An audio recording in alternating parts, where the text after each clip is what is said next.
like the Democrats when they can't give Trump his flowers when he does something. Just wait a bit. I mean, her classes were still getting rated in May of 2024, so she was teaching something.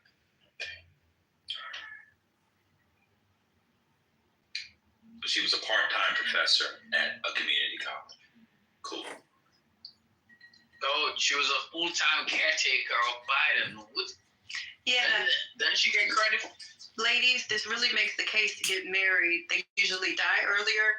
They get sicker earlier. You will outlive them. So you will be wiping your husband's ass at some point and propping him up to the country. And still teaching classes at her old ass age. No, but she's younger than him. How? I thought she was the nanny or some shit. How? I thought she was like 10 years younger than Biden. She's been the nanny. Stop making shit up. You're trying to say No, that was a right wing. That was a right wing. That was a meme. That was a right wing meme about Biden, how he's a pedophile. He married his nan. It was a joke. Joe Biden is 73 years old. Yeah, I thought you was 10 years younger. There you go, ladies. Even if your husband's president of the United States, we may be working towards 73 years old. I know. That's what the fuck? And making sure his damn socks match. Exactly. Just make sure he remembers what time of day it is. Listen, half dead, half alive. Joe Biden was a better president than Trump could ever be for a million years. So that's all you need to know.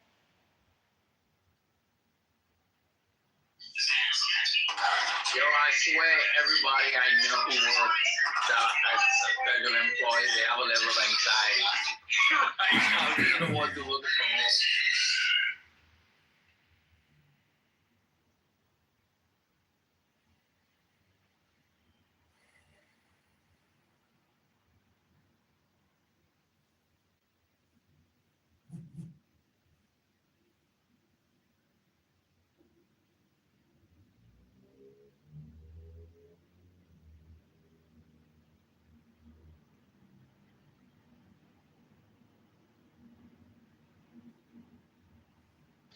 It had to have been pretty cool to take, freshman English from the First Lady of the United States. So ironic if you heard how her husband spoke. One of my first questions would have been, Professor Biden, if you have such mastered the English language, why hasn't your husband had mastered for the last 50 years?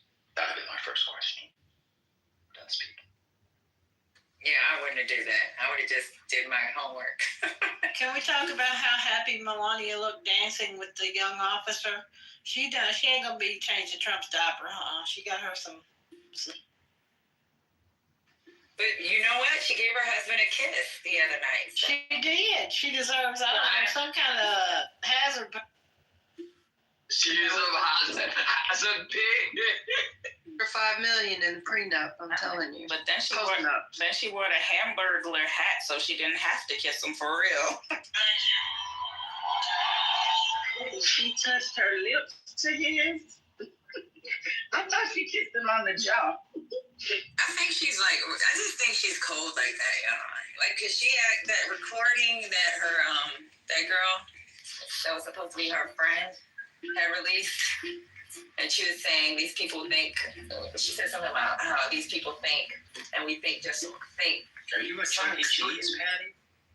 No, I'm trying to put my seatbelt on. Oh. Yeah. You said she's at Chuck E. Cheese? I'm not. I'm older than that. I'm old, y'all.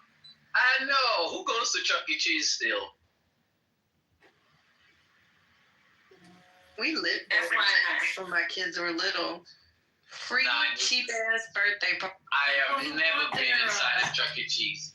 A lot of Keep their immunity system a boost, because that's the nastiest fucking place on earth. teenagers go there for first dates because the games are cheap. That's actually kind of cute.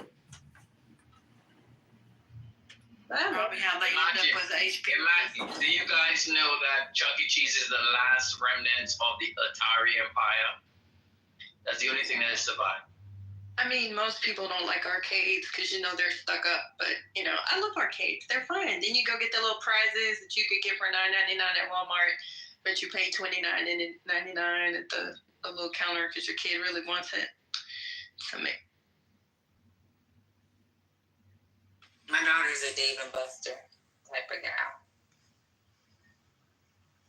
You can also get alcohol at Dave and Buster. That's why I like it. Let the kids play and all that noise, and you get the alcohol. Yeah, you can get drunk and just stare at them. Let the kids drive us home, Patty. Somebody load up that car for them and be like, do whatever you want. My mom gets trip on this my time or this Cosmo. Mama gonna have some appetizers and some wine. Don't drink too much. The kids come back to you, you'll be twisted on the table laying down. Yeah, Dave and Buster's is a rat. I love Dave and Buster's. It's the same as Chuck E. Cheese. Yeah, That's what better. No. Yeah, I sound like when I used to be babysitting my little cousin, and I used to be in the bathroom smoking. She used to be like, "Can I watch this?"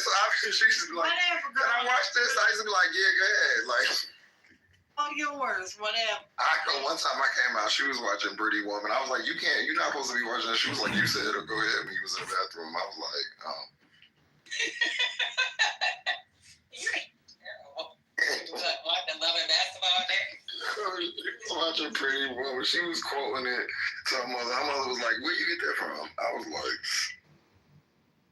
"My bad." Whisper to her, if you tell, you never get to watch anything you want at my house. Look, I used to have like a little DVD room, and she just used to be in there, like, just watching stuff, and then we'll be talking, and she'll quote a movie. One time, we was in the car, and she hollered out, "He ain't even from Acorn."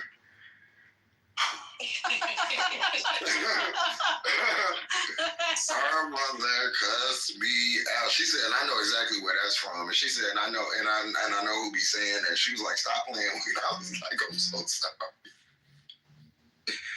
Listen, does she keep getting to come to your house? All the time. That's tacit approval. That's like a favorite place. I'm going to Two Chance. She said he ain't even from Acorn. It was like a record store. I was like, "Why would you say that?" Kids will do that shit to you.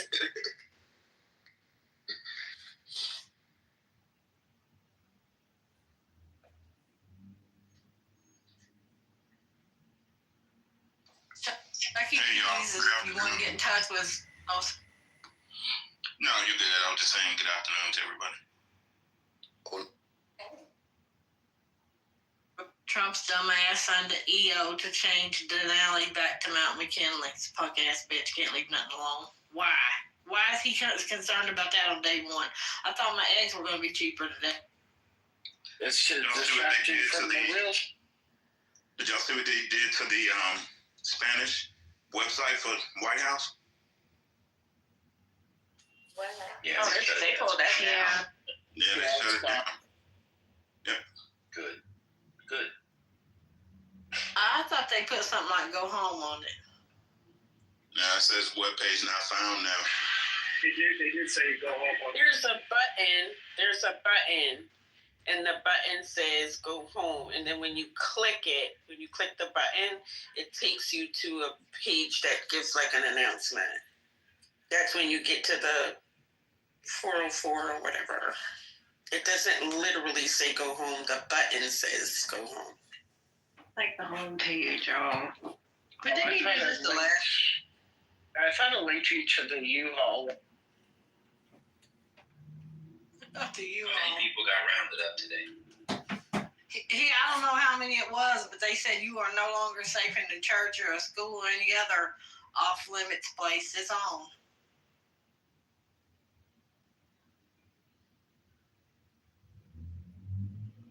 I'm not seeing anything online because today was the big Chicago day.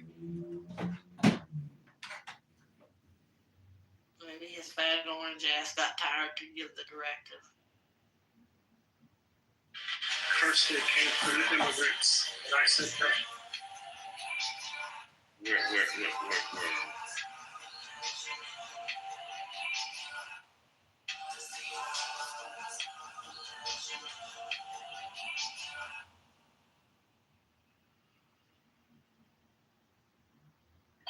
this can't be true. I hope he scoops up about 100,000 Americans and gets sued on his shit.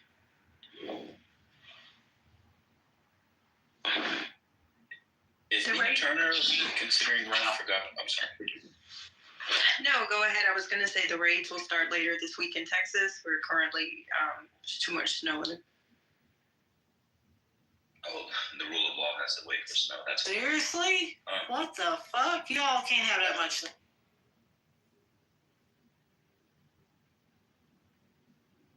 And they should start with Texas anyway. They got a governor who can help them, and they're closer to the border. Why not start?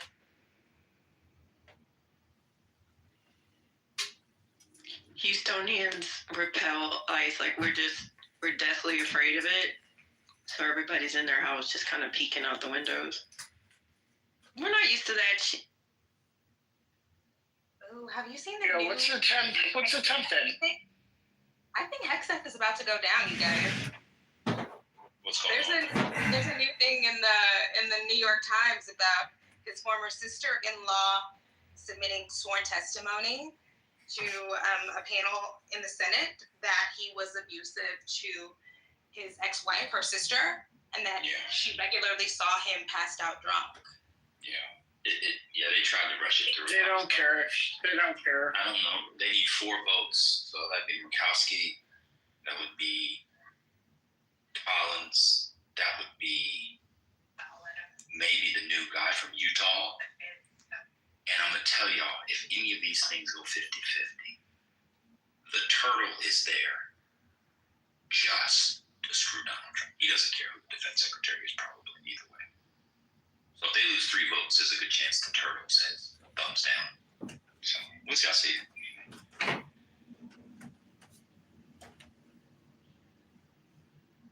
Anyway, people on Twitter are fantasizing about Nina Turner running against Vivek Ramaswamy. I mean, could you imagine? She would probably lose. She won't win the nomination, but she would probably lose by 40 points. Against Vivek Ramaswamy. How did Elon manage to pop him out of Doge before Doge was a thing? Well, they're all going to get popped out of Doge because somebody sued that Doge was illegal and unconstitutional, so Doge might not even get off the ground. Thank God. Elon said he didn't think he could save that much money anyway, and then we learned that Vivek is out. Vivek was a brown who thought he was a white. Oh, poor. I knew that Americans are stupid comment would get his ass.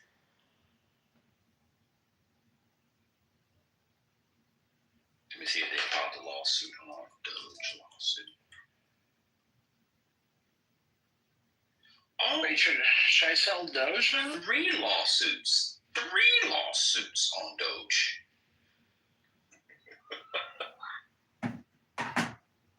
The suits claim that Doge violates a 1972 law requiring public meetings and balanced perspectives. One suit says state executives dominate Doge membership, claiming that violates the balance requirements. There's so many laws. The U.S. it says a rule nation of laws. It's a lot of laws. Another lawsuit says it lacks the proper advisory committee procedures. The third suit says it does not represent the interests of everyday Americans. It's from a union, a progressive think tank, and a bunch of others.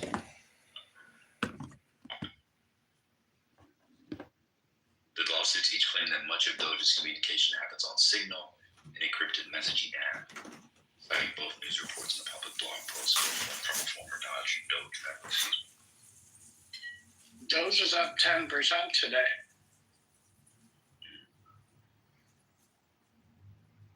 I just don't understand this, and this is the thing. Like, Doge is not fully transparent, but because Donald Trump took questions for 60 minutes last night, people are acting like that's transparency. So you're right, Scotty. They want you to look at the stuff like renaming and silly executive orders while they're doing real stuff over here. So we'll see if how people. Trump will do press conferences all day if it means that his people can loot while it's going on.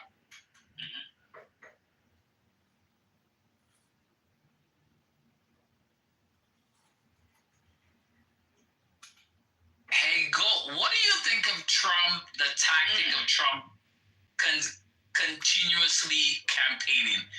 I think that works if Democrats do that. Like we want to govern, but then realize politics is every day, and Trump has mastered that.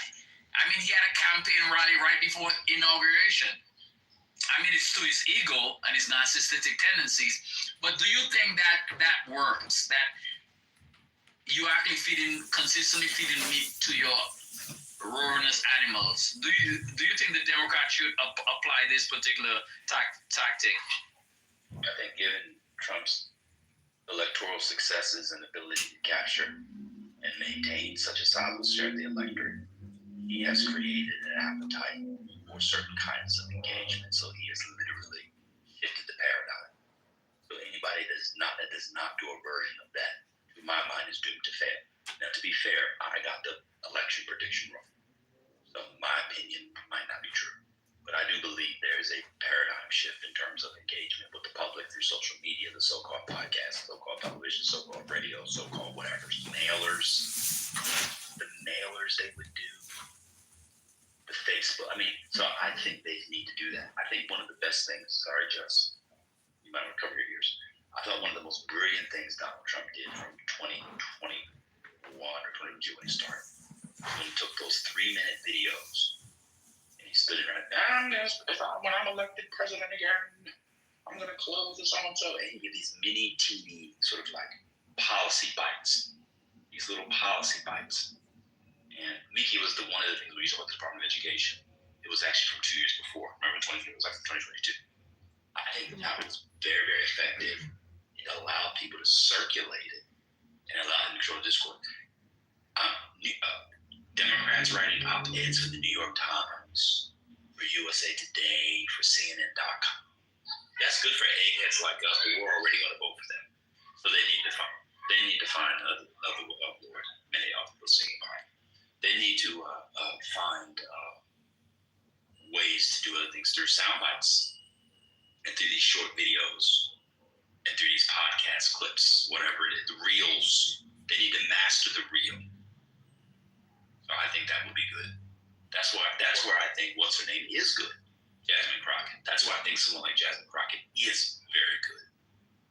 I'm done speaking. You guys can do your thing. But another thing that I noticed, because like I said, I'm part of a couple of MAGA chat groups, and they're so better at memes than we are. They turn anything into an it could be LGBT, anything that they're against, anything that comes out that it might be, we might look at it as liberals like, oh, that's such a great idea. They find a way to flip it around. And they're so good at that. I'm like, we need to get as good as that, attacking every point that they come out with. And they do that. Well, part of the reason why the Democrats aren't as good and people generally that are on the right as good is because part of the ethos of being on the American left, I'm not talking about Marxists and all that, but just left of center, Democrats, progressive, whatever, is to be non-confrontational. And people don't want to get in the arena to fight. This is why I love the Facebook getting rid of the fact checking. Because now it forces people to get into the fight. Democrats want so-called experts and so-called fact checkers and so-called this to do your fault. We need a fact checker because we need a fact checker to tell them that black people were 3/5 of a human. Fun fact, black people were never counted as 3/5 of a human, but you're not quite ready for that discussion yet because you have pro-blacker history. Side note, shout out to Jack Nicholson. That's the Joker Batman. But the point I'm trying to make is that Democrats need to get in the arena and stop throwing in eggheads. Motherfucker called you a motherfucker. What you gonna call that motherfucker? Motherfucker. And that's coming from me, a cornball, a BAN. You have people on this app, just as a small microcosm. Social media will not go back and forth with a MAGA ever. Ever. They don't have the bars. They don't have the knowledge. This is one thing about Just. Now, Just is a hood gay. If the Democrats are going to start really taking advantage of their LGBT population, get some hood gays in that bitch. Because the hood gays don't give a fuck. They will this, and then beat your ass. I'm done speaking. So I'm not ready. Just That's a crazy reference.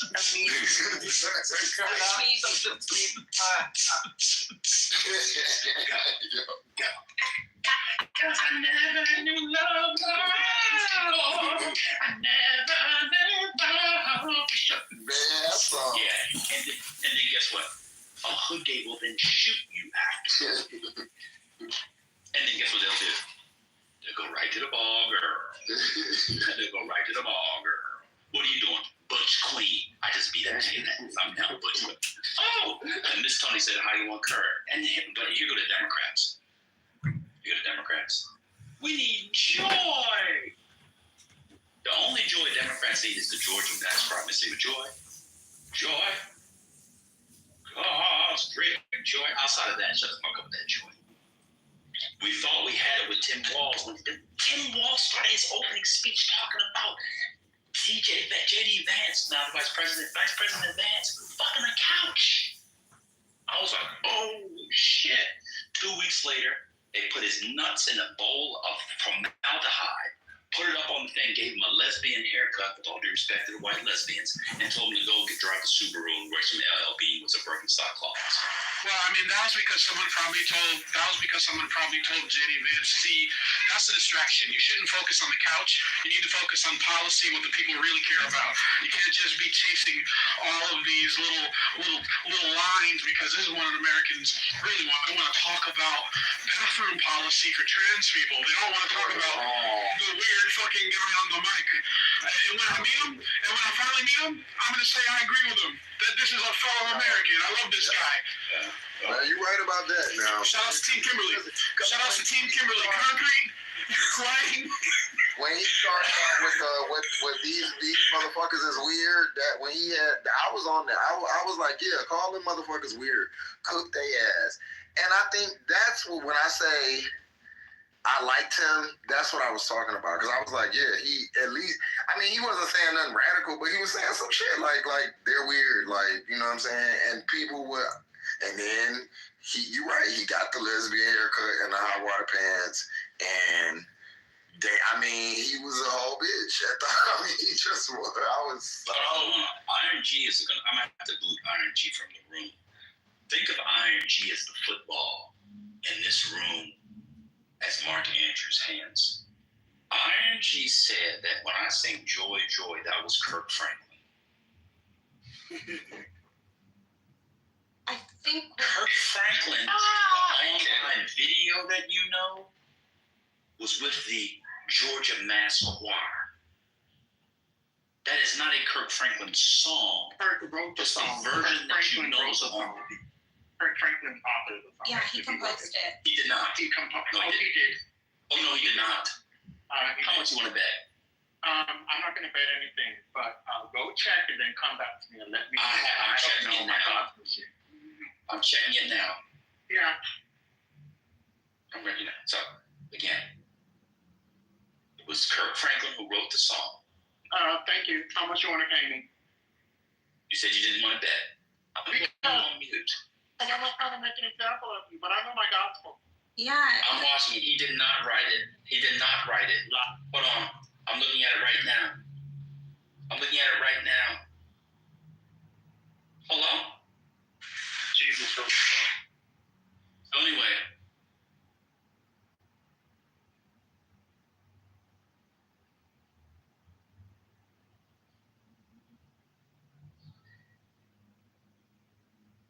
But you're right. You're wrong. Yes, he did write it. We know he wrote it. Go over here, this plane. Oh, okay. I'm like, I know I'm not tripping. He's in the music video. Don't worry about it. We've known this. I know the Holy Spirit.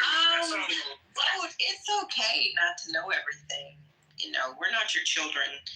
No one has that expectation of you except for your admirers. And I'm not sure how you deal with them. Franklin was famous before he came out with the family.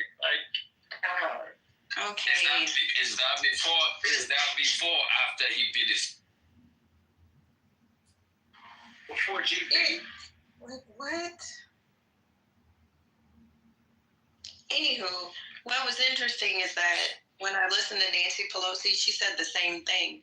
She said you fight to get in the ring, and once you're in the ring, you have to be prepared to throw some punches. And then what I thought was interesting is she said you also have to be prepared to take some punches. So I think that's true. I think that the Dems are too highbrow, as evidenced sometimes by Dems. I think that they take the morality route, and that's not really going to move the needle anymore. It's just not going to happen. Like you said, they might take the next 2 elections. I think if they don't pivot and they don't pivot quickly, well, people really like those little mean ass TikToks. They do. Just because you have the wider tent doesn't mean you should have to deviate from your standards. Who let him back up? Yeah, he really got afraid again. Yeah, but what about Now I gotta learn how to walk through gum and bake a cake and eat steak at the same time. Oh Lord, God damn! But what about the idea that there needs to be some polarity in our political landscape? So Chris Matthews put forth this idea of like the mommy party and the daddy party. The GOP is the daddy party. The Democrats are the mommy party. So Clinton and Obama are hope, change, positive, progressive vision, and you have to have that to balance out the negativity and the kind of nastiness and meanness of the Republicans. Is that completely over? I disagree. We don't need to be nobody's mommy. No, they go low, we go high. Look at that bullshit. I'm done with that. Niggas need to get mean. Niggas need to talk about niggas' mamas. Niggas need to be pulling out records of niggas blowing the fucking backseat of the limo in 86. I don't give a fuck. Niggas need to get dirty as fuck. We need to lie too. Let's not lying. We sent some niggas to lie to these motherfuckers because that's what they doing. And they winning with it. And we ain't lying because we're mommy and shit. Fuck all. I'm sorry. The Dems had a 9 tails so that he can self-flagellate since you want to. Had a 9 tails. Had a 9 tails. You know where you been. Whoop that ass, Trick. Whoop that ass. You been enough. You been to the hospital. I was always told you catch more bees with honey than boo-boo. Again, who let him back up? If you said boo-boo and you don't have a toddler, please shut. Children, say hello to these wild pit bulls in this room. I mean, Brother Messi, I'm Catholic. Of course I know about a cat of 9 tails. Duh, you learned that the first year. I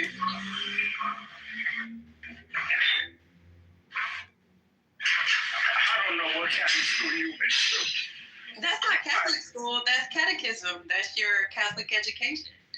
Every good Catholic child goes to catechism. Instead of Sunday school, we had My daughter just had their first communion. We're going to have this conversation. What the fuck you talking about?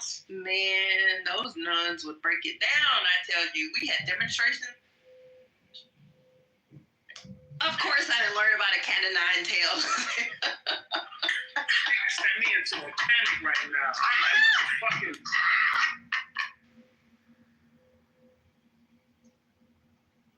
I just like to read a bunch of shit I shouldn't have when I was... I know what you did. I mean, the idea of monks and illuminated manuscripts and all of that. I don't know why I found all that so fascinating. And indulgences. We need to bring back indulgences. Pay the church to absolve all of your sins so you can... No, we don't. We don't need the Catholic Church stealing any more money from people and selling us alive. Yo, the Catholic Church is like a big ass slave labor operation. Evil tradition. Legalized people all over the damn place. Hell no. You don't need indulgences for nothing. Them nuns be walking around miserable, beating kids, mad as fuck at the world, bro. Martin Luther was right when he discovered that the phrase "the just shall live by faith" was real, and that you don't need to buy your way into the kingdom if you believe the kingdom is serious. Indulgence is that the people who don't know shit, who are God, and or deceived. Or fuck indulgence. You know, out here walking around wound up like chicken commas.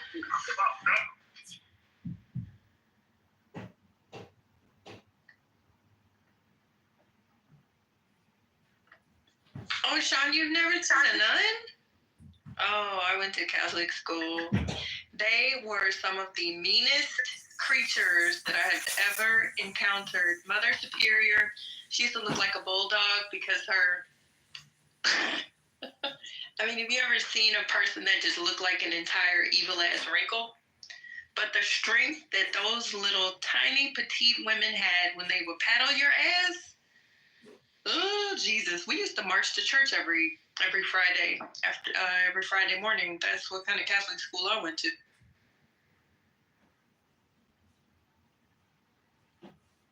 There's some wound up, sexually deprived, eyebrowless type of hit my kids. That'd be a shame. I'm sorry, I can't.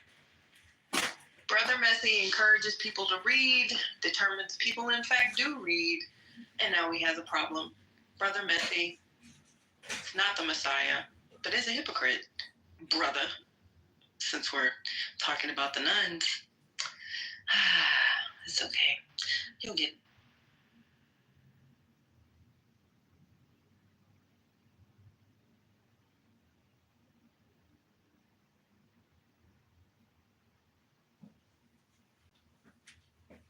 First Lady's back? Where? Oh, hey, you got Marimbo? Marimbo in the building. Hey, Marimbo.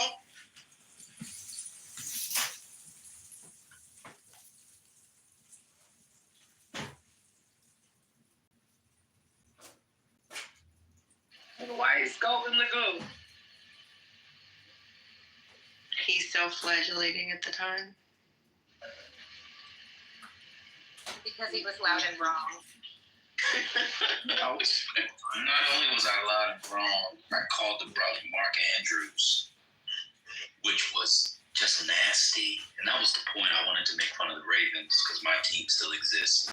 My team is the laughing stock of the world. And Jaden is the offensive rookie of the year. Oh. Hey, go coming up. Just come through. Breaking news, yeah. He had to be unanimous, right? Hold on 1 second. Was it unanimous? Oh, I don't know about the voting. I just saw it come through. Amazing. Nah, man. I'm having a party at the crib. I got heads coming through. It's going to be cracking in here. It's going to be cold outdoors in Philadelphia. Pause. You said heads coming through. Pause.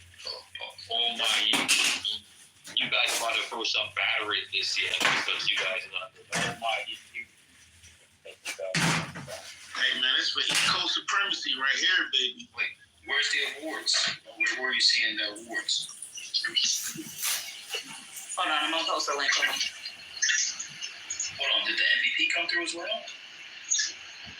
Oh, I see it. Oh, this was earlier today. Oh no, that wasn't it. Yeah, put the link up.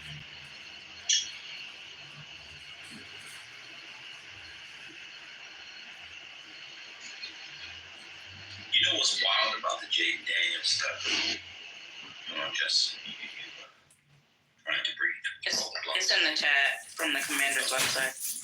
Oh, it says he's Rookie of the Year and the other one. Congrats.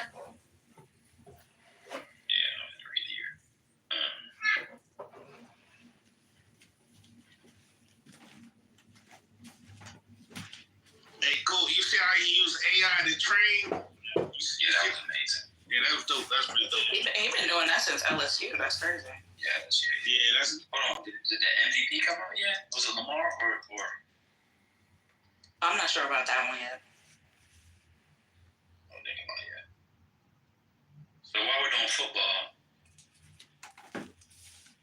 football, just real quick, I want them to change the awards. I think that Coach of the Year and MVP should be given at the end of the playoffs. and the offensive player of the year, the rookie of the year, all that should be regular season. Because after Sunday, Josh Allen should win. Lamar and Josh went head to head, and Lamar could win. But after Sunday, Lamar had some bad turnovers. He played an okay game. It wasn't a bad game. It was an okay game. And Josh played a mistake-free game. Josh Allen played a mistake-free game. I really wish they put that in, because you could be a dope in the regular season and then get bumped out, lose, get bumped in the first round of the playoffs. So I wish they would change that. Anyway, y'all go back talking about Trump. I agree. And the coach, I mean, how could Dan? Yeah, how is it not Dan Quinn? It's It impossible. might go not to the be Dan Lions Quinn. coach or some shit. Yeah, it probably is going to go to Dan Campbell. Imagine Bounced. at home as a 1 seed at 15-2. We lost by 2 touchdowns. Losing by 2 touchdowns at home was a 1 seed. That's 16 to 6. Hey, Kim Doc, this is my first time hearing you off mute, man. You got a nice voice, too, over there. Stay over there, though. Slow down. Bag of chips. Y'all can't take compliments, man, from black men. Y'all, this is a loving brother, man. This come on, man. Good brother, man. Good brother, man. Come on, man. Coach, that's gonna be encouraging all while. Man, y'all, we gotta be more positive in our social interaction. I agree, Coach. Hey, Coach, I agree, man. We gotta be positive, man. What did Christ tell us? What did he say? Love thy neighbor as the Kim Doc.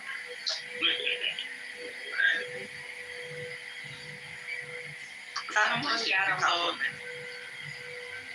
That was a nice compliment, but someone got a little Aggie in the chat. Please don't come in here and spell out the word BR. Just.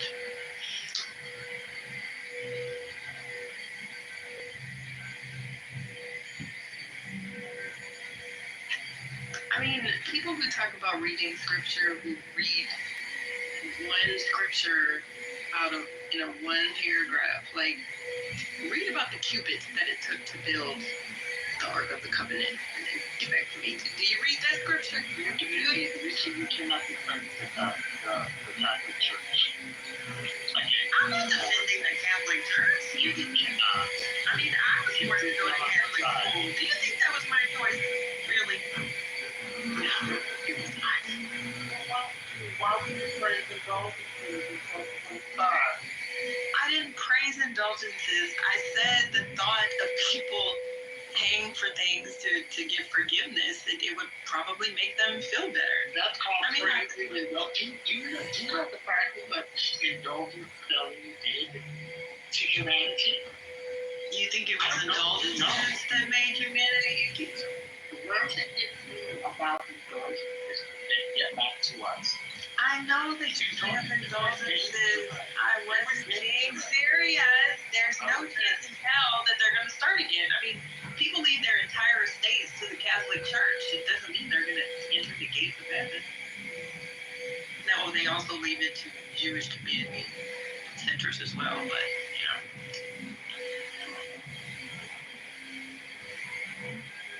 Just real quick to check out. Is Washington were to beat Philly? Yeah. Wait, first of all, they're gonna tear that fucking city up if Washington beats Philly.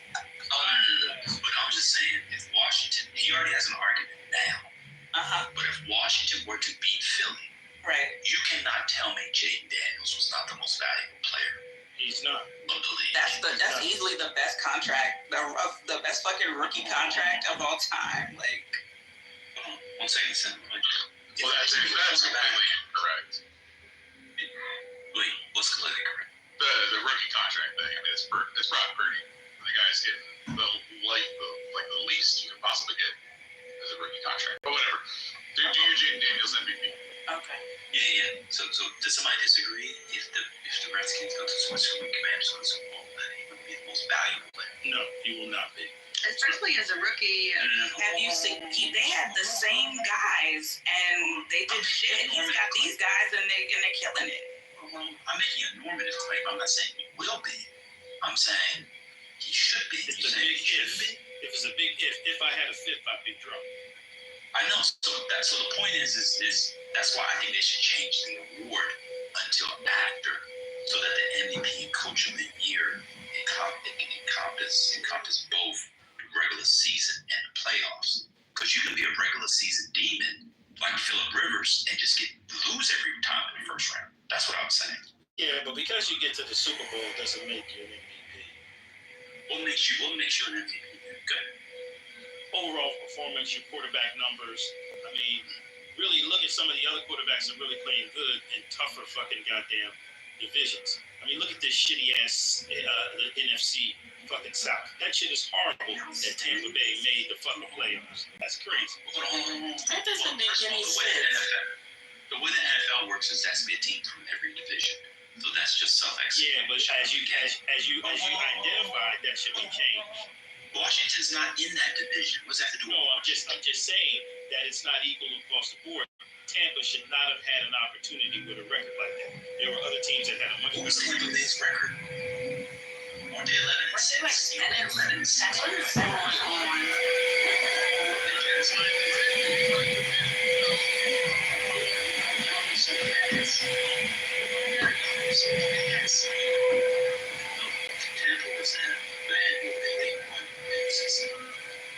I mean, you're way far away from my argument. My argument is they were 10-7. You don't think 10-7? Got that shit right. Hell no. Hell no. There's like, those are so fast. I'm gonna be a thing to go back to what we was actually talking about. So, what division has the best record this year? The Chiefs. Nah, the one with the Lions, right?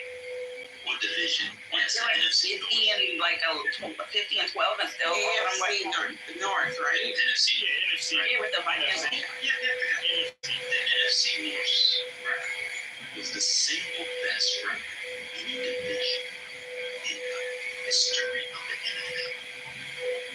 Because you're starting off record last time. What was the NFC North record?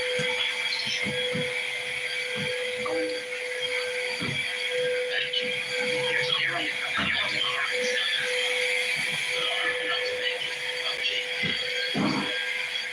This is talking about MVP. If you make it a regular season, where does value come in? Is it just getting someone to the playoffs and stats? That to me seems, especially in an era of inflated stats, Maryland's only on a triple quarterback. There you go. Now you're talking the same.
Based on plays being made, yardage, and all that shit. Some calls get missed, where in actuality,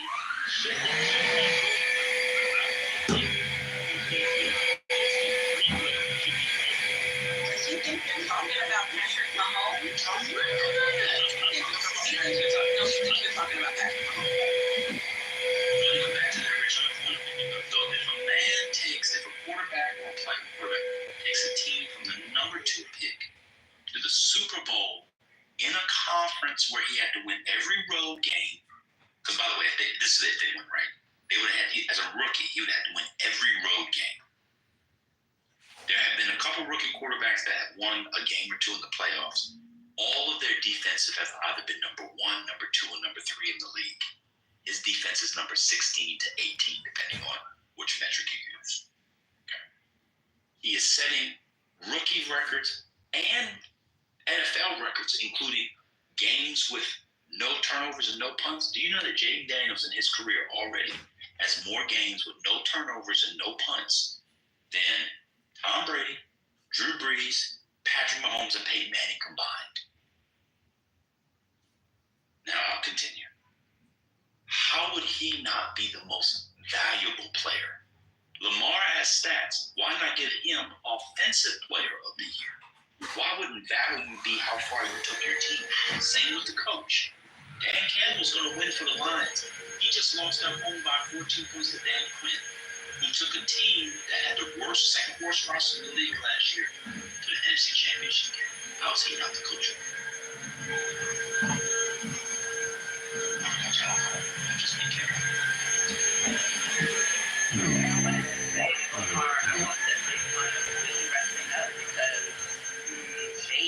Jalen Hurts, he don't got it right now. That knee is a little shaky.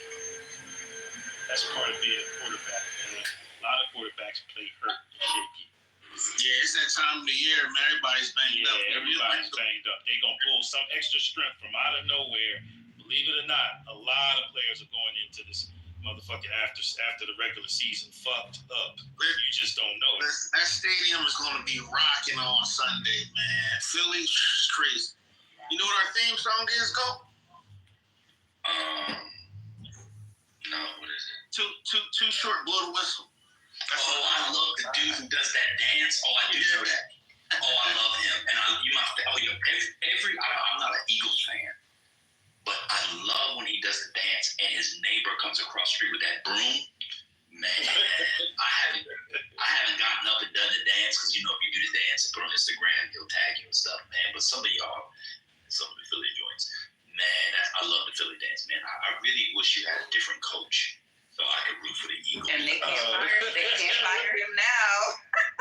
Y'all was stuck for like 2 years, and y'all hate that coach. That's sad. I'm gonna make a prediction. I think the Redskins I think the Commanders are gonna win, and I'm gonna tell you why. Jalen Hurts is injured. I literally just said that. That doesn't mean. Oh, you did? I didn't hear you. When did you say that? When they said that everybody's banged up. Everybody's banged up. Oh, I'm sorry. No, they're gonna have to ride Saquon for like 250 yards. No. And I don't think that's happening. Man, it's going to be about an aerial game. Whoever can get out there and keep the other team's defense on whatever team can keep the defense on the field the most is going to win. Yeah, time of possession. That's right. Whoever can keep the goddamn other team's defense out there long enough, they're going to win this game. It's going to be a nail biter. Remember, it's a division game, so a lot of these division games go either way because it always seems like a division team has the other division's team number sometimes. So you never know who's going to win these division rivals.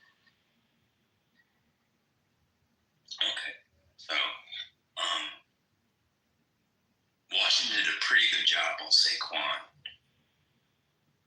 until what he does is he did it in the Rams game. It's 2 yards, 3 yards, 8 yards, 2 or 3 yards, 7 yards, 50-yard run. 2 yards, 1 yard, 8 yards, 10 yards, 5 yards, whatever, 80 yards. 80 yards. You gotta stop that. They don't call it any given Sunday for a reason. Okay. What's going on? So anyway, they have familiarity. What really gives me hope is even though Jalen was hurt last time, Jaden Daniels put up 36 points on that vaunted Philly defense. They just put up 45 on the road. They are really they're actually getting better as the year goes on. The Eagles are in real trouble. And what I respect about Eagles fans is unlike Lions fans so far I've seen online, the Eagles know to not overlook the team. Lions were already talking about the NFC Championship going to Detroit. So anyway, y'all do your thing. Now they're crashing out. I ain't gonna lie to you, Goat. Hey, Goat, I ain't gonna lie, man. I ain't mad at you, Redskins money line. I am not mad at you. What is it, plus 350? Something like that, yeah. Yeah. I mean, that's what it was on Detroit. Let me see what it is right there. It might be lower than that. Man, it's money line. It might be 220 or something. Yeah, 220 sounds about right. Let me ask y'all a question. Wait, who's favored? Before your question, who's favored? Eagles. Oh, the Eagles minus 4.5. 4.5. Okay. Oh my God, it's only plus 236. That is not good money. Nah, it's horrible. But anyway, let me ask y'all a question. What's a good amount of likes to get on a YouTube comment where you like, I can be proud of that? 50? Yeah. On one of my YouTube burners, I have been trolling the fuck out of Lions. There's one thing called Woodward Sports where they talk the most shit, and one of their main hosts wished injury on Jalen. Oh no. Oh, it was terrible. We were sent to the lieutenant. I got 115 thumbs up. I feel like I hit the jackpot. I have posted no fewer than 200 comments on Detroit Lions content over the last 3 days. I'm screaming. I watched the Lions post game after on YouTube. I feel like the Commanders broke them. Like mentally, they were gone, crashing out on everybody. And what happened today is killing them. Ben Johnson left. They don't know what to do. Oh no! Which coordinator is that one? That's the offensive genius. Oh shit! Wait, where did he go? Where he went? Where did he go? Oh, why do you think he crashed? He went to the Bears. No. Oh, you see that? Oh, Yeah, number one coach. He said, "I'm gonna revitalize Caleb."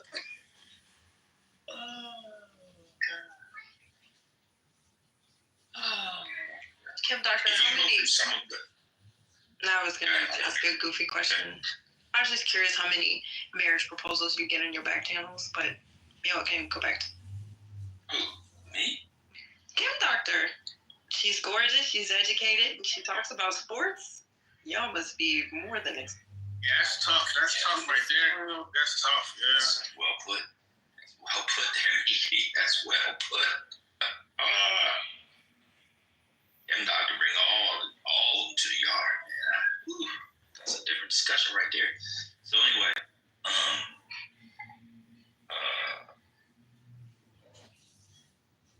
they got broke, Kim Doctor. You right. Dudes was crying on here. One dude said he could not eat until Monday morning.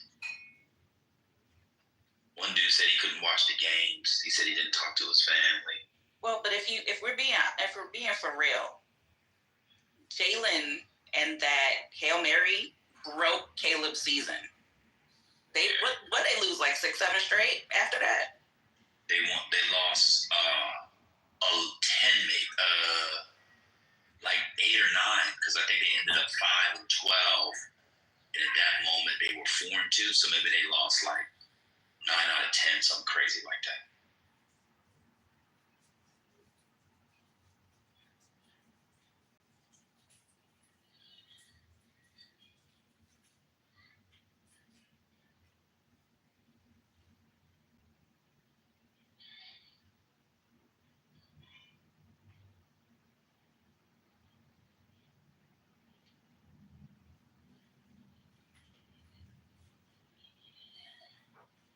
Tell y'all something as quiet as it's kept, because many people don't see him unless they intercept balls. Marshawn Lattimore locked down his side of the field. No, Mike. One target. But isn't it Mikey's? You got to give Mikey. Sarah, what is his name? Sarah Sanders? Oh, I get him. Yeah, we'll get to the rook, Mikey Sanders. They never throw his way. But they did the other day. I mean, yeah, he had a couple issues, but he made up for it with the 2 interceptions. Yeah, but Marshawn Lattimore had 1 target, 0 receptions, 0 yards. That's called lockdown corner. But you were. Then they went to Mikey Samuel's side. He came up with 2 picks. Right. And you know what was crazy about that, Cam? I don't know if you know this. Yeah. You probably know, but you forgot. He went to Michigan. He's a Michigan hero. He was the best player on the defense when they won a national championship last year. And he came in and had 2 interceptions. 2 nasty ones. He intercepted J-Mo and he intercepted Goff. That was nasty. Why the heck J-Mo throwing? Here's the thing, though. Marshawn got to get his shit together, because the game before that, when he was up against Mike Evans, it was real shaky. You know, Mike Evans owned him. Mike Evans was ready to just stiff arm him. But you know their history. Do you know their history? Oh, they throw hands. That's the light skin wars. It's two. You've never seen two light. The last time two light brights went like that, it was Albie Shore and El DeBarge. I'll take good care of you. A secret garden where temptation is so right that she can make it far from what you fear. That's the last time you've seen two light skins go up against each other like that. Well, that and when Nikki and Johnny's collide. But besides that, you have not seen two light skins fight like this in a long time. Go, please. Hey, go. So y'all was hiding Kim Doc all this time? Man, that's crazy. That's crazy. What's going on? Kim Doc, what have you done to Omar? I'm on mute. I warned y'all. Trump will never be replaced in his heart, though. So, Trump and Wendy's. You eat at Wendy's, Omar? I don't know anybody that eats at Wendy's. Come on. That PTR is looking like Nova virus, but Omar, y'all might win elections, but we still got the fine women on this side because we got the black woman, brother. I see. Go. I see. Shout out to no black women being prominent at the inauguration. Everyone now is praising Michelle for. Oh my God, the president just said. Jill Biden looked like she was in pain yesterday, having to be there. Wait, when Biden was smiling like he was an Alzheimer's patient, not being intensive. Y'all remember when? Because I watched it and he just put this goofy ass smile on his face. I was like, really, Joe? It just looks so out of place. What are they saying about Michelle? They were glad that. Miss Deborah, that's a loud background. In Louisiana, that they were glad that Michelle was not there because no black women participated in the foolishness of the inauguration after that black pastor made a complete mockery of Martin Luther King.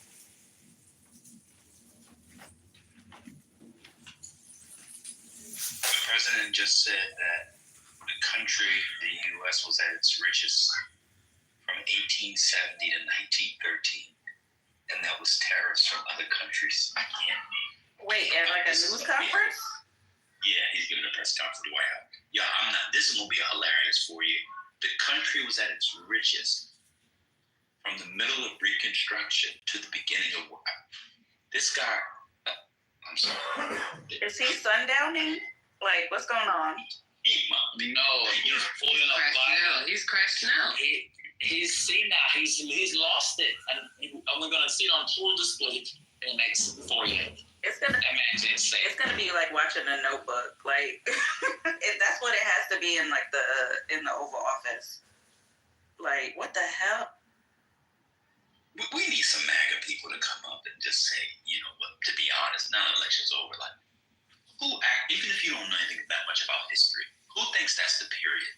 Just based off your common knowledge, when the U.S. was richest, 1870 to 1930. I think that all the intelligent MAGA people have left Clubhouse, so you're not gonna get anyone. You're just gonna get the retards in the room for you to make fun of. It's not gonna be that.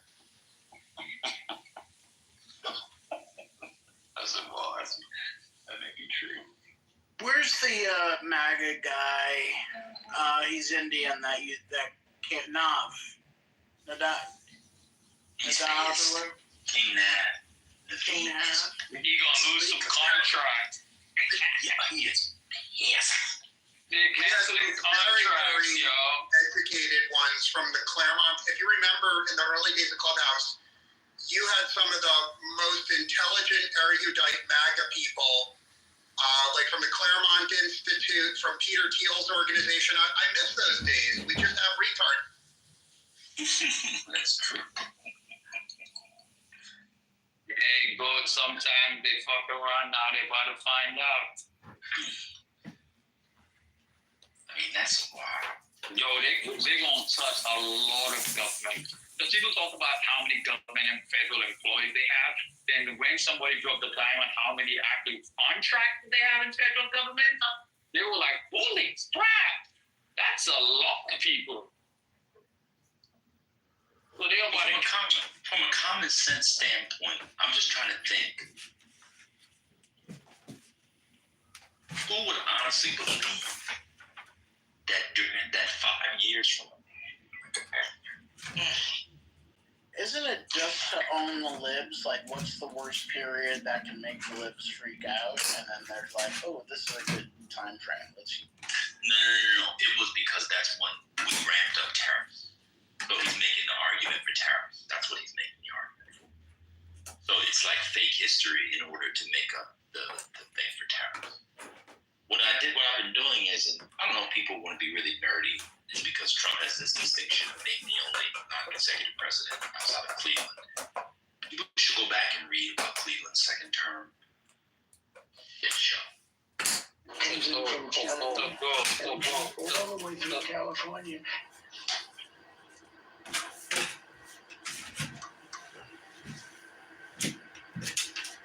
You're all the way down and get bone dry.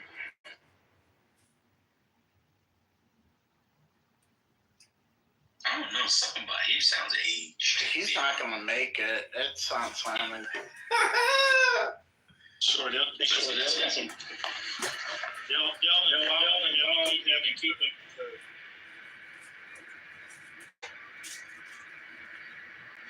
Y'all gonna have to hear this news conference. This man is talking about California right now, talking about how bad the water is. They're gonna do an executive order to do something down there, but he says, you gotta have water. Rich people like to take a shower. He said that. Yes, that's what he said. This is true, though. Give it to him. He's not lying. Do they like a regular shower? Do they like a regular shower or golden shower? He like the waste. So he was saying that 38 gallons, I don't know, 38 gallons is not a lot of water. I don't know what he was trying to say, but after that it was, and rich people like to take showers. So, Well, he's been obsessed with showers. Well, he's been obsessed with showers for decades now. Y'all know about Trump and showers and shower pressure? He's always talking about water and all that water. He's been doing this. This isn't new for him. And this is even pre-president. He's been into the shower, water, and pressure for a long time. That is true. No, I didn't know about the showers. I thought it was just he didn't like to touch stuff. Yeah, and toilet flow. He's really into that. He talks about dishwashers, showers, toilet flow. Yeah, he talked about the toilet flow too. He doesn't Oh my God. He doesn't like the double flush. Come on, I'm gonna defend not him, but let's be fair. All of us have a thing at our house or in the world that is our little hobby horse, and they're always kind of weird. I mean, that kind of makes them human. Like, let me name. Oh, I like ice makers. Like, yeah, like stuff like that. Like, I don't like when people put Q-tips or floss in the toilet. It just pisses me off. Who the fuck does that? Just think the day. People do it all the time. Come on now. Dang, I haven't seen No. that. No, Lord, no. Yeah, it's usually wipes are the problem. Q-tips and not only And other things that ladies do. Oh, the dude. No, I was- the dude wipes. I was just gonna say, poor people like showers too. Why not people want to take a shower? Yeah, Why poor rich people people? rather work an extra shift. Poor people rather Poor work people an don't extra like- shift. Make more money. I mean, what are you talking about? Rich people, just people want to be able to take a shower. Well, he said, fuck people don't take a shower. He said, fuck people don't take a shower. He used to make fun of Bannon. He used to make fun of Bannon how rich people banning always looked. Poor people too busy working trying to make extra money. They could care less about a shower. If it's between a shower and picking up an extra shift, it's an extra shift. Please don't say that. I love how you elevated Negroes on this app love to talk about what poor. You're not. Shut up. Just get up. Anyway, I thought that executive orders were for federal agencies. I didn't think they just expanded into the universe. Like what? Clouds. So not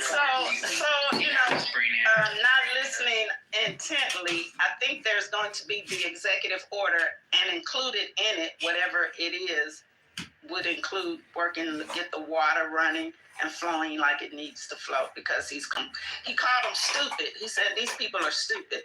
So however they've managed the water and the issues with the water, whatever that is, they didn't do it right. So the order is to put things in place to do it because they're stupid.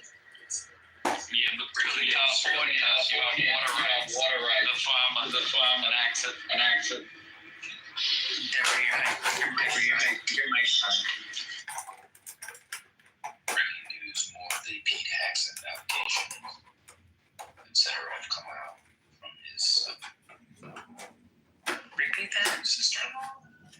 The Hegseth allegations from Danielle Hegseth, who is The ex-sister-in-law? yeah.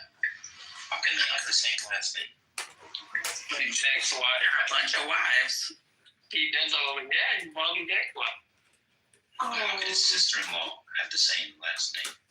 His brother's wife. Yeah, maybe that. But I thought she was the wife. Oh, okay. So it's his brother's wife about Pete Hegseth's wife. Okay, yeah, that was everything. So, this is from Wall Street Journal.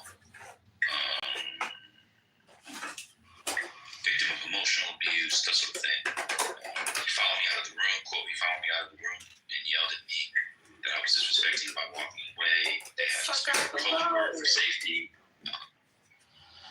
All types of shit. More stuff on alcohol. Is she on the NDA? Because if she isn't, then because everybody else was on the NDA. If it's his sister-in-law, I wonder if he would have signed. Like his mother said some stuff about him too, that she had to retract when she realized she was fucking the bag up. She didn't have to. She just did it. The joke kind of underlined the fact that I'm not saying she was legally compelled to do it. I'm just saying that, Didn't she already like his family? How is this happening? Someone said she's divorced from Cameron. The fuck? She ain't got no allegiance left. It just seems like the family has issues with him as well, including his mother. And mothers love their sons no matter how terrible they are, but the initial letter seemed to be a person that doesn't appreciate the person the son has become. So I wouldn't be surprised if there's more. The damage was done the minute she said it. Even though she retracted it, the damage was already done. And they still want to confirm it. I don't care what Yeah, that's what I'm saying. the Republicans are going to confirm it. I don't think the damage was done until it's not confirmed. It doesn't seem to me that mission has been derailed in any way. You need the victims. You need the victims. His mother saying that did not help. How many mothers? Just like against his son? Kennedy's family came out against him, but you see that didn't help very much. It doesn't. You need the victims to speak, and people really feel a type of way about lawsuits and NDAs as it relates to sexual assault. And unless the victim can put a face on the accusation, sexists are just going to blame them as liars and defend the attacker. I don't think these are NDAs. This is his ex-wife. What are you guys talking about? No, I'm not talking about his family being Somebody held up said in breaking litigation. news. Yes, Donald Trump said he's going to put death penalty to anyone who's bringing fentanyl over. You gotta stop giving these people breaking news. What did you say? Wait. Fucking What did you ridiculous. say, TJ? Fucking I ridiculous. said Donald They're Trump gonna said go he. so bad. Who the fuck is you stop? Go ahead, TJ. Donald Trump, in the press conference, said he's going to bring death penalties to anyone who's coming over the border bringing fentanyl. So we're now say fuck the last conversation. We're just gonna talk about this one because you said breaking news. Just oh my gosh, go back to the conversation. What was the breaking news? Oh god. Oh no, because I just seen a breaking news too. San Diego has wildfires. Christ. Oh my So I don't know if you guys seen that. There's wildfires in San Diego. I got breaking news too. It's snowing in Atlanta, and these motherfuckers are in. Oh, it was snowing in Houston too. These breaking news. I had to cut the girl out just a minute. I got breaking news. John Bolton has lost his social. Shut up. We said that earlier. Goddamn. John Bolton, shut up before The wildfires in the chat. Shut up, doctor. Shut up. Shut up. Shut up. John Bolton has lost his his Secret Service detail. Trump said, fuck you, I ran at it. I'm just gonna say that ICE can now raid hospitals because I know they're gonna do that in Houston. I know they're gonna do that. That's just so disgusting and sad. You said they're gonna raid Houston hospitals. No, ICE can now raid hospitals. Oh. That's one of the places they can target. They always can. They always could. A hospital? They could. I could go into anywhere except a church where they didn't go into, but they can. They could have. Yeah, churches. Why is it reported now that Churches was the only place because they probably had a policy. They probably had a policy from an administration that prevented them from doing it. But if you look at the statute, they could go into any place. They could raid any place except churches. that makes sense? What a disgraceful day when we got real people being like, we're shipping water and food into our churches and shit to keep people from getting like taken out of the country. But it's just gonna be. Okay. So this is an affidavit. Let me read some of the stuff. This is new. It involves a restaurant called the Wild Onion. Kimberly, I don't know if you saw this, but there's more from the allegations. I don't know if you saw this part. It's who is this? Wall Street Journal. Hold on, let me go back up. Yeah, Wall Street Journal. Okay. As I told the FBI, he acted this way in public establishments too. For example, on a night in 2013 at a family event. Do you guys know all of this? The yes means no, no means yes, or is this new to y'all? I don't want to bore people. It's no good. New to me. And he went out to a bar later in the evening called the Wild Onion. That's a good name for a bar. Anyway, redacted and said they got very drunk at this bar and ultimately ended up dancing with gin and tonics in each hand and dropping several glasses on the dance floor, making a mess. When redacted the name, whoever it was, person X finally dragged him out of the bar. And as they walked back to my apartment, X had repeatedly shouted, "No means yes." I took this to mean that in his opinion, non-consensual sex, rape is okay. As I told the FBI on another night in approximately 2013, X had worked out at a bar in downtown Minneapolis called Prohibition. X had drank so much that night he passed out in the bar bathroom. Yet another night at Birch Restaurant in Minneapolis, X had drank so much at dinner, the Uber driver had to pull over to the side of the interstate so he could throw up. As I told the FBI in instance, I did not personally witness, but that blank told me the next morning was in 2009. A blank and X's were out downtown Minneapolis. X had some time for a drill with an actual guard. They were at a bar. Blank and Blank noticed X had left. Blank found him at a nearby strip club called Seville, drunk in his military uniform, getting lap dances. Blank had to drag him out of the strip club.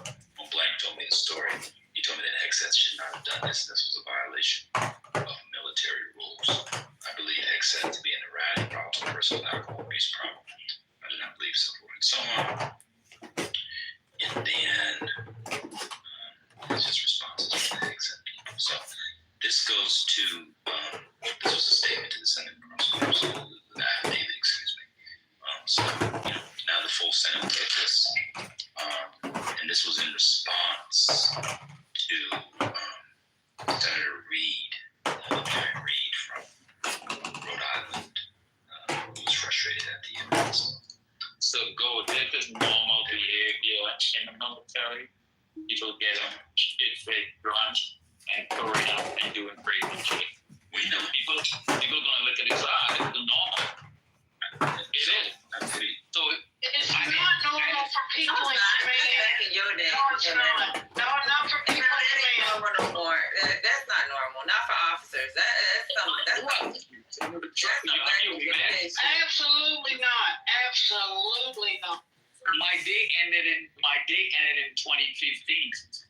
a lot of She that, wasn't doing that. I was in the HBCT.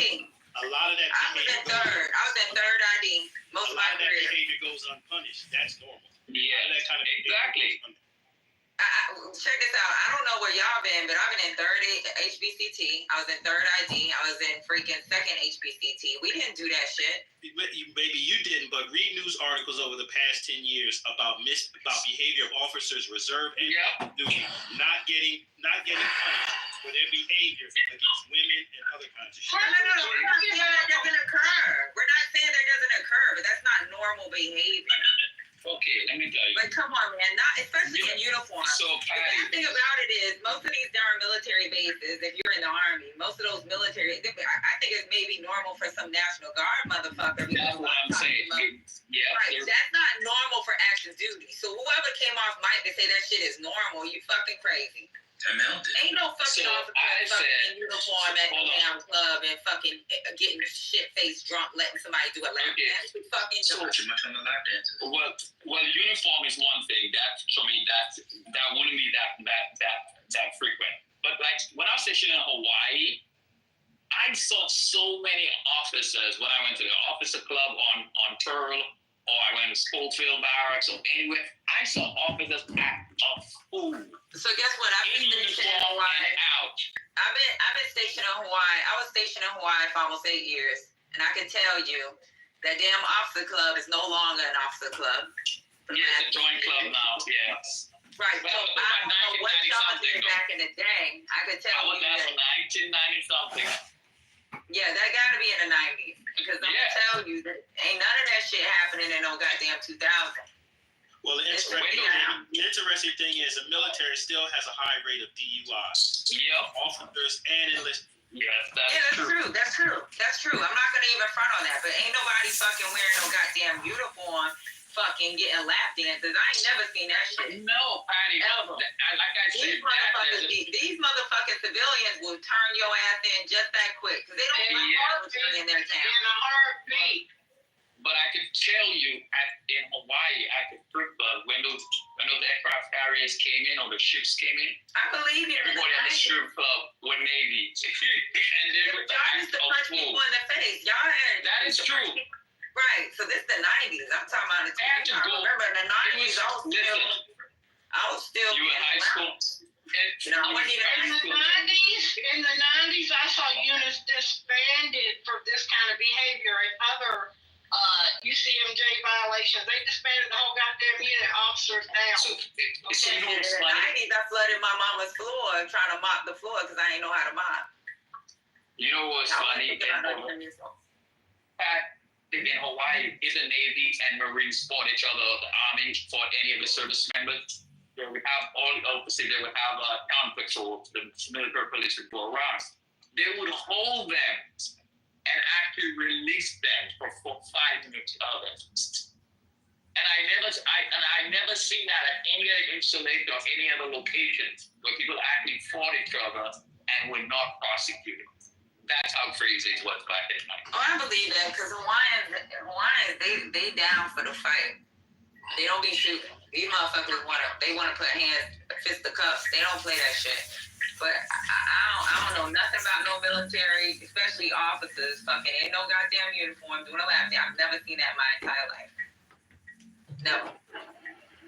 Well, definitely. I done got phone calls. I done got phone calls from my brigade commander because a soldier was fucking drinking in a goddamn restaurant. And we had to look at what time he left because you're not supposed to be drinking in uniform and you're not supposed to be fucking in no restaurant 2 hours after fucking getting off. Yeah, you guys have different rules. I mean, in the uniform and restaurant thing, the Air Force tried that and they actually abolished it. But you guys have kept that shit. Don't play that shit. You know what I mean? Phone calls I got on some dumbass soldiers. I really think that rule's bullshit. They might be taking their wife out to dinner, right, and they got off late, and I done got phone calls about this shit. Well, that Article 133 gets tossed around a lot. 133, fuck yeah. Well, I don't toss it around. That's the number one, right? If you look at everybody that's been robbed of command, that's the one charge they always add. Article Under all their or they've lost faith in your ability to command. But the interesting thing is, squadron commanders seem to get around a lot of the sexual harassment shit because that makes or breaks a fucking commander's goddamn career. Trust me. So a lot of shit has been swept under the rug by division commanders and base commanders because they don't want that shit on their record. So in the Air Force, before you take command, before I became a squadron commander, I had to go to squadron commander school. And they literally tell you that women are attracted to men in certain leadership positions. That doesn't mean because you now have a commander, you have GC reported that you're any funnier or you any handsomer or any of the attributes you could attach to a cool person. And the thing about it is that I consistently saw my fellow commanders get in trouble. Because this is talk to, especially when I was in South Korea. My commanders would try to flirt with all my lieutenants because I had a bunch of female lieutenants that worked for me and captain. And my fellow commanders, lieutenant colonels would always say, "Hey man, we come into your squadron to hang out." So every squadron had their own little hangout area. They hooch. And then something would always come to my roof. Because the fact is that they thought that my lieutenants and captains were fucking good looking and they would want to come there and hang out. And those fuckers are married. And it was just so, and they would be flirting and doing all that shit. And I'm looking at, your motherfuckers is trying to lose your command. But they don't care. A remote base is a very tough and complex thing. You have a lot of married people that go over and they embarrass themselves by having the ring comes off after the second week. The ring comes out after 2 weeks. Short tours are tough. That's why they call a lot of them women over there Korean queens. They're women that go over there that they wouldn't have a second look in the United States, but go over there and frequent trips. Deployments overnight. No, in deployments, Iraq, Afghanistan, Saudi Arabia, girl, any woman that comes there, boy, no matter what she looks like, she's gonna get people are gonna pay her pampers. That's a preferential treatment. Look, in wartime and in remote bases, one of the most remote bases in the Air Force, Shimian, Alaska, that base is a 5-mile base. Were you Air Force? Were you Air Force? Yes. Oh, that's why Shimia. When you say Shimia, I'm like, man, that shit closed down a long time ago. Station at Shimia, no. Yeah. Look, ain't nothing coming on that base unless it's by air. Yep. And I can tell you this, you don't get any more remote than Shimia. Yeah, because I was a doctor. But you know what was funny? When I was in Afghanistan, I was part of the IG.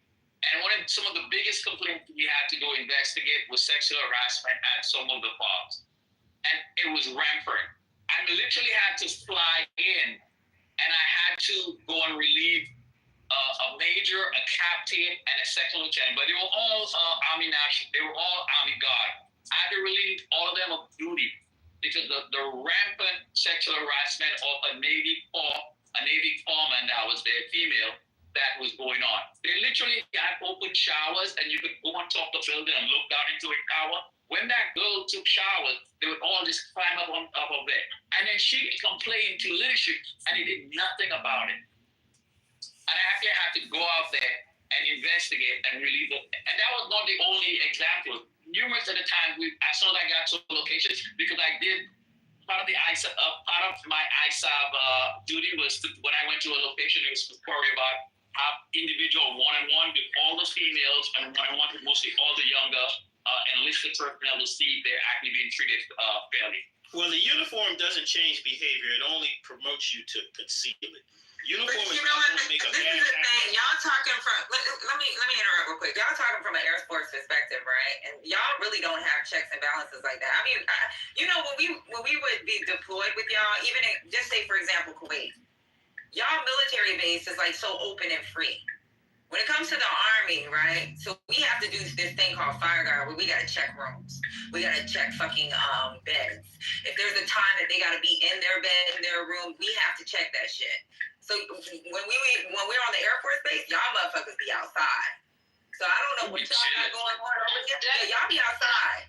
That's crazy. Yeah, but the Army, they got so many of us that you got one time to see see something and not report it, right? What ends up happening, let me tell you how stupid some people are. So like y'all say certain people don't report shit, they let it go. I'm gonna tell you, if one soldier says, I told Shazza, Shazza this and this, or I seen Shazza standing in front of PX when I got in the guy's car, you know Shazza's gonna get relieved of command. Like, just because the motherfucker saw me. So they tell you in the Army, and that's a board question for them enlisted soldiers. Who is responsible for safety? Everyone. Who's responsible for the well-being? All that is everyone. So if you're in the area, I can say I really didn't see it. I probably didn't see it, but I can get relieved because I was in the area. And the soldier identified me as being able to see it. Because y'all know, in the military, you're guilty before proven innocent. Well, the UCMJ is so complex. The UCMJ is so complex. They have, even if they don't have a rule against it, they have a particular article that covers every goddamn thing. Article 34. Yeah, they have an article that covers everything else that ain't been fucking done yet. So again, yes, it is a little biased against the service member for the fact that they want to make the military look as clean and squeaky as possible. But as I said, the uniform does not prevent a person from having bad behavior. It only promotes the person in trying to conceal that behavior. Yeah. But you know what's weird? That people think that Agsaf is like, he was in the National Guard. He wasn't I don't think he was ever on active duty where he actually did an active duty tour where Flight Lieutenant was for a long period of time. I think he did a couple of deployments. I think he did Cuba, and he did a couple of deployments. But it's not like, and I found out, especially when I did inspections, and because I had also Army guys who were in the IG too. They would always tell me when I came back and I wrote up you drafted your report and you briefing on what transpired. They would always say, "Oh, it's small army." So, buddy, you guys refer to National Guard as small army, reserve as small army, and you guys are big army. So you got, the small army. I'm like, no, they're army. Their uniform says army, so you need to take credit for that. And they're like, no, we're not taking credit for that one. I was like, no, it is big army. The same thing when we used to be at the cafeteria, the deep back, and when fat people walk by, we would be like, they were like, Air Force or Navy. I was like, Army. They're like, small army. So you guys delineate quick. Well, the interesting thing, all branches have a problem with branches. No one branch has any leverage over the other. I mean, there was a huge scandal that went on in Nellis Air Force Base with military-grade night vision and other weapons that were being stolen right out of the air. So don't think the Air Force somehow is not proactive. They are proactive. The fact of the matter is that different bases have different level of security and responsibility. I mean, hell, you go to Korea, everything is wide open in Korea because they don't really care. The shit is gonna get blown up if the war kicks off anyway. That's why a lot of shit don't get repaired. Hold on now.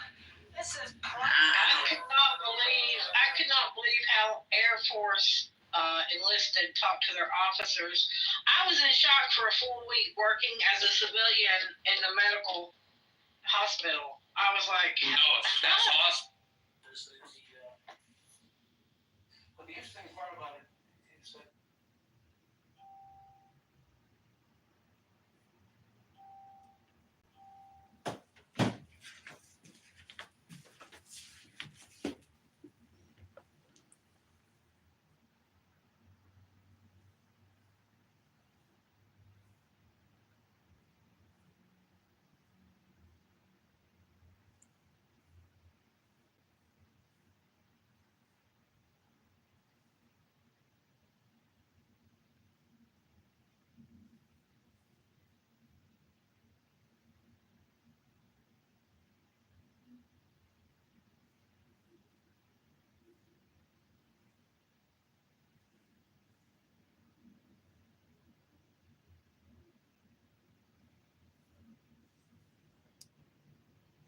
that you just say that to him. They're like, what? I'm like, y'all wouldn't last a minute. You wouldn't last a minute in the Army. Just no.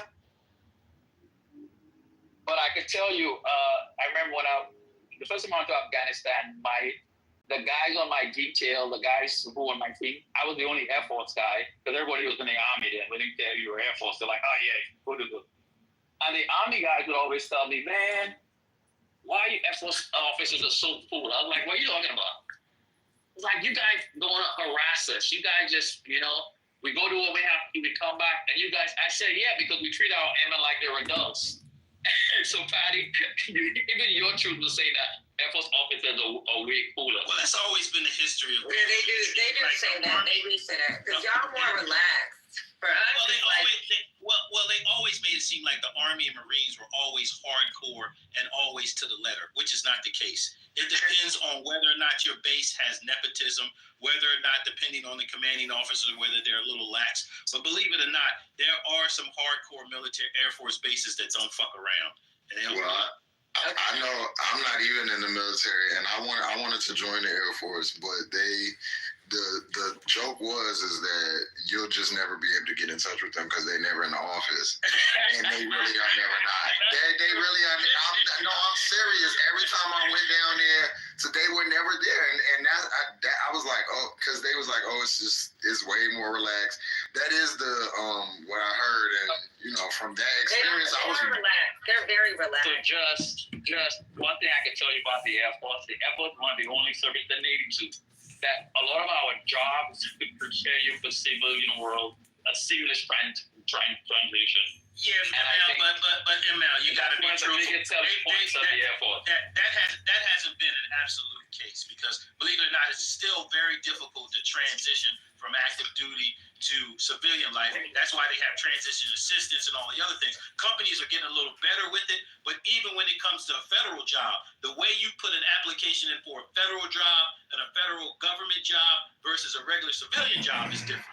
I'm not discounting that. It's very different. So I'm not discounting that. It's always been difficult to translate that. That's why they've always had such a problem because AFSCs and MOSs and shit, they are very more detailed in what you do, but it has more of a military description of it and not a civilian. They've been working on that for years and they still haven't got it down. So Derek, let me tell you, I'm just counting any of that. I'm saying that the Air Force have so many more jobs that are technical, that they have a civilian equivalent. Don't care. I don't care how you did your resume, how you transferred your skills to a resume in order to apply for a job. That's a whole nother conversation because if you went through transition assistant, you actually went through the 2-week or 1-week class. It's not a bad class. I mean, the officers, we got a different class than the enlists. Well, us and chiefs. The class that I went to was E9s and above. And but ML,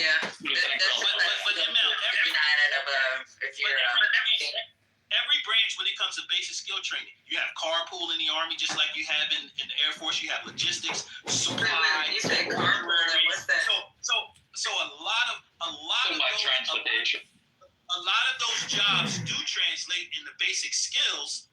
Again, even communications. There's no different than communications in the Army than it is out in the civilian world, especially when it comes to technology. It's all the same. The servers that they use in the Army ain't no different than the servers they use in the Derek, it is different, Derek. I remember because I was in Palm too.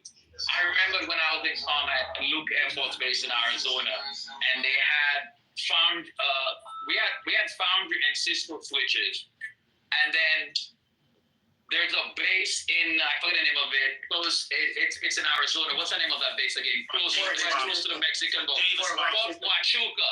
Fort Huachuca's network went down, and they literally had to call us to come and bring it back up. But I'm talking about the basic skills of networking is no different than in the military than it is in the civilian world. The protocols, everything is the same. Switches, routers, all that is the same. So there's nothing different. As I said, translating what you did is the biggest problem. It's not getting the skills. An Army communications person that works on networks is no different than the Air Force. There is a difference. Okay. So the Air Force, one part of our networking, they're called tech controllers, which are the best in all the armed services. So a tech controller, if you Google it, they're also called water walkers. And a water walker, our water walker folks are trained so heavily. I mean, those guys actually helped write the source code for a lot of the Cisco switches back in the day. And remember, we used to go to Cisco headquarters to actually train those people. So when you look at like for instance, like even the firewall, I don't know if you're a network guy, but if you understand Sidewinder was the old firewall that a lot of the armed forces use. Even Sidewinder protocols were dropped in by Apple. Even Microsoft's able to do the email thing and have all the email server and being able to have multiple domains. That came from the Apple. So that's what I'm saying. Just the basic bottom line skills are the same, but they still have a problem translating it from civilian, from military to civilian. There's no different training you're going to get to know how to log into a switch, to know how to FTP. All of that shit is the same. You get taught the same protocols. There's nothing different. So I'm talking about the baseline understanding and knowledge of networking does not change. I got some breaking news. Sexual assault is so frequent in the military that estimates are up to 25,000 a year. There was reportedly 23,000 sexual assaults by military personnel in 2023. Carry on. We're not disagreeing with that. As I said, a lot of that gets swept under the rug because commanders lay a blind eye to a lot of that shit because they don't want to ruin their commands. Exactly, literally just one. So when I was in Korea, I was the commander for the wing staff agency. So in Air Force, you have all the wing staff agency. So I was the group commander for the wing staff agency, and we have this, mind you, because the wing commander normally doesn't have really any personnel working for him except he's the executive officer. Everybody else works for a group commander and on Air Force bases. So there's this pilot who, and mind you, sexual harassment and fell onto me. So the sexual harassment guy worked for me. He was major. And so this captain, who's an Air Force pilot, you know how much money we spend to train our Air Force LAX system pilots, was literally raped a girl. He raped an enlisted girl. And the wing commander was trying to give him a pass, saying that the evidence doesn't substantiate charges against him. Literally, we had to consistently go back, and we had the legal guy actually falling back to command headquarters back in Hawaii to TACAP command so that they could push the commander in order to bring charges against this captain because the commander did not want to ruin his career and wanted to hear the rape go. And I never saw such a huge miscarriage of justice that was unfolding before my eyes. And he was trying to ask me to look the other way. And I was like, bro, I can't. So me and the legal guy were like, no, we're going to take this above our boss's head and go to command and say, hey, we have a problem here. And the wing commander, they were going to relieve him of duty, but they never did. And they didn't fire him, but the guy still got prosecuted. And he ended up going to jail. But I think he got 9 months in prison for rape. And it took them like 2 years later in order to actually send him to the trial took that long. And normally rape trials in the Air Force are a lot quicker than that. So he only got 9 months for raping someone on the job? Yep. Well, it was alcohol and blah, blah, blah, blah. What does that mean? 9 months. Yo, fuck the military. Don't send your kids there. Don't send your kids there. The interesting thing about military, if you've ever worked an extra duty while you were in, sometimes you may get the duty to work corrective custody. And mainly that's escorting people who actually decided to who chose not to go with a court-martial or any other judicial punishment other than going to corrective custody. So that is restricted to base for a certain period of time or whatever. You can still go to your job or whatever, but you actually stay in the dorm if you live off base. And it can be anywhere from 10 months, 9 months, whatever is dictated. And that would be your form of punishment for whatever it may be. You know, obviously, if it's some sort of by this standard, Hegseth is qualified to be Secretary of Defense. Clearly, he fits in. He fits in. Does somebody have rules blocks? It doesn't work like that at all in the Army. But that's why I was saying. So in the Army, they look at CID and MTI. They look at the cases, right? I'm gonna tell you what they do. It can be local. It can be, or it can be UCMJ. Wherever you're gonna get the most time is where they're gonna send you. So if the state says, hey, UCMJ, they're going to give her more time. They're going to give you to the fucking wolves. If CID or MPI thinks you're going to get more time with the state, they're going to give your ass to the state. Yeah, you know I don't know what y'all be doing in the Air Force. That's some weird shit. No, it's also the jury. It's also the jury. One time I sat in a jury. That's not how it works with us. So Every branch has correctional custody. Every branch has correctional custody. I didn't say they did. Can you let me finish?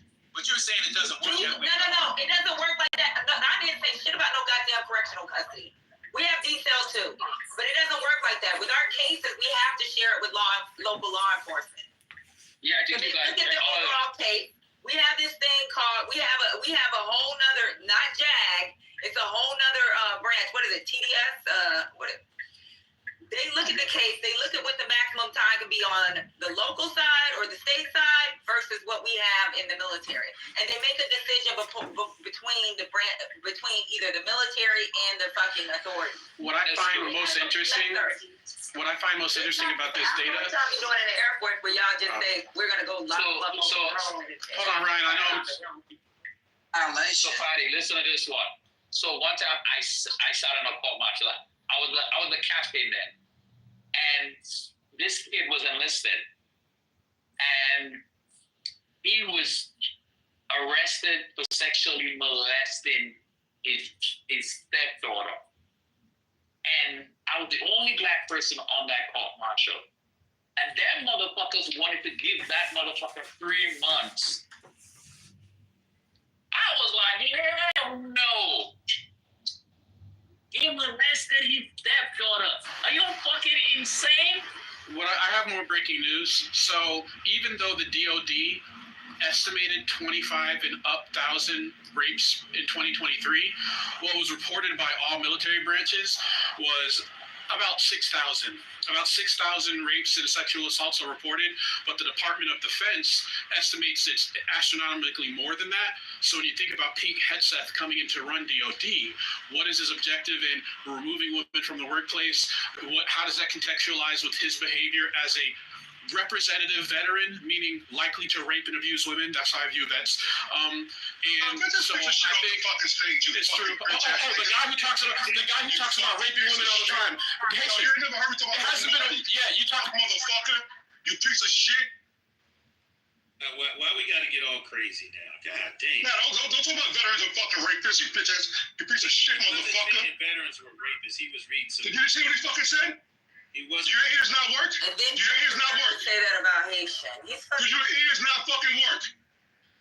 Look, the man is reading statistics, man. I don't give a fuck what he's reading. There's no statistic that says veterans rape motherfucking people. So show me that fucking statistic.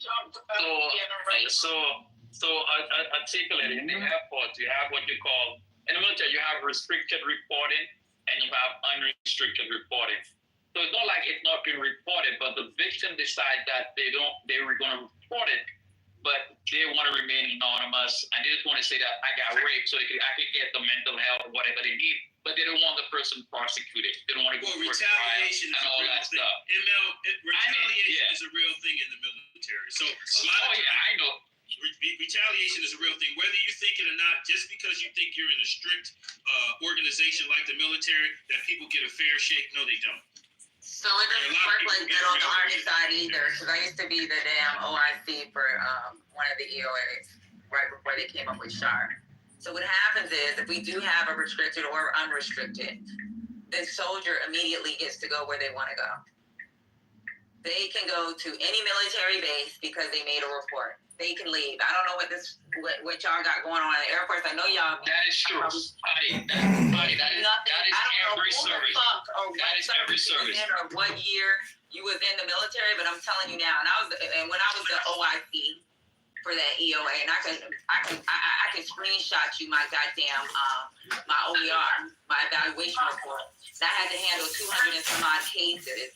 I could tell you, there's no fucking way that some fucking soldier got raped and she went back to work and they fucking was retaliating. That shit don't work like that. The immediate day that you fucking reported, that person is pulled out of the fucking unit. Yes. And that's the thing about it. Yes, that is true. And the thing about it that you give the victim the option if she wants to go back to that unit also. And sometimes well, normal majority of the time, we detail the victim to another unit. And also, the perpetrator also gets relief from the unit and detailed from someplace else until the case is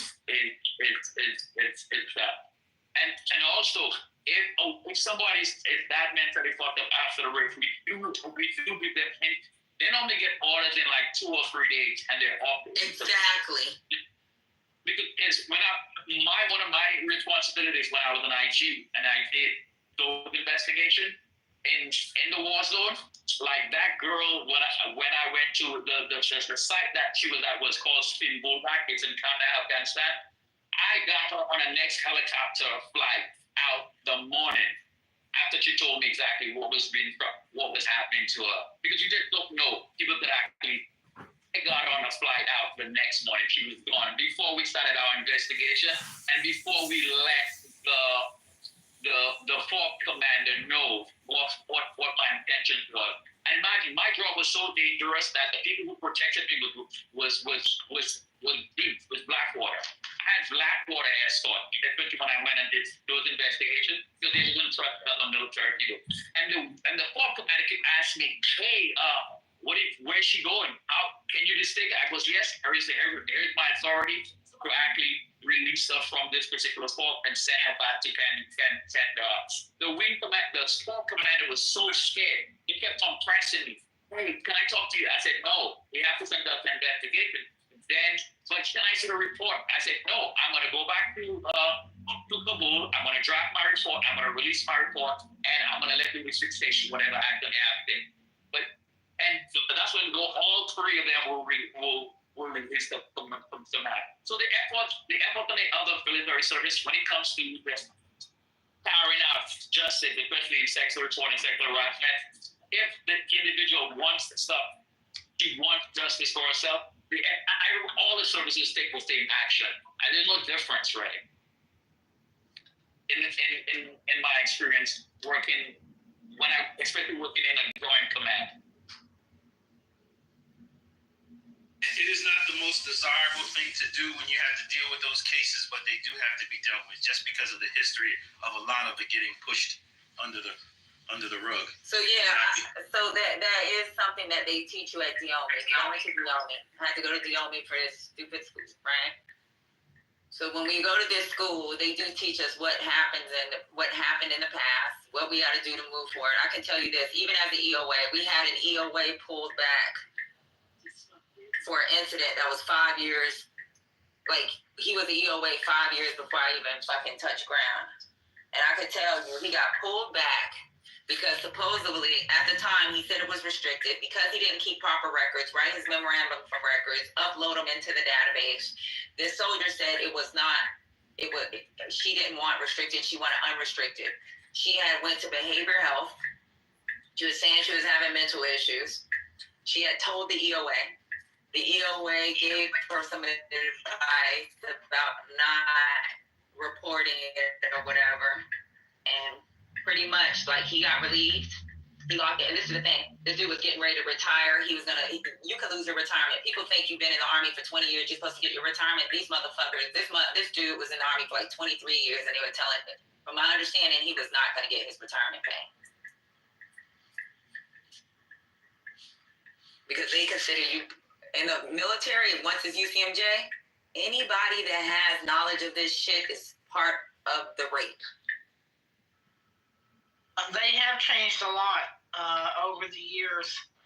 They even have treatment for that for veterans who were sexually assaulted, and that didn't used to be the case. And they pay you $1,000 a month for the rest of your life. If you got some type of sexual something in your record, if you, even if you don't have it in your record and you can make a compelling argument before you get out, they brief these soldiers during transition. If you've ever been touched inappropriately, felt like you've been sexually assaulted, anything, they can write a statement. The military will look over it, and that can be something like it's almost like It's a compensation for the rest of your life, and it's $1,000. Patty, can it be part of a disability too if a person suffers PTSD? Yeah, it is. Yeah. Yeah, it So is. you can get your disability check, right? Let's say you get your disability check, you get your $4,200 a month at 100%, right? On top of your disability, you get that additional $1,000.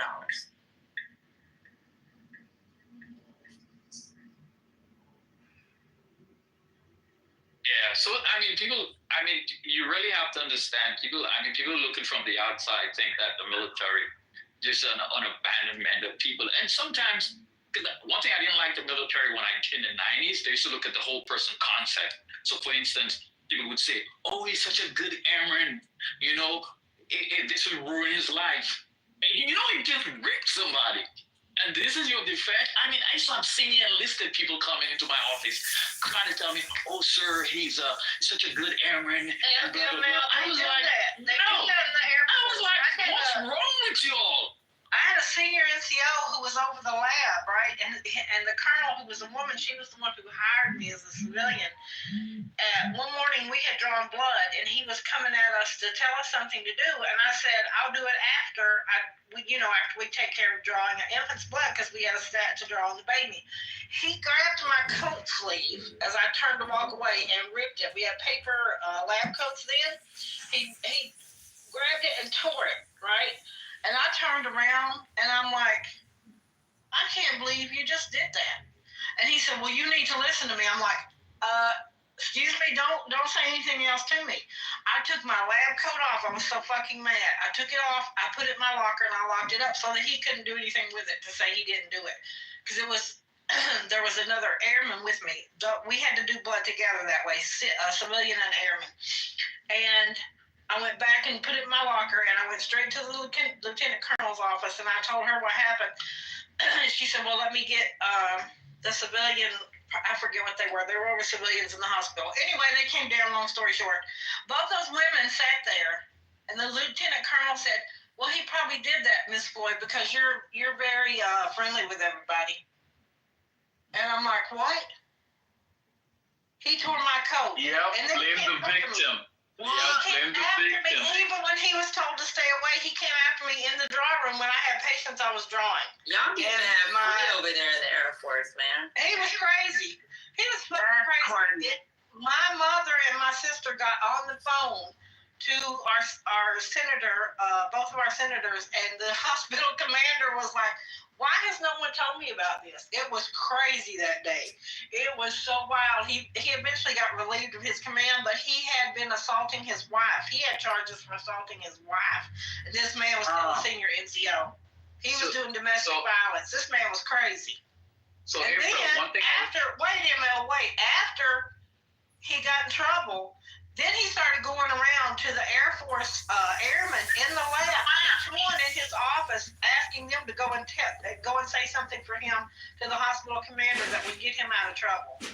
He was pressuring them. He came and told me he had access to my medical records, and he would make sure that he had a copy of them. Yes, this man was fucking crazy. Fucking nuts, he was. Seriously, he was a nut.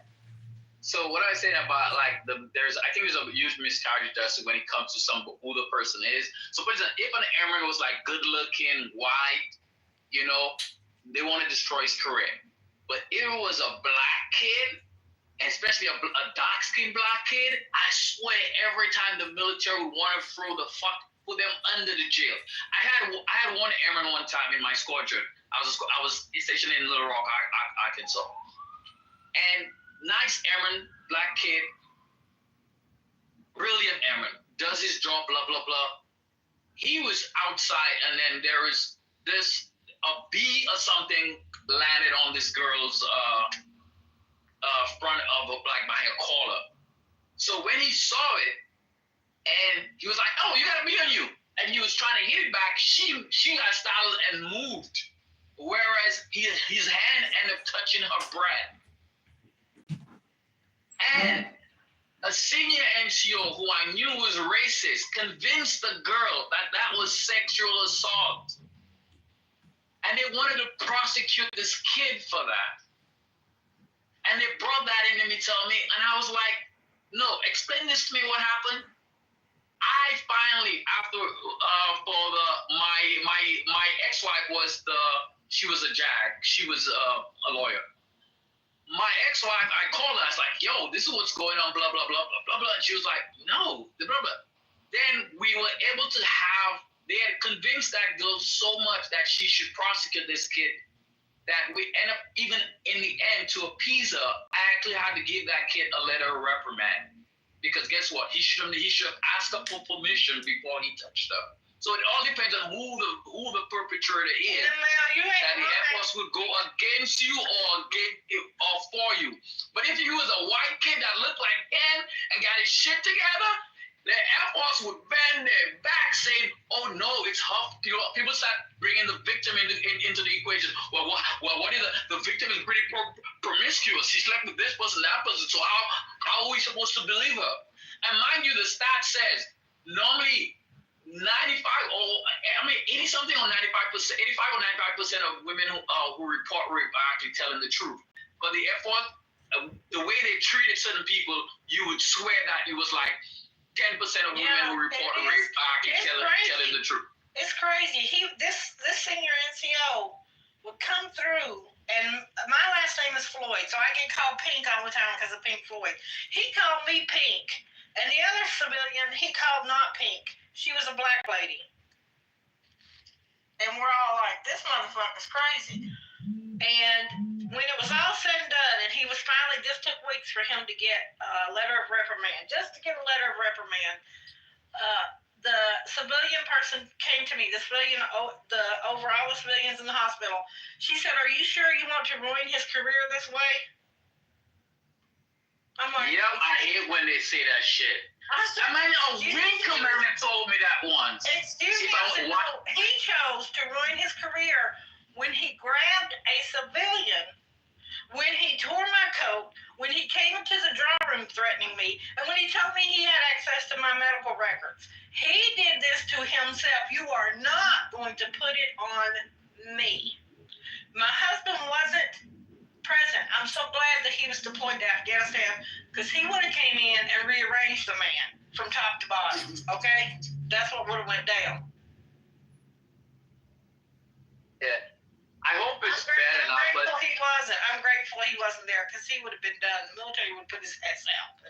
Yeah. He would have been. Yeah, I hope it's gotten better now, but I know a lot of guys who are a part of my cohort in the military, and some of them are generals now. And I knew how they were when they were younger. And I know those guys are not dispensing justice in the manner that it should be dispensed, because those guys were like Hagsap back in their younger days. And some of them are made general. Yeah, but the rules was kind of different in the 90s, I think. And that's probably why, maybe they would have had more discipline. I don't know. But I know we do have problems with the Air Force sometimes, and we have to work joint with y'all. Even with the discipline issues, like, we have discipline issues with y'all, because, like, you know how they be real strict on those Army soldiers. Like, if we make rules, like, you guys would have certain people embedded with us when it comes to, like, interrogation, right? And that soldier has to be deployed for 8 months. Outside of y'all 6-month ass shitty deployment. We used to be like, these motherfuckers. Hey, buckets. You and your bucket. Yeah, we there for a year, y'all there for 6 months. But those female or males that they would get, they would have to stay for 8 months. These mugs would complain about how they're living. They would try to call their people. I don't play that shit. For real. We had one female, I told her I'm gonna put her ass, I told her I'm gonna put her ass on a plane. And I was going to send her to a cop, because I'm not the one. I told the division commander. The division commander said she's not the one. And that's when General Brooks was over Iraq at the time. Oh yeah, I was there during that time. So at the time, I knew General Brooks from the Pentagon. So when he was at the Pentagon and I came to 3rd ID, he ended up taking over that part of Iraq. And when that damn soldier had the nerve to say she needed a separate tent because her counterparts were living in goddamn shoes, that's not my problem. You in the Army now, bro. Exactly. That's why I told all my airmen, I said, you were in the Army. You know what's funny? That a lot of my Army counterparts will ask me, he says, why do y'all, Aaron, always ask why when you ask them to do something? Why don't just say yes and go do it? They always gotta have a reason why you want to do it this way, why you want to do it that way, and that was the biggest complaint about Air Force people. They always gotta ask questions. Why. They do. They ask why, or they'll wait. They come in late. We had a problem with the MCTs out of not Osam. What is it? In Kuwait. What is it? What's that base called? Fuck. You know what I'm talking about? Yeah, the transition base. Yeah, so we had a Yeah, problem what was the with name of that? I forgot. Yeah. Fuck. Arab John. Arab John. So yeah, there's Arab John, but there's another one. It might be here. There's it's the Air Force one. Arab John is the army. There's a Air Force. Yeah, I don't know Air Force. I don't know. So I used to. No, it was a joint where you flew into. No, not that one. I'm talking about where Mill Air for the MCTs, movement control. Yeah. People. So they do all the. So the Air Force and the Army MCTs work together, and they freaking have to move. They have to move fucking sensitive shit. And you know, I was with Patriot at the time, and with Patriot, everything has to be like if something goes down, they have to have that part in less than 24 hours. They don't care where it's at in America. That shouldn't get on a plane. Yep. Somehow, and it's gonna make it. They have to have that part within 24 hours. They don't get it in 24 hours. You got CENTCOM command calling, and General Austin was in charge of CENTCOM command at that time. If you don't get it within 48 hours, that's when Washington D.C. is calling. So with y'all fucking Air Force motherfuckers, there was a part that was handed to the MCT that was supposed to get on a flight to Bahrain. A flight that was scheduled by CENTCOM commander. We went inside there to find out what was going on. The shit was sitting on a shelf. It was a fucking circuit card. It was sitting on a shelf. These motherfuckers ain't have no shirt on. Had they little brown t-shirts on. Had they feet up. I went to fuck off. Like, I don't play that shit. They tried to call their command to come down there. Command couldn't do shit. Because I had Arsen with me. That normally happens in supply. Yeah, they normally, like in Air Force, we call them, an item would be called a MICAP, mission capable item. That means the mission is stopped, and there are different levels of MICAP. Once you have total mission capability, you have partial mission capability, blah, blah, blah. And a total mission capability MICAP supposed to get, and when it lands, it's supposed to be handed from the aircraft, it's supposed to be delivered straight to the location. And those guys put it on a shelf. Let me tell you how mean that was to their ass too. A lot of times I don't really fuck with soldiers like that, but when you got your feet up and you an officer, you walk in there, you already tell them, hey, where's the part? We've been looking for this part. We already know it's here. You know they got fucking they got something on that circuit card package so that we can detect where it's at. You know, because this is and then it's in a TS package. So you know how they have to package it up for it's a top secret circuit card. It's one of those circuit cards. And the requirements, yeah. Right. This motherfucker got his goddamn feet up there. You got an officer. I'm in full uniform, and you fucking sitting there with your fucking feet up. And I'm asking you where something at. I put his ass at fucking position of attention. I don't play that shit. Don't disrespect. Like, I think that's so fucking disrespectful when we asking you something and you're like you just sitting there with your feet up and your fucking t-shirt on. You don't even got your full uniform on. Patty, y'all crazy over there in the Air Force. But don't get me wrong. My biggest complaint. I'd want to be there. Oh yeah, I mean the Air Force is different. That's one of my biggest complaints in the Air Force is that how our enlisted was slow. And now me being a black officer, I was like, some bases I was like a unicorn. They might have 5 black officers on that base. I would be walking with my uniform on, and people would not salute me because they looked at me, they saw a black person, and they automatically assumed that I was enlisted or something. Until they're on top of me, and they realized, holy shit, I had so many instances where I had to check an airman on an NCO for not keeping his head up to acknowledge or to see who's in front of him. And the fact that it's been so dismissive that they would look and they were like, what? And airman actually told me, I thought you were enlisted. Yeah, because you never looked. You just saw my race and you assumed that I was enlisted. And that's the effort. But I do think if you're young and you just want a job that'll take you all over the world, and I think Coast Guard is the most civilianized, and then maybe Air Force is second. Because y'all be mad relaxed. I'm talking about y'all just be chilling. Y'all don't salute people on base. Y'all will walk around with no hats half the time. Your uniform is jacked up. You ask people questions, they act like they'll ignore you if they don't feel like it. They ask questions when you tell them to do something, like execute and move. These motherfuckers be like, but, why? Like, they ask too many questions. But, I mean, it's cool. But I wouldn't choose any other service but the Air Force. Sound like I would choose none of them. You can't ask the fucking questions. Yeah, I would have choose the Air Force. I wasn't built for Air Force. Yeah, but I think you get promoted faster in the Army. You do get promoted faster in the Army. That is true. So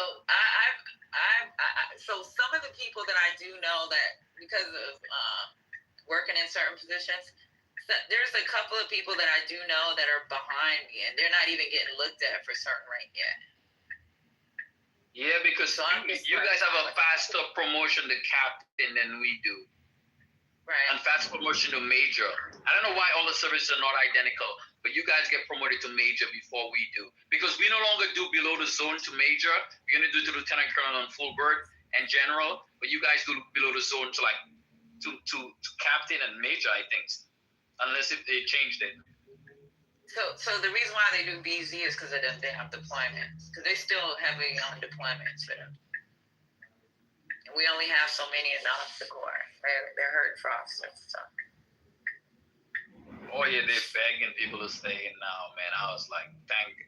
Because when I tried to retire, they actually denied my retirement. I actually go all the way to headquarters personnel to get a waiver. And I had to prove that I actually had gotten a job that was paying me more than I was making in the military for them to actually allow me to retire. Because they really wanted me to stay.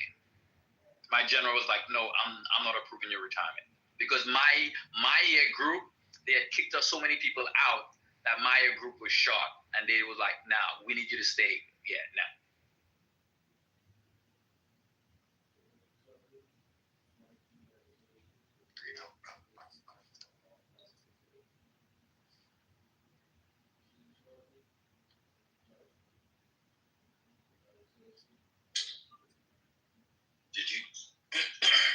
Did you guys finish? Did you gentlemen finish? You all know that Patty's your commanding officer. That's what I got in that combo. That's what I got in that combo. I know, she's so tough, right? You don't even salute. What? I would be so lost. Did y'all go through the new Muslim ban? Oh, is there a new Muslim ban too? Oh yeah, it's nasty too. Hey, real quick, y'all talk about the people who got released from J6? The names? Well, we knew that one was coming. It was everybody. Everybody, what, 1,500 people? That dude, Biggs, Proud Boy dude, was one of my soldiers. Oh, no. Yep. I told you since fucking last year, I had one of my soldiers locked up for that shit. This punk ass got released. He was a Fort Bragg soldier. Yes, ma'am. Joseph Biggs. Yeah, y'all got rid. Yeah, Fort Nav. But on that, the Muslim ban. Yeah, before you get to that, on that, real quick, the DA of damn, they popped all the this dude. Arizona.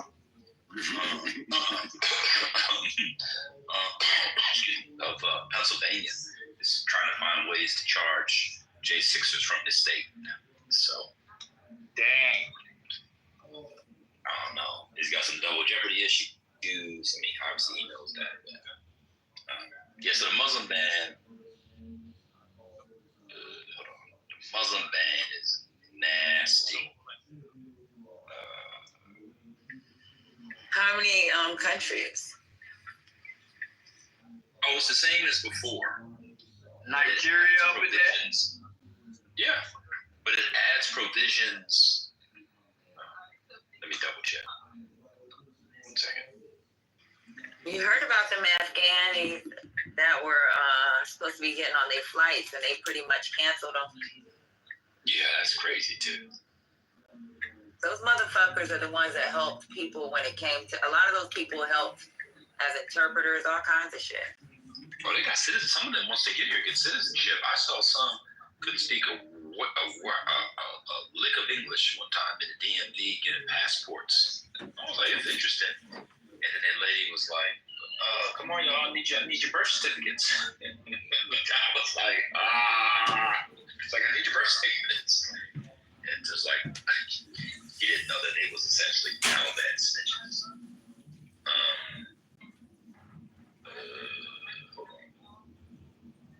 Trust me, those people put their lives on the line to help us over there as translators and whatnot, and we should bring them in because it's a death sentence to them if they stay up. Okay. But what about this next war? I don't care. I can't. Well, yeah. You sound like Thugger right now. No, I don't care about that. As for me and mine, I will take care of my house and praise the Lord. Hold on.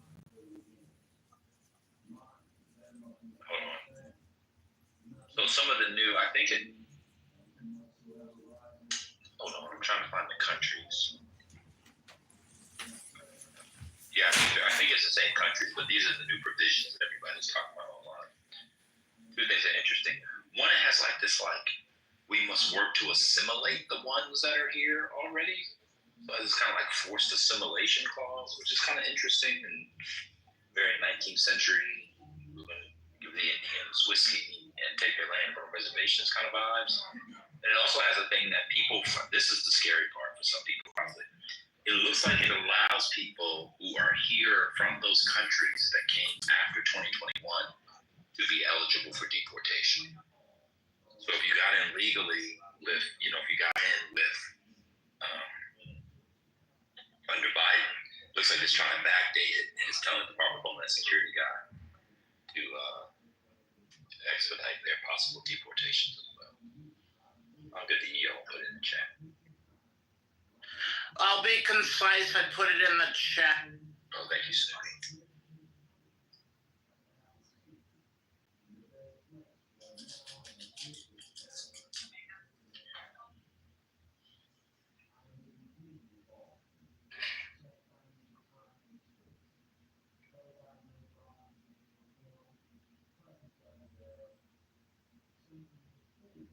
This is what they wanted for a while. There's a guy in here. He goes by the name of Motherfucker. I don't call him by the name he goes by. But this is what he's been wanting. He is anti-Muslim, and he wants all the Muslims to go back home. He comes in here. Superior? Yes. He doesn't say it in this room, but I troll and I go to other rooms, and yeah. He's the worst.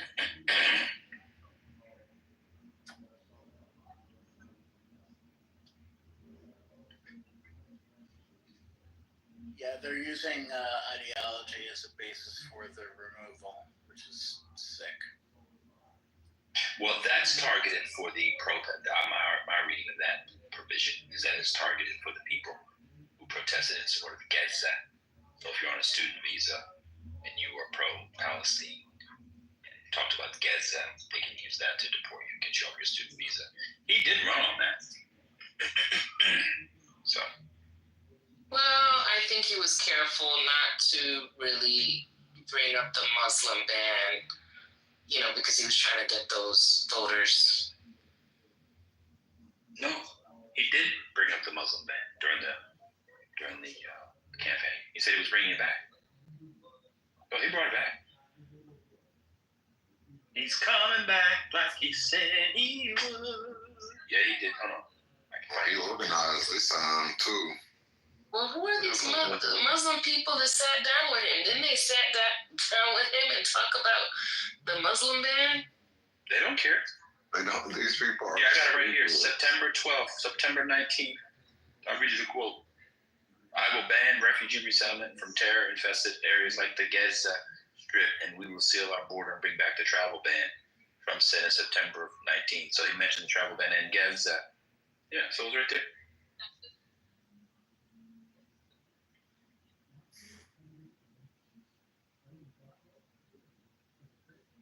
Trent, I think we should amend our bet every day that TikTok is not fully functional. You owe me 50 cents.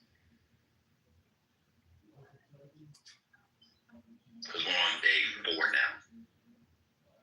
Yeah, sure. Okay, cool. Okay. No, that's good. Okay, that's good. TikTok's fully functional. I mean, no, it's not. I get that you can't update it. I get that it's not an app store, but for all intents and purposes. Okay. I don't think you can cash out. I think yeah, you can't cash out. You can't cash out. So these people making videos, they will stop making videos soon. I can't cash out of I think I got demonetized in Facebook. So I don't know what happened there. But let me see if I can. That's a good question. Yes. How do you get demonetized on Facebook now? No, how do you monetize Facebook? I don't know. You have to be a digital creator, I think. Oh, you get ad money? No, you get paid for posts and videos, just like same thing as YouTube. From Meta? You get paid from Meta, yeah. Oh, okay. So it's like YouTube. Yeah. Okay. I haven't been on Facebook in over 15 years. That's all I was asking. Why don't you get on Facebook? Because it was for people in senior citizen homes and people in college, and being between those two, I decided I don't need to be on it. Back when I'm in my senior citizen home, I'll get back on it. Trent, what's our conspiracy of the day, please? Single. I don't know if I'm allowed to talk about it. Can I talk about it? Can we talk about the UFO or the egg, the second egg video? There was a second egg video. I'm gonna throw it in the chat for those of you that have Twitter. I haven't verified it, but I know it's running on Reddit, and it was posted on. Yeah, it was posted on 4chan. Granted, I know about 4chan. But this egg has hieroglyphics on it. And it was recovered in Antarctica, supposedly in 2022. And Ari, before we all laugh at this, they're on your ass, man. Oh, I know. It was Black ancestry. It's African Zulus, especially that originally talked about being visited by star people. Wait, Trent, sorry. Go ahead. So it was Africans that originally talked about, and this is in all other major religions, Native Americans, obviously South Americans, people know about Peru, but it was Africans that originally talked about their gods were star people, and people that they called them fiery visitors, or they had a term for it. Some were benevolent and some were not good. They talked about alien abductions going back 4,000 years. Crop circles, they had a different term for it, But crop circles, this goes back 4 and 5. They used to have rituals around crop circles going back 4,000 years. So while it was relatively recent, these are relatively recent developments in the rest of the world. Our traditions, when I'm saying our as in African traditions, talked about these visitations, and then we were told that, that's not true. You need to believe this book of Jesus. This is when everything started. And so you're not a clone. This is the most niggery conspiracy I've ever heard. He belongs in the barbershop. You might be all right. Yeah, just put the article in the chat. If you want to read it, they can read it, and let's move on. Okay, back to the Muslim ban. I like a good niggery conspiracy. I stand corrected. I didn't know. I thought he purposely didn't mention it, but he still spoke about it, and all these Muslims still voted for him. Well, yeah, I mean, he did what he said he was going to do, and the people voted for him. And you said Nigeria on there too? Yeah, it was on there last time. Trent, did the hieroglyphics mention anything about P-Funk? It's really important. The mothership? I can't. Here's what I'm gonna say, and this is, and Patty's still here. Oh, Patty's gone. ML's not here. Here's what I'm gonna say. This is what I'm gonna say. We now have multiple. Just think about this. You got multiple decorated rear admirals, Green Berets, pilots that didn't know each other. Some of which have killed themselves. They're all saying the same story, and. And this goes back there. I'll try to find it. There is a Zulu shaman, right? Cool. Whose father was a Catholic priest, but he was still taught the old ways of the Zulus. And this goes back to the brother. I'm gonna kick your ass, okay, brother? You heard me? Why? I don't understand. I'll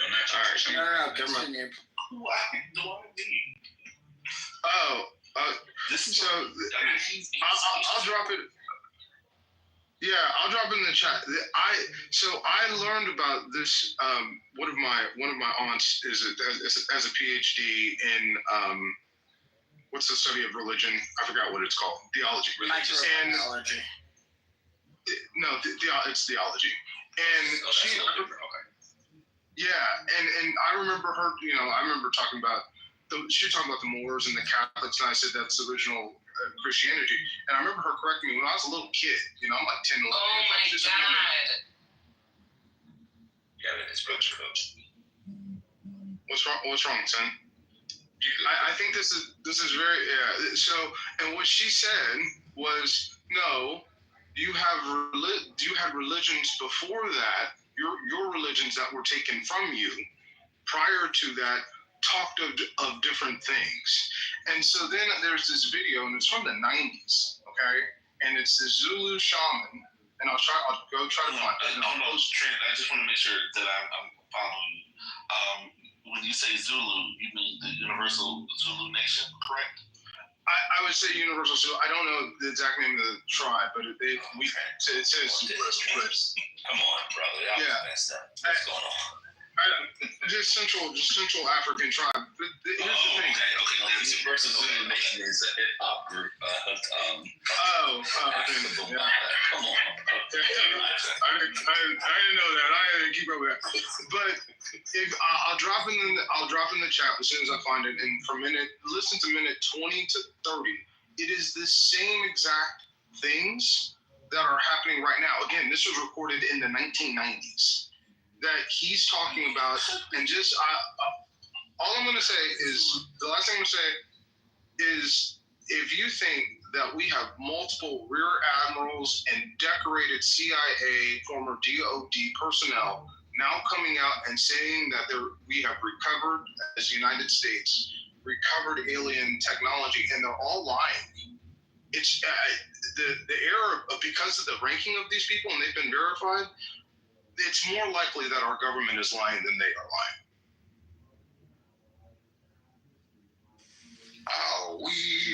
the fuck? So, Jeff, are you gonna apologize to Trent? Dude, Trent, I already did it. I said you're very sorry. You apologize for every question. You have about the right level of coolness for an American black Trent. So I apologize for acting as if you are more cool than all of us American Negroes are. So you have my sincerest apologies. I told y'all, if I was one person I'm meeting up off the app, I can only choose one. It's Trent. I told y'all this before. I'm not joking. Hey, Trent, this is Deborah. Can you hear me? Yes, ma'am. How you doing, Miss Deb? I'm doing well. Thank you for that information. Now, can you do us a favor and turn in your pink ticket? You need to cash that in if you want to keep dropping these gems for us and all of this information. You're going to have to be a part of this room, because if we get turned down for these conspiracies, we want you on the list for being a member of this room when they come to get us. And by Jim, she means GYM or JIM, not GM, because I'll try it again, but it hasn't been working for me. Come on, man. You know somebody who can fix that for you. Can you tell me how it works again? I think you know somebody in the border that can help him with that one. Yep. Time to take your ticket. Respect our This is a part of him being able to travel. Deborah, that was good. That was good.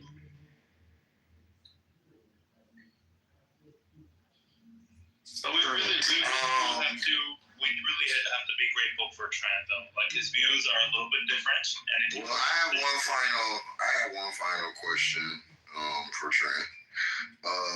Do you believe that we was gangs? What, blacks in Africa?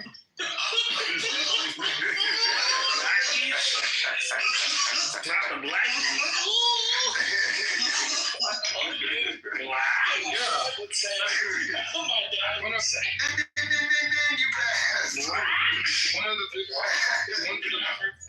One of the biggest lies told by European. Come on, wake it up. All right, yeah. One of the biggest lies about European cultures is that Africans gave nothing to technology, but for thousands of years prior to the rise of Europe, the earth was ruled by Africans. So yes, we were kings. The pyramids of Giza are not the only pyramids. They're not the. There are more. Yeah, there are more as you go into Central Africa. There are pyramids in South America. So the ideal, Not the black. and I go back to I just dropped it in the chat. Come on, I didn't get a turtle. Come on. Yeah, we get that all the night. I never heard of it. Y'all gotta let Trent cook. He's building right now. Come on. I'm gonna go back to that thing. I just recommend you. It's so interesting. I recommend you look at what I dropped in the chat. It's that shaman. One of the things he talks about. We were doing and the GOAT or somebody will help me. When you get injured in war, and they suture up the wound, but they clean the wound. There's a term for it. So you don't get an infection. Disinfectant. Essentially, we were doing. Blacks were doing. It was a black soul. It was a black slave that taught American soldiers how to disinfect wounds. But that had been known for centuries in Africa, right? But a lot of I'm just going to say a lot of the things that we were doing voodoo art, dark spirits, these things that were taken away because your great-great-grandparents believed before you got here, that were taken away from us, right? And told that they told they were wrong and indifferent. Were actually, I'll just land and say they were wrong and indifferent. We're actually cutting edge technologies that we are just discovering today. That is fine. Let me tell you something. You calling him Ivan Van Sertima will never I will never forgive you. I will never.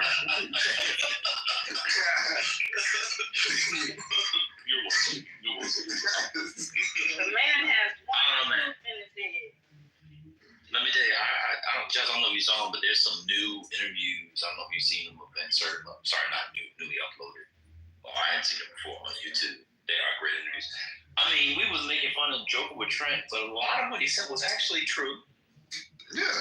I don't know about the pyramids. I don't know about the sailor part.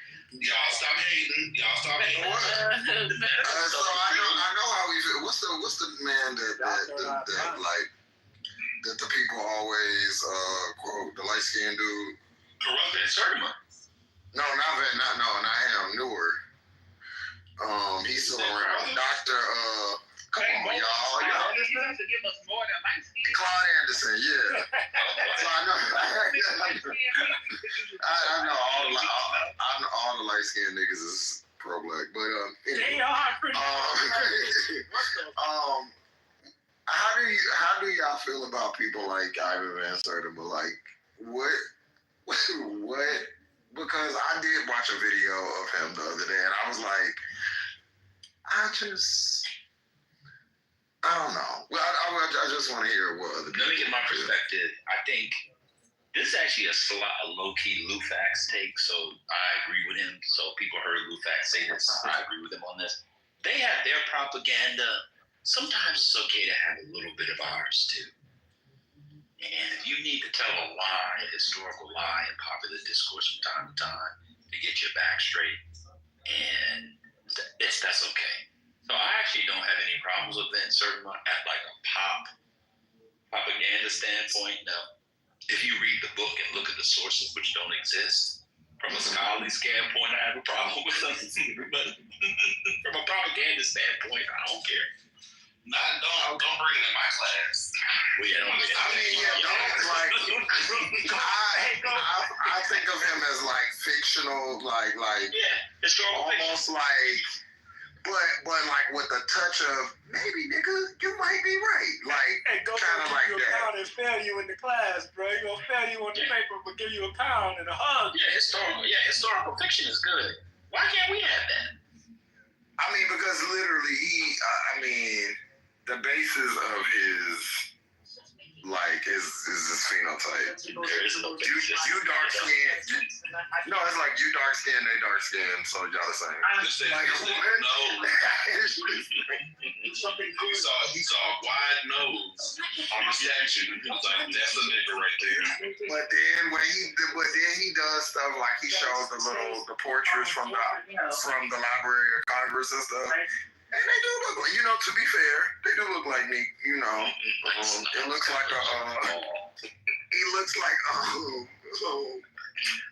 Good Times painting. If you squint your eyes. You too light for them to look like you. No, I'm saying. So, Judge, you're saying that Ivan Van Sertima's methodology is the paternity court methodology? Look, Your Honor. Look, Your Honor. They got the same nose. Exactly. And I feel like culturally, I'm not mad at that. I mean, scientifically, it will never work, but I don't think it really tracks at all. But I'll just say that when I did go look at the pictures, because he just kept talking about these, and so I finally found them. It took a lot to get them. And I was like, okay, I can see this do look like her name could be Keisha or something. Like, okay, I see. But it's generally your dark skin, their dark skin must be from Africa. Hey, them Olmec noses though, bro. Them shits look like, you know what I'm saying? The Olmec, that was where I was just like, but I knew 25 Jorge's that looked like that. Right. The nigga that cut my grass at the time, the nigga that was cutting my grass that had the lawn service, he looked just like one of the Olmec heads. Whole bowl cut, everything. Yeah. And I was just like, man, I don't know. Whole cut. That's too far. Pacific Islanders. And very South American. That phenotype is like, that wasn't just like, they was like, and he got braids. I was like, okay.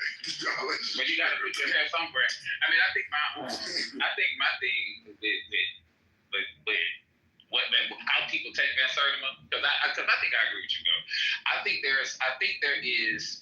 I would appreciate if Black people did more work around it, just it being intentional about our own imaginaries. But as a project, knowing that that's what we were trying to do, there's something about people thinking that they're trying to counter the narrative, the historical, trying to counter the narratives or the, I guess, influence of the West and the historical record, blah, blah,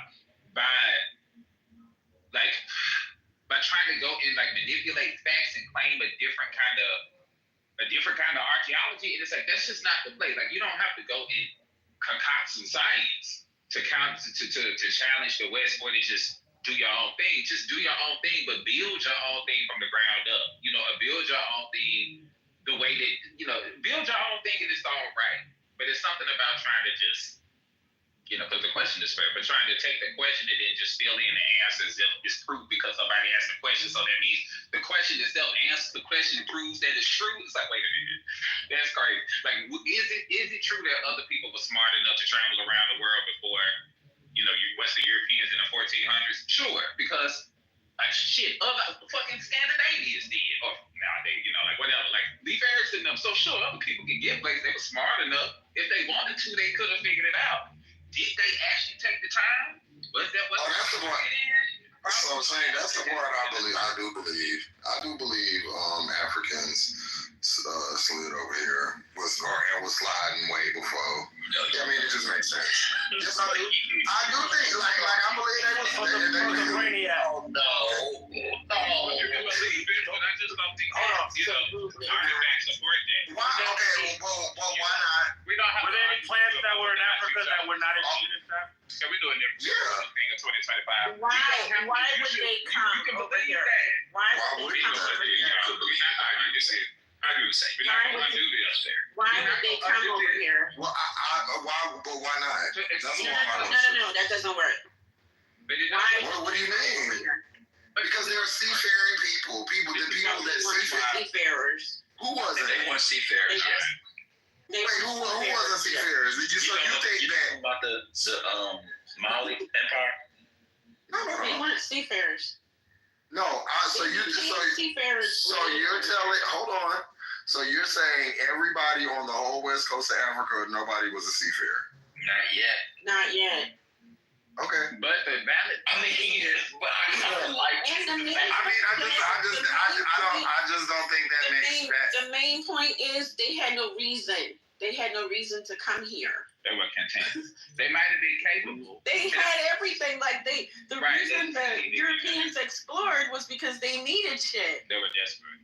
But like was crowded as a bitch. What we can acknowledge though is that of course it was really brilliant Africans who were brilliant enough to do it if they wanted to. And they might have, got on some boats and go some places that came back and said, nah, I'm good. Like, I don't know that. Whatever. Or maybe some did go and drown or whatever, or land. Who knows? But it's just like we don't have. We need a reason. All I'm saying is like, sure, we don't need a reason, but I think that we can comment on the fact: do we believe that Africans were brilliant? Yes. That is just a flat foot fact. Africans were geniuses. Like that could be unanimous, but people trying to do all this historical maneuvering just to try to prove that Africans were great. Just assume and believe that Africans were great because they were. We don't need to have traveled around the world and colonized everybody that have been capable of great things. Like that just doesn't. We don't need that proof. We just need to just believe, because we know that we are made of the people. Like that's all it takes. It don't take all this other My only pushback for that is that I don't. A lot of things are not definitive, and just because someone said they were doesn't necessarily make it true. So I do believe that. I do believe in leaving my mind open. Now, if there's proof to something, cool. But I also believe in certain things make sense, certain things don't. And I'll just leave it at that. I don't limit myself to just what someone else wrote down or what someone else says is happened or whatever, because People lie. And the people who write history are not always the people, you know, who should be writing it. So I do believe that. I'll say that. You know, you believe in people themselves? Because like you themselves don't report that they did these things. And it's like it's not even always that, you know, it's like, well, the white man did, they did, so that's why. No, some of the black people will say like, no, they themselves said that they didn't do it. Like they have no record of those stories of themselves doing that at all. Because now we can talk to them. So it's like it ain't just people taking what white people said. It's like we have access to historical records created by the people, artifacts and stuff. The journey to Easter Island would have been more incredible than the journey from Africa to South America. So I can't claim that Africans made that journey first. No, but in all seriousness, the Polynesians' journey across those islands into Easter Island is actually more. Yeah, I don't know when they came. When did they come? This would have been, we don't know, thousands of years BC, because we don't know. But BC, sometime in BC. Oh, you talking about those statues? Yeah, the journey to Easter Island. You know, we're talking before Columbus, way before Columbus. Hold on. Did you go to the barber shop today? You in your bag? Oh my God. He's in his bag today, y'all. Well, I think he went to 2 or 3. This is what I like to say, Trent. I love it. Trent is one of the blackest men you will encounter. Relax. I'm sorry, sir. You know that the black man believes in pre-Columbian contact.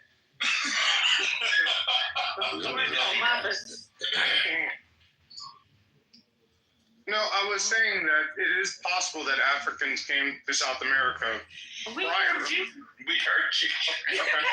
They definitely came before Columbus. If you know, you know. I'm gonna get on it by the end of the year. Y'all be there. I'll be there. Shit, why not? White people do that. I mean, you know. Oh my God, that's. They did make. I'm sorry, maybe I misunderstood. My bad. No, it's okay, Trent. It's okay. That's true.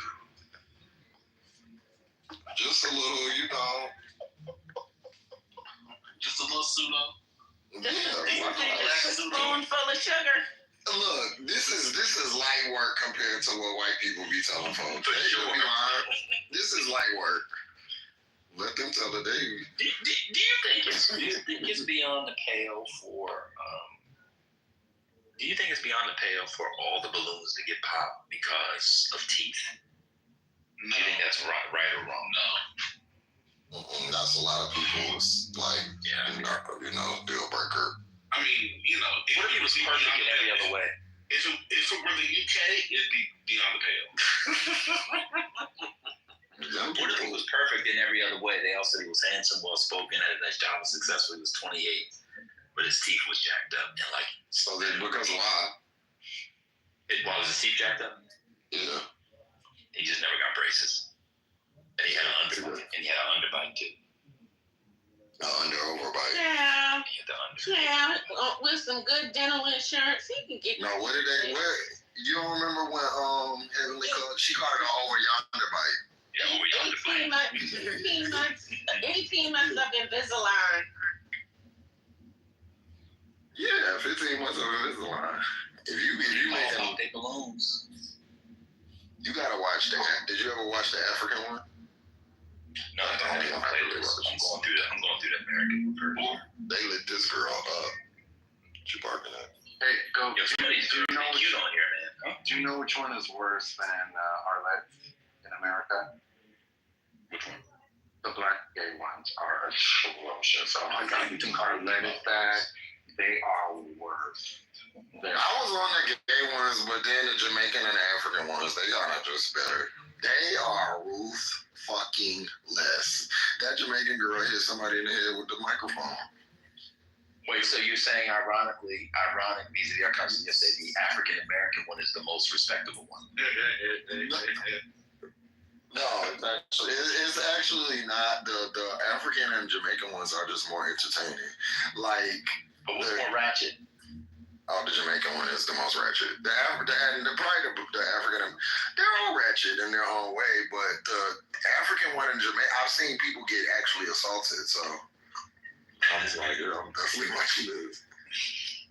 Let me see if I can find the clip. He was roasting her shoes, and she was like, "You want me to hit you with this microphone?" And he was like, "Yeah, right." And she wrapped it around her hand and pop. Well, I will say that the black gay one from DMV that are ratchet and upset. Oh, I'll put it on the list. I was embarrassed by what I saw. I just thought, these are not our best representatives. I can tell you, these are not the best the DMV has to offer. I don't know where Sincerely Lucci and these people. They are trash. The one thing I've noticed, probably from this show, what do y'all think about body types and tattoos? Do you think tattoos go better with certain body types versus others, or do you think body types and tattoos can be? I'm developing a general theory, Vern, on body types and tattoos. The general theory. Don't you think that that one's reaction to tattoos has to do with one's disposition regarding them? I used to think that was the case, but I realized, for me, I used to hate all tattoos. And then I realized that on certain body types, I find them anywhere from acceptable to sexy. I just realized that a little while ago. You know what? I use the tattoo shaming and those usually go hand in hand with like when you don't like tattoos, you usually don't like weed. You usually don't like it's like like this whole like thing, and I notice with people that. But I like weave. Talking about an anti-weave. You have it? No, I don't mind. You never had I thought all black men went through an anti-weave. You heard the way this I like costumes. Yeah, I like costumes. You know me, I'm Mr. Bust Down. I'm Mr. Bust Down. I love a girl with a bust down. I mean, I wouldn't marry that woman, but I like it. I mean, but you also like women with no hair. That's true. I like talk about the people from South Africa. That's correct. I also like bald headed women as well. Wait, you say you wouldn't marry a woman with a bust down? God no. Go. Wait, what? How is that surprising? Is that surprising? Yeah, listen, I don't believe it. I don't believe it. That is not surprising at all. Like, y'all can't tell that some people. I think he's saying that now. Goat was ghetto. I think his wife, like, bougied him up a bit. Oh, I don't believe it at all. Well, girl, what if she has hair? Yeah. What if she has hair and just wears like just sew-ins? Yeah, I like sew-ins. Oh, would I marry somebody that gets sew-ins? Yeah. Let me think. Shut up. You didn't know. Hold on, let me think. So now, come on, as an African American, sewing is for the girls with hair that don't want to, to torture. They want to like preserve their shit. So it's used as a protective style, but you can still get the desired look. Yeah, I probably would, but I would just rather that if the face shape is right, she just cut all of her hair off.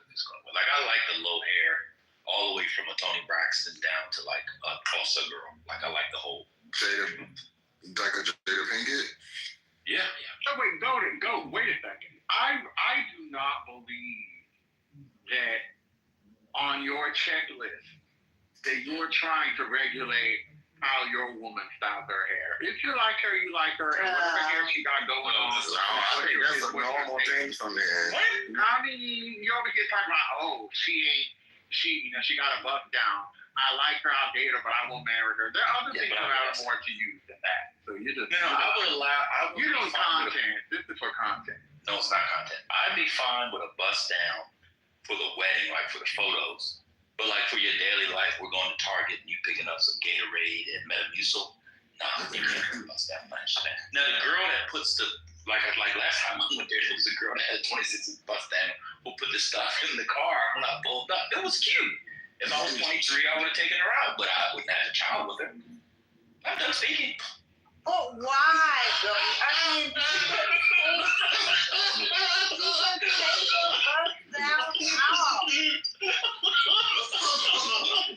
This is that y'all are surprised. Yeah, I am too. Not bust down. What do you mean it's lying? Y'all never seen the clip where the girl, I don't know if it's the girl or guy, but they asking men, what's your favorite hairstyle on a woman? The two top ones is a bust down and braids. Correct. Oh, I love braids. I love. And he was at LSU, huh? I love. I don't know. He was asking some football players, or they was playing some type of sport. So okay, I love so braids. so good. I have a question. Is it because there's only so much artifice that you No, it's a class mark. would want? Okay, well, artifice has to do with that. Exactly. Oh, that's fair. Okay. Yeah. Yeah, I'm talking about artifice, right? So there's only so much artifice that you want. That's right. Because too much artifice of a certain kind suggests certain things, and because you're arrogant ass, you know, listen, there ain't nothing wrong with being a little arrogant, you know. But the bust down can come off. This is why it's Listen. Okay, go ahead with the bust down. I'm just telling you. I mean, like I'm watching an episode now, and there's a woman there with a lovely bust down. Say I was at what's a bar people might know. I would say I went over to Red Rooster, and she was wearing this outfit with lovely bust down. I would definitely try to date her. If over a few months of dating, and she wanted to date me, we go to a record store. We listen to some music, share a malt soda, and I give her my most favorite recent issue of Harper's. And she insists on having a bust down. I might be able to make an exception, but it's like a tattoo on the titty. Like I'm not interested. I mean, I'm not going to have children with a woman who has a big Tweety bird tattooed on her titty. Now I will date that person. What if the Tweety bird tattoo were something that she got when she was 16 and she was still trying to discover herself, and this was before she matured? She should have been on her way to Dartmouth. Why is she getting Tweety bird tattoos? Oh, true. They were Dartmouth with Tweety bird. Well, that's just poor decision making. Yeah, exactly. Yeah, she's 16. Of course she has poor decision making. Well, so she made a mistake, and it happened to be a Tweety bird, but everything else is on point. But why is she 16 getting a tattoo though? I just that's the problem. What's wrong with that? I picked 2025. I picked 16 because I thought that's an age for where a Tweety bird tattoo is excusable. Because if you're 25 and you get a Tweety bird on your titty, her parent let her get a Tweety bird tattoo on her breast at 16. Yes. Okay. Let me respond to this. I have become more progressive over time.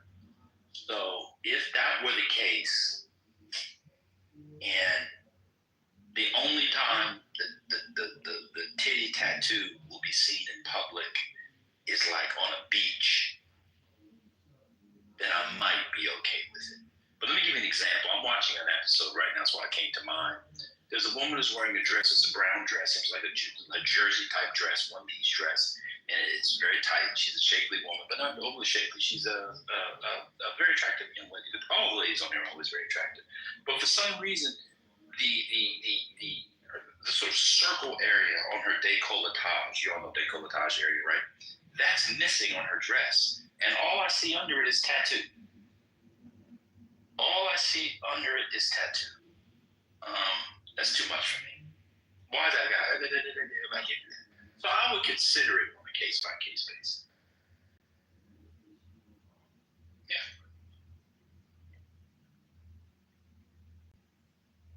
But the tattoo, my general theory of tattoo and body type is pan-gender. Explain what does that mean? I think like a really, really skinny, like if you're really, really, really skinny, you should not have tattoos. Okay, so does placement not matter where the tattoo? I mean, if you have a little something on your ankle or, you know, something like that, maybe. But if you're like, well, y'all don't know what G looks like. I'm trying to think of somebody really skinny. Y'all might know. Somebody's really skinny. Does it matter? I don't know. Glorilla is a really good example. I don't like her tattoos. Really? It doesn't fit my general theory. You know, people just have their things, you know? For some people it's tattoos. For some people it's, I was just thinking, as Goat talked about tattoos. For me it's earrings. I don't know that I would ever date anybody seriously with earrings. People, and plus people with earrings tend not to even like it. So it's not, I'm not even eliminating because I'm getting eliminated too. But there's something about earrings, I don't want to get into it now because it doesn't even matter since we're talking about women. But yeah, so people just have their thing, you know, and tattoos. People with tattoos are not going to like me any damn way. I've never dated anyone seriously with a tattoo.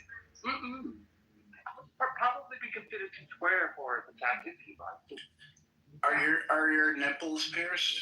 Oh boy. No, I would never do that. Oh my God! What a scandal! This is getting insane. Well, let me put it in terms you'll understand, Scotty. It's a Shonda. Trust me, I was raised in the house of God, so I am not debating my body. Breaking news.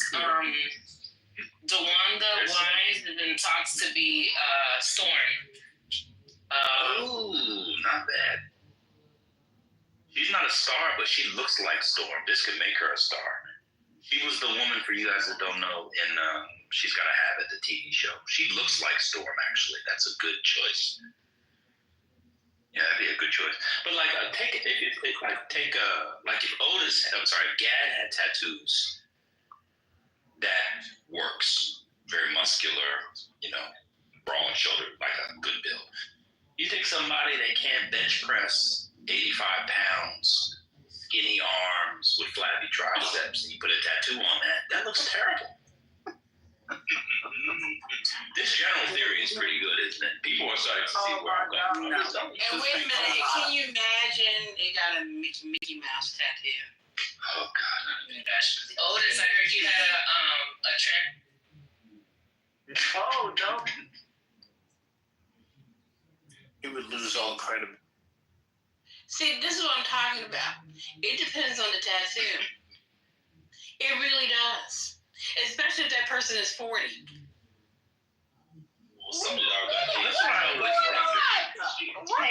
wonder. Sherry. Sherry, that's what I wonder. You get a tattoo of some Mandarin phrase with, you know, some red chopsticks because you really love Chinese food when you're 23 and you think it's funny. And then you're up for a promotion when you're 48 and you still have that tattoo. Because, like, do people think about, like, they're going to live longer? Like, what happens? I got Chinese letter tattoo. You know what? I think tattoos are fine. I want you to. I think they're fine depending on, you know, what kind of job you have. I think when you're an artist, that is expected of you. Oh, for sure. Right? That's true. Bounce. Yeah. But if you're a banker and then you take off your shirt and then I see the Mickey Mouse tattoo. Why the banker taking off their shirt? It's a long day. The air condition broke. It's a long day. Crazy. Listen. We went swimming. You know, we went swimming. My God. As we slept the night away, you know. I don't know. It's possible. We lay. Dude, I don't know, man. I've been to a bank. They had a restaurant on top of the roof. I said, this close, I get to some food at a bank, and I can pay downstairs. All right now. I don't know, but keep your shirt on. No, that sounds crazy. Listen, I think we better be careful. Oh, not asking people to keep their shirt on today. Okay. Like today. Hold on, bro. Ashley, you want people to keep their shirt on? The other day you were asking for people to keep their shirt on. Yo, hey, it's 29 degrees outside. That day it was 61. I see. Okay. Cold today. I'm freezing. Dude, walk away with walking pneumonia for real. So no, keep your shirt on today. It's freezing out here. It was snowing in Houston. Something that ain't happened in 155 years. I was not alive, and most people here I know happened in 2021. It snowed in 2021. Yeah, like what? Listen, some people on stage might have two-strand twists. Others might have man buns. And still others might have tattoos on their calves.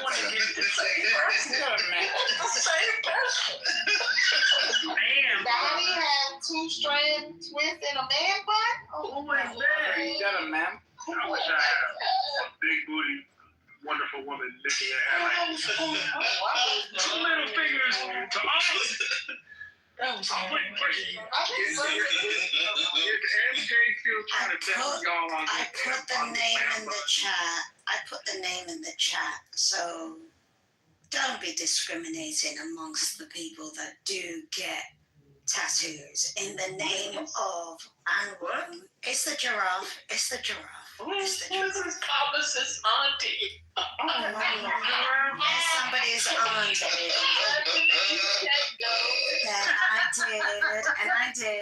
And I did. I just want to say, and you know what? Even Vogue had to recognize it, and her name was Apple Wango. So please do not discriminate what the power of tattooing is all I just wanted to add into the conversation. By all means, proceed. What is the power of tattoo? Hey, you know what? From my opinion, and from what I have gathered, they intentionally would tattoo themselves, and anyone who really has a real knowledge of what tattooing and the art of tattooing.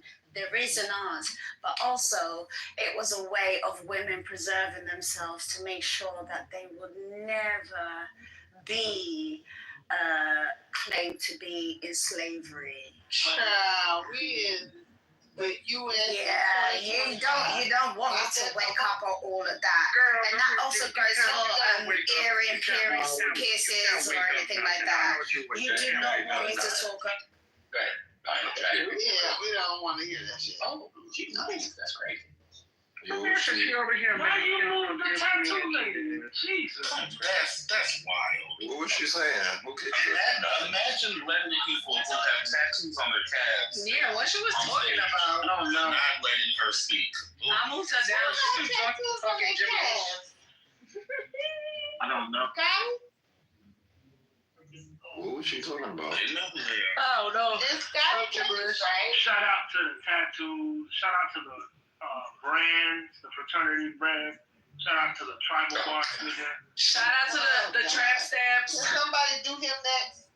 Jesus Christ. Not the tramp stamp. I missed the tramp stamps wave, thank God. Let me ask you. I still got them big fat tramp stamps under them things right now.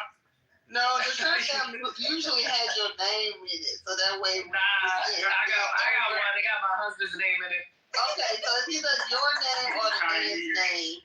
One of the two. Let me ask the women a question on style based off of this episode because it's quite fascinating. I've noticed. Well, one thing I've noticed is on this show, most of the women that come on the show wear open-toed shoes. We can talk about that a little later because I have very strong feelings about open-toed shoes. But I have a question.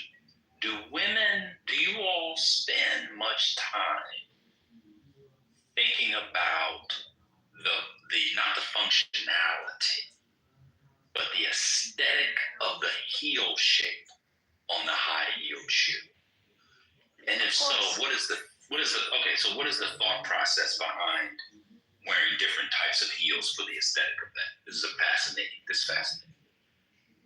Well, if you're asking me, I'm not into the crazy heel things. I'm a stiletto girl, so it has to be. I'm not asking you.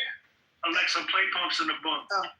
What are you? I think it's asking? stiletto. Come in, MJ. Let them. No, because there's a stiletto. That's one, but like on this episode, there's like a square, like a chunky square. The chunky There's square, a the regular. There's a platform. kidney. Yeah. So what goes into that? So they're different. So they do. Are you walking? Was that a serious question or? Yes. Okay. So the different heels do different things, like for the leg. Like if you want an elongated leg, you would want something like a stiletto, or and then a chunky heel is more leveling. So usually a woman would choose a chunky heel for like a midi skirt that go, well, maybe even a long one, but pants mainly. Chunky heels are good for pants. So it depends on the look that you're trying to get, the shape that you're trying to get, what kind of heel. Kitten heels, kitten is a starter heel. So if you see like a woman wearing a kitten heel, it's probably like somebody who's older or somebody who can't really wear heels. Or basic. Yeah, No, or but they can't kitten really. heels are back now. She's right. The young girls love a kitten heel. Yeah, this is so. I just wore kitten heels yesterday. Oh, you did? It's not universal. Some people don't give thoughts to the heels at all, but I don't. It's just generally that's how it works. So then my heel is one to marry. If I catch you in a kitten heel. Okay, well, congratulations. So then my follow-up question is about, it's a heel that's not like a chunk, like a wedge. It's not like that. But some of them are wearing like it's a square heel that looks like it's a block. Yes, yeah. the block heel. The block heel. This is it's so ugly. Why would you wear that, Dr. A? But the block heel elevates. The block heel elevates with comfort, though. Yeah, I was very about comfort. The block heel is very versatile, and I mean you can find a block heel like on a sandal or something, but mostly you'll see it like on a boot, a bootie, a pump. Will have like a block heel, but you can have a sandal or you don't usually see slingbacks with block heels though. I would pop my balloon on the block heel. So the block heel is different from the wedge. Right, I know the wedge. The wedge is ugly, but I understand it. And Thank God. In the wedge, you can wear it like a hippie look, but the block heel is so ugly that I'm looking. I wouldn't pop for anybody until they answer multiple questions, but I'm like, okay, these people pop for silly things. So as I watch now, I'm kind of playing like a game show. I'm like, what's the silliest thing I would pop for? And this, like, 3 of them had that block heel, and I said, okay, that's what I would block for. All right, I can change the content. They're wearing the block heel because they can stand up all day. Correct. Because they're comfortable. So you're disgusting. Okay. Yeah. Correct. A stiletto and a sculptured heel, those are like more. They're like more formal and they accentuate the leg. So if you want to draw attention to the leg, those are for that. But people do the platforms, and I do not like platforms. So I want to ask this question. So what does the block heel look like? Because I do wear a thicker heel, but it's not a block heel. It's slightly smaller than the platform heel. It seems like it's like 1.5 inch by, it's like 1 to 1.5 inch by 1 to 1.5 inches a square, and it looks like the height. That's the width and the length, and then the height. It's maybe 4 inches. I mean, it's hideously ugly. Right? Yeah. So Great grandma. I mean, it's really block, and block. Yeah, it's like a perfect square. Yeah. But 3 of them are wearing the cherry. That's why I was wondering. No. There's a cherry. I mean, I don't want to wear stilettos anymore. But I do wear a heel that's thicker than the stiletto, and I still need to stand or walk on a date. Well, first of all, I'm not wearing 4-inch heels in New York City, and we're walking. Yeah, that was going to be my comment. I think the type of heel that you wear is based on the activity that you're going to be doing. So if you know that you're going to do a lot of walking, you probably wouldn't wear a stiletto. You would probably wear more of a boot that has, like, now again they have the kitten heel boots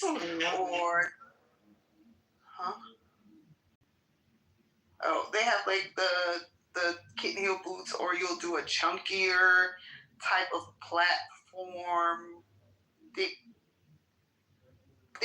heeled type shoe or something like that. But if you're going somewhere where you're gonna be, out the car, in the building, back in the car, you could do a stiletto. And then also it depends on the outfit too. Some outfits you don't want to wear like a stiletto type heel with. So it depends, but it's mostly based on the occasion. I don't think it's about, what your legs. Most people aren't thinking about what their legs are gonna look like or how long it's gonna make them look, unless they're like a model or something, maybe. Oh, kitten heel is acceptable if you're in politics too. But otherwise, it's absolute. It's ugly. That's the ugliest shoe ever. And a lot of people's women's feet aren't made for them. Like, if you have a really chunky heel, you shouldn't wear kitten heels. Oh my God. My PCR yesterday, you can see my kitten heels and so big they're ugly. Yeah, please. Yeah, I think platforms are ugly. You must be tall, Dr. AG. I think we went over Just about to drag me. Because I need all the help I can get. I'm not tall. I'm 5'5". I'm a Mary J. Blige boot, like a block. But I'll wear a heel though. Yeah, I don't wear none of that stuff. My height. And I don't put platforms. I don't put platforms on my heels. I don't get the heels that have the platforms. I like when girls wear the like when they be cold and they wear the little like riding boots. I think those is cute.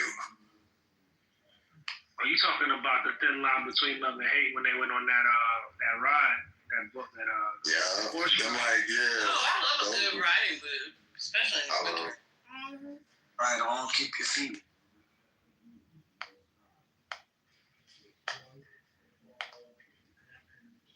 Well, it allows me to work a lot longer. That's for sure. When I worked in the city, because it was part of our dress code to wear heels. I just had ballet flats for walking around the city, and I had my heels like in my bag if I was going to a meeting. But in our office, we had a shoe rack in the bottom under our desk, because they just assumed you were commuters would have flats to come into the office, and you'd have your heels to wear to meetings. Oh, that's cute, Bonnet. See, that's not what I'm thinking. I mean, it probably has a kitten heel on it, but I'm thinking about like, the little flat sling back with that little. Well, they got the Dior kitten heel sling back. I hate all of them shits. Yeah, I said that earlier. And they look like them little 1950s housewife shoes. No, you don't. They're standards. But kitten heels are a thing. We love them. Able to go to concerts and anywhere you got to do a lot of walking. Get them. You need a good pump, and I like the pumps that got the stiletto heel with the platform bottom. Ew. Them the good kind. Ew. What you mean? I don't like a platform. Those give you height. I don't like Yeah, but they're not comfortable. They're not. Y'all can't handle it. Either wear the heel or don't. What you mean? You know what I'm talking about, Dr. AG? Yep. Either wear the heel or don't. That is the heel. No, it's not. Because when you have the platform on the front, like you could have a 5-inch heel and you have the platform on the front, you're not actually walking on the heel because you're elevated. Yeah. Yeah. So wear the heel or not. Let me see. But I also feel the same way about people like when they wear heels to an event and then they take their shoes off. Yeah, like don't wear them if you can't wear them all night. I always bring flats, like collapsible ballet flats, because I have high arches, so I never know how the day's going to end when I have heels on. No, I don't mean like daytime. I'm talking about like nighttime events. Yeah, I'm talking about nighttime events. Oh, okay. I have dressy ballet flats that are foldable. They're small. They can fit in my bag. Like when I went to a wedding, I started the night with the heels, but by the it was an evening wedding. By the end of the night, I'd say 30 minutes into the reception in the open bar, I had to come out of those. Wait, didn't you have breaking rules? What happened to the breaking rules? No, go ahead. Keep going. It's not breaking. So I was gonna say but Dr. A.G., what's wrong with people getting comfortable and switching shoes or taking their shoes off? There's nothing wrong with it. They can do whatever they want to do. I just. No, but you're saying if you can't wear it forever. That's for the duration of the event that you're attending. Yeah. Then don't wear it at all. That's my practice. Yeah. Okay, that's about okay. Yeah. Okay, what about the shoe on my PTR, Dr. AG? That's cheating. Yes, we love a heel boot. This room is gay. That's just a real I was asking. Yeah, it is going gay. I was asking a different thing. Y'all done got real gay. I don't think that. It's okay. Get you a latte. Sit down. Oh, no. I don't think that that is bad. I don't like the look of it. I would like it better if the platform was encased in the leather, like that was all a part of the shoe. But the shape of the boot, you got expensive taste. You need that to give you to make the part of the boot that goes around your leg. To make that comfortable, you have to lift the toe. You got expensive taste, Dr. AG. That part right there just told me all I need to know. But I like it. I think it's. I understand. It looks the best. But you know, when they do that, that's gonna be a couple dollars. Well, yeah, you should spend that kind of money on your feet. You should. Yeah, part of my selective taste in shoes has a lot to do with my mother, because my mother used to put her foot in any and everything that was cute and trendy. And when she had me, she was like, I don't want you to have feet that look like mine. And like I quit doing point and dance school because I saw what the ballerina shoes, their toes look like. And so I've just always been super picky about shoes. And if it starts to rub my foot, I won't wear it again if I can't get any type of like cushions or anything to put in it. And plus, it's compounded with me having high arches. So I have a lot of shoes that I wore once and couldn't wear anymore because it started to, create like rub up against my toes. And I like to have pretty feet. So I'm gonna ask. When you buy the pointy toe, like you gotta buy the ones where the shoe size doesn't go all the way to the point. Yeah. But people don't know that. People don't do that, and then you can see their toes. Them toes be fighting in the. Yeah, they be fighting. You can actually see it through the leather, and it's like, girl, you doing too much. I know you're not happy. I know you're not. Do y'all wear boy sneakers? I wear boy sneaker. I wear kid sizes Jordans. Yeah, I wear boy sneakers. Y'all so lucky. Oh, I know. Yeah. Kid sizes? Yeah, I can wear the kid size and boys a 6 and a half. Don't sleep. The kids get all the good colorways. And them shoes be like $12. Yeah, I wear a 5 big boys. I wear a 5 big boys. I love it. You have a tiny foot. I'm a 9 and a half. Well, mine's proportional. Yeah, I was about to say, it's definitely proportional. I don't need your help, brother. Thank you. Oh, yeah. Are you tiny like Kalisha tiny? No, I think I got around a couple of inches. Oh, my goodness. Kalisha looks like Little Kim's height? a little ballerina. How tall is Lil' Kim? 5 feet, maybe. I got her by Yes, about a little bit. Shut up, brother. She said a little bit. How many millimeters certain time. Only microns of it. Ooh. Just 1 inch. Child. So, Johnny, did somebody say Lil Kim type? Just say yes. Okay, we don't care about the little. No, that 1 inch matters. That 1 inch. If I'm gonna be honest, I'm 5'1" and 3/4, so I say 5'2". Okay, I'm sharing. I mean, I get it. I'm 6 feet and 1/2 You inch. said 5'2". That's why I say I'm 5'4". Yeah, I'm 5'4". It says 5'2". And any day now, I'm gonna get that other half. I'm 5'6". Not any day. I'm 6 feet and 1/2 inch. I'll just say 6'1". Yeah. When you're over 6 foot, don't be using the 1/2 and 3/4. That's just not cute. You know, for someone who's lying about their 3/4, I'm not lying. It's amazing that you tell other people how they should manage their 3/4. I present like I'm 5'2". What's wrong with using the half? What's wrong with using We're the half adults. if you're tall? We're adults. We stop growing. No, but I'm just saying, but you don't. I'm not saying she's still growing.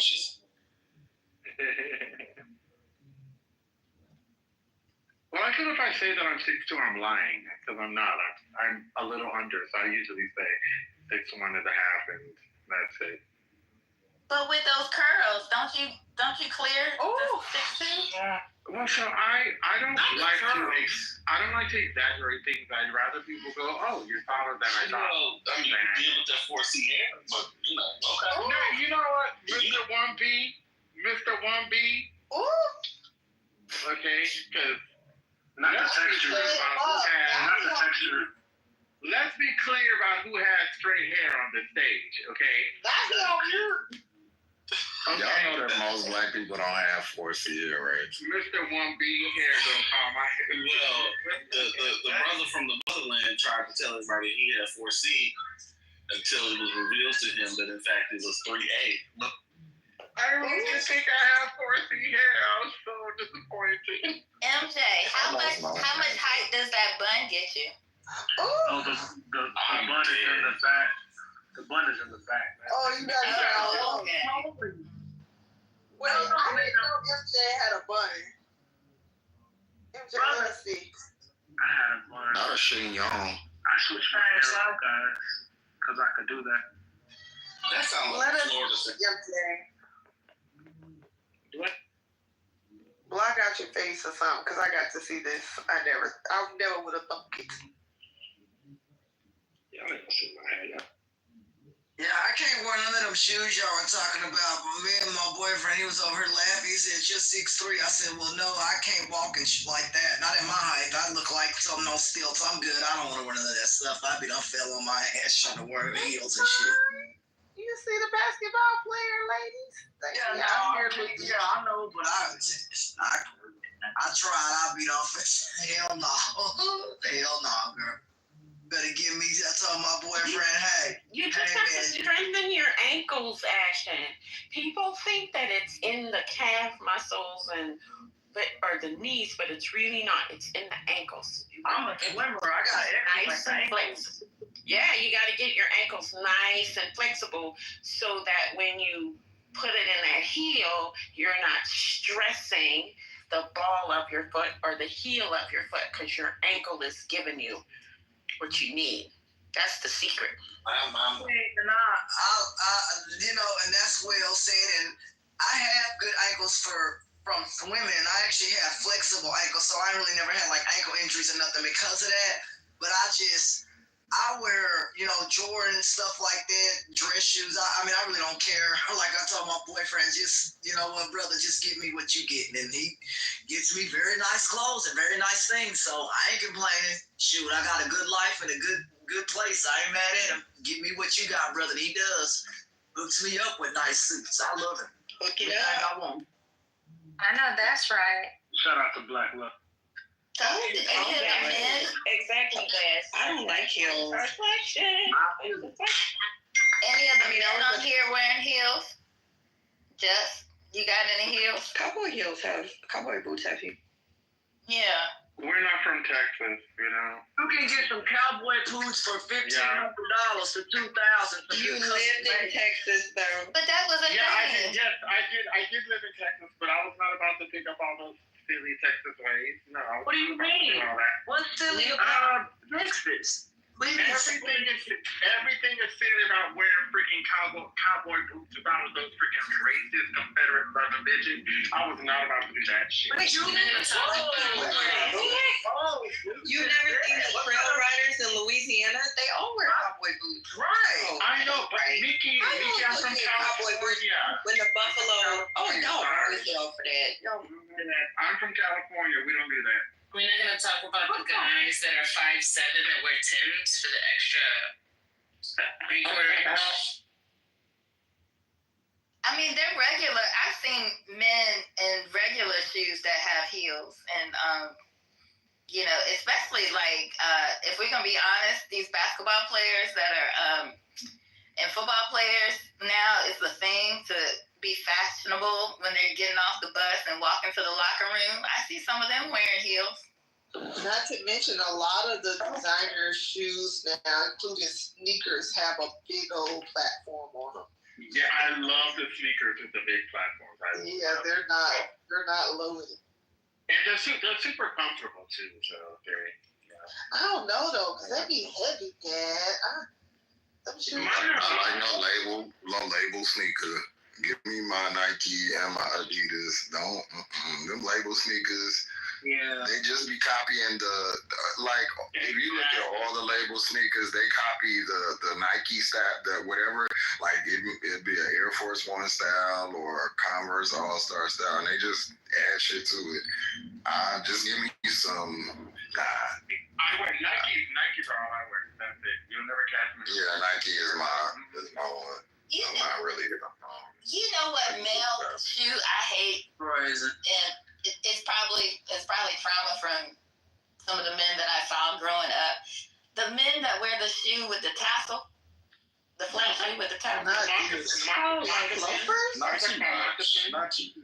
too much on the boat shoes. What's going on? You're talking about. Is that what they are? Like the Sperry's, the Sperry's. I'm talking about the tassel, not the lace up. The tassel. Yeah, those make me think your feet stink. Yeah, I don't like those. The moccasins. That's what you're talking about. The moccasins with the tassels. No, What's different? You're talking about a loafer? Yeah, it's a loafer because I like the ones that are like the driving shoe. I like those. Those are like the moccasins. But the loafer with the tassel. That's a moccasin. With the click sound, I don't like those. Some loafers do have tassels. Yeah, they do. They do. You can get loafers with tassels. What's happening? And they call them loafers. Like Johnson Murphy. Yeah. What's the ones that they call? They got a name for them. That the white boys wear. Tods. You mean Tods? No, not Tods. But it's like that. Oh, Not the Sperry Tods. Sperry's, yeah. Yeah. Sperry's. I have a boat, like the boat. That's a boat shoe. No, but I'm saying that it's like that with a hard sole. You know the Sperry topsiders. You know the shoes that like. No, the loafers, Dr. AG, if you look at them, they just them boat shoes with a tassel on them. Yeah, just Google Sperry's. You'll see it. But Johnny, I didn't mind those. I just didn't like them when they were in that brandy wine color. You know, like a little bit of red. The brandy wine, the navy blue. I don't know. They just look hard and they make noises. They make that click click sound. Yeah, so Johnny, I just looked just to make sure I knew I didn't keep on saying the wrong thing. So I'm seeing here that there are different types of loafers. There are loafers that have tassels. They're called tassel loafers. There are also loafers that do not have tassels. Yes. So, and then there are moccasins. Yeah, like penny loafers. There are also moccasins that have tassels too. So I couldn't tell if you're talking about the loafer with the tassel or the moccasin with the tassel. Which one are we talking about? The loafers with the tassel. Child, those things look like shoes of men who are like 80 years old. Yeah, I don't like them. I forget, I would never wear that shit. But y'all know they back. Just insane. The fact that some people are trying to bring it back to that shit needs to come back. I'm sorry. My dad can wear a tassel loafer. I won't wear them.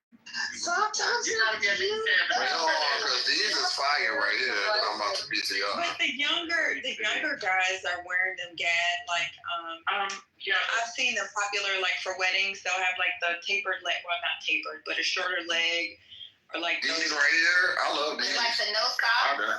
Yeah, I see those. Yes, just those. I like them. I fuck with them. So Mickey, I'll tell you this. So I'm not going to have the young guys teach me anything about fashion. I don't follow trends. Wait, you don't like these? Okay, so they're nice, but I would not wear them. They're not my look. I don't learn boots like that. But I am a woman of a certain age. They look like. Slap your big ass foot in them tubes. Yeah, I got That's still a pretty big toe, though. For maximum comfort.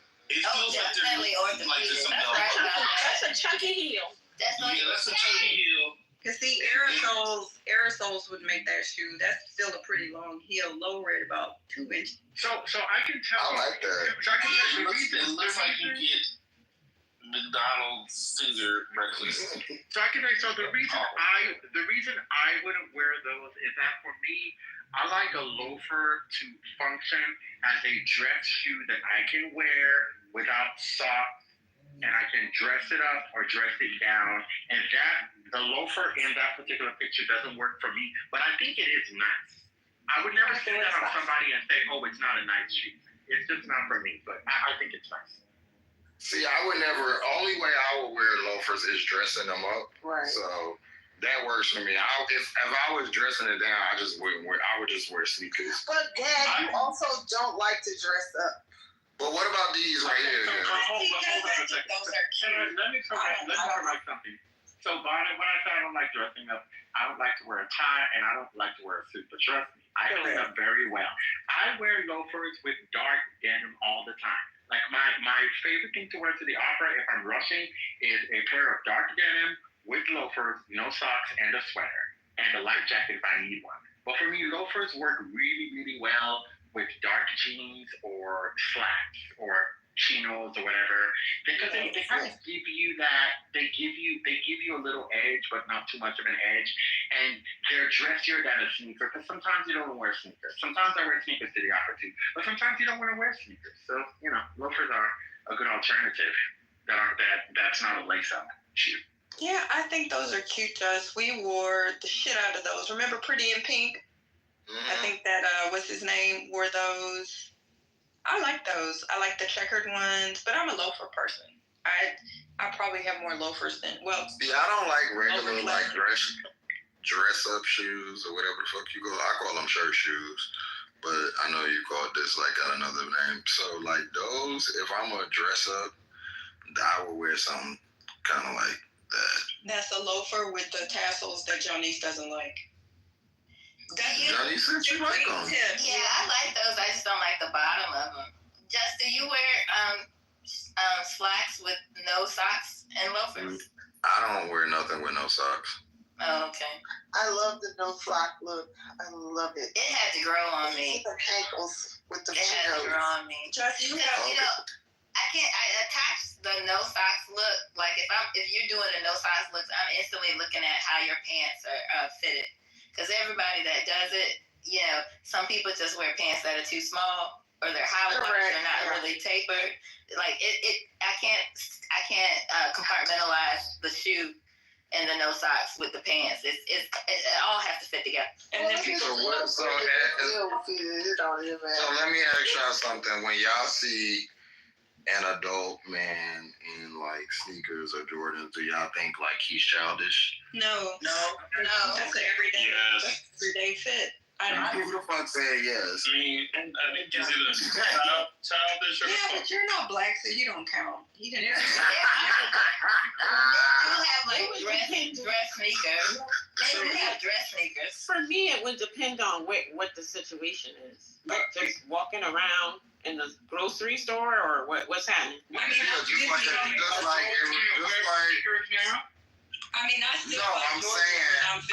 hear somebody say that I was too old to be wearing Jordan. So I was.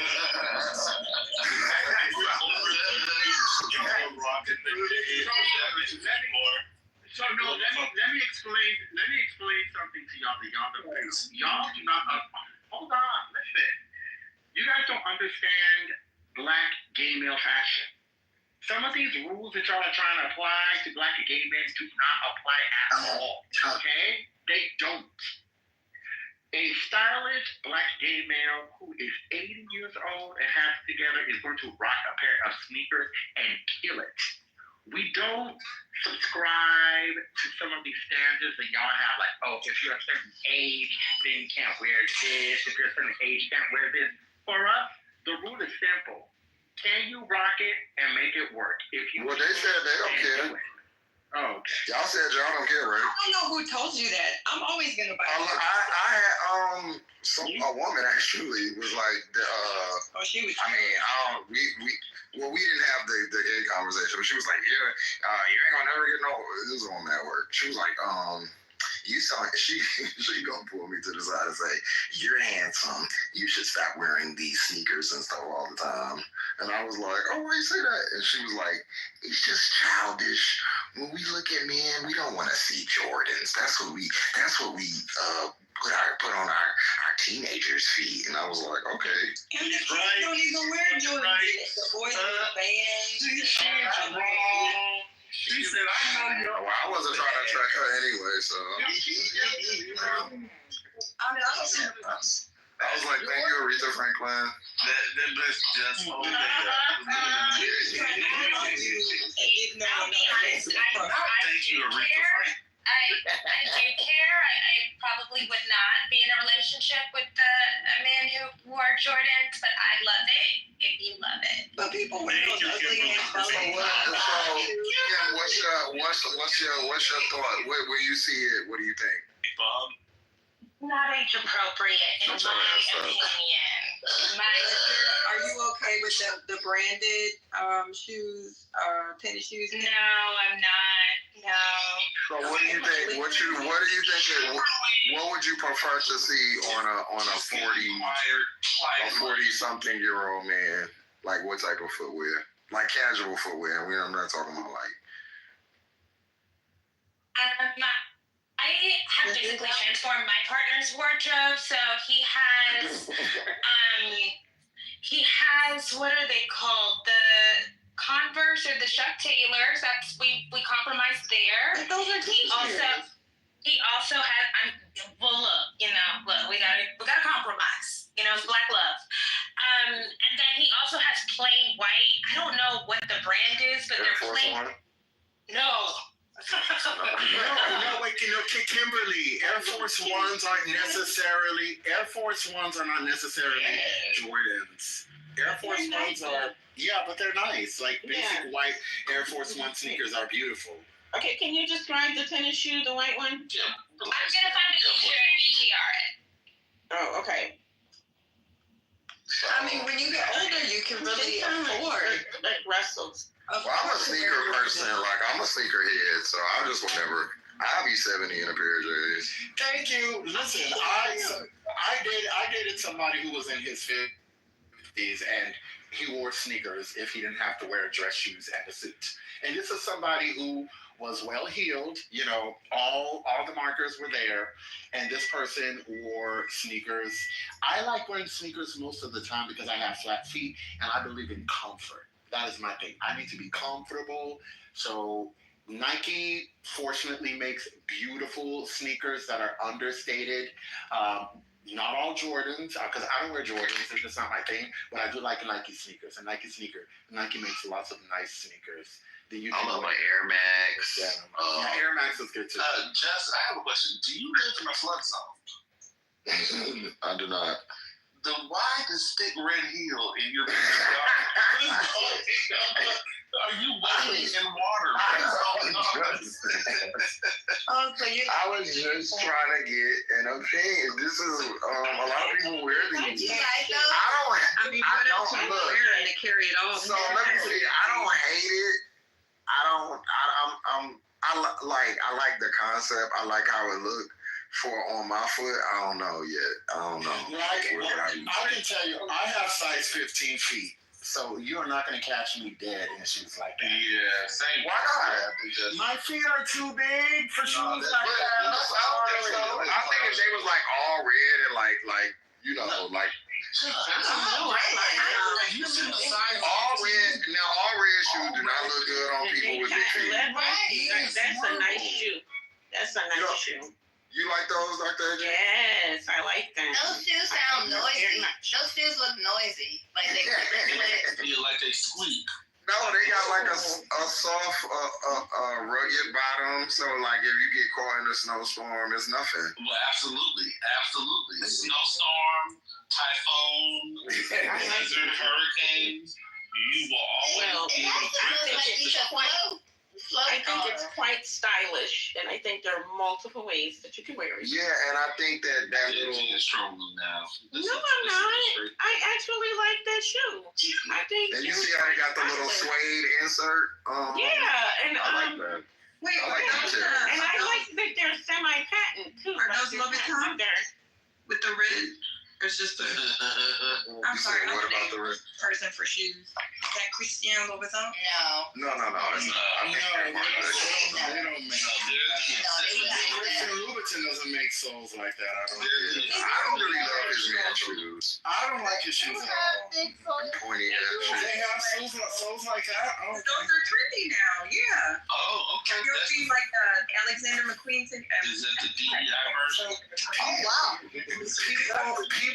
People need to understand that they shouldn't be hopping on every single trend they see. Some of that shit lasts for only 3 months, and then your shit is dated, and you look a mess wearing something that wasn't even hot for more than one season. Like, y'all need to learn good style so that y'all don't waste your money on trendy shit that ain't gonna last. Yeah, I believe that looks like Adidas or tree corn or something.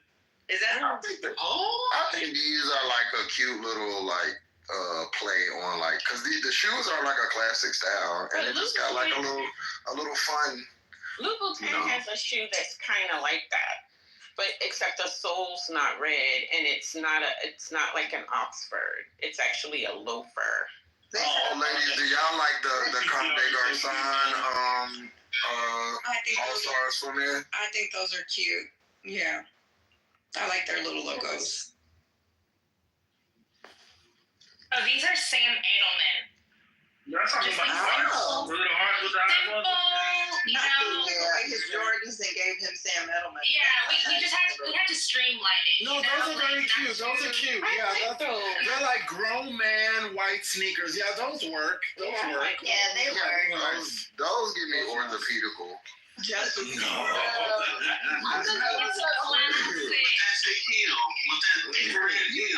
They're very classic. Yeah.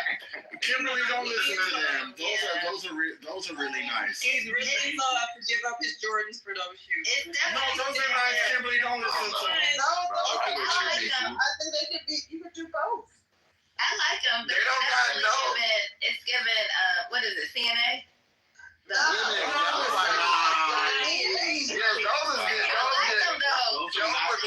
Those look like the Don Lemon 11s. We're not doing kids. Those do not look like kids. Yeah, they do look like kids, but they're Don Lemons. It looks like a sneaker that would be named after Don Lemon. I know they got some. No, they don't. Yes, they do. I think that if Obama got some of these. Hold on. need to keep it simple. Kimberly, don't listen to them. Those are beautiful. I have white sneakers like that. They're gorgeous. Sam Edelman made tennis shoes. Yeah. Really nice. Oh, they're very nice. Leather. I bet the leather is very nice. I bet the inside is very absolutely. They're understated. You know, when you put them on, they don't draw too much attention to themselves. They anchor the outfit. They make him look like a man who has carriage. Okay, and that is the point. That is the point. Yes, carriage, you are the supporting character. You're not that big. I mean, if you're gonna get a Right. Get at least a branded shoe. Why would she need a brand? Why would she need a brand? That is I like understated. Exactly. That's not like logos. That's under the ground stated. Yeah, I don't like flashy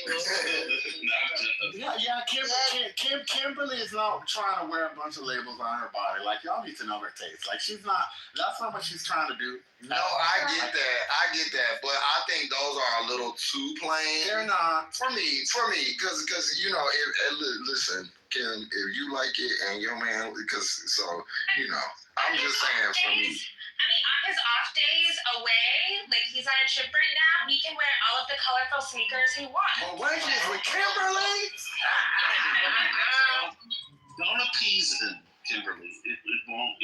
PTR, this is the Louis Vuitton version of Justice shoes. Okay, let me see. Hold on, let me see our PTR. Those are really good. I like them. Now, those are even better.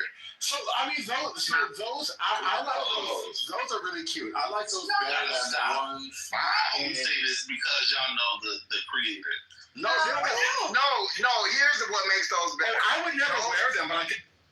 No, I will wear those because look, they're plain, but they have it's that red detail at the bottom. I love shit like that.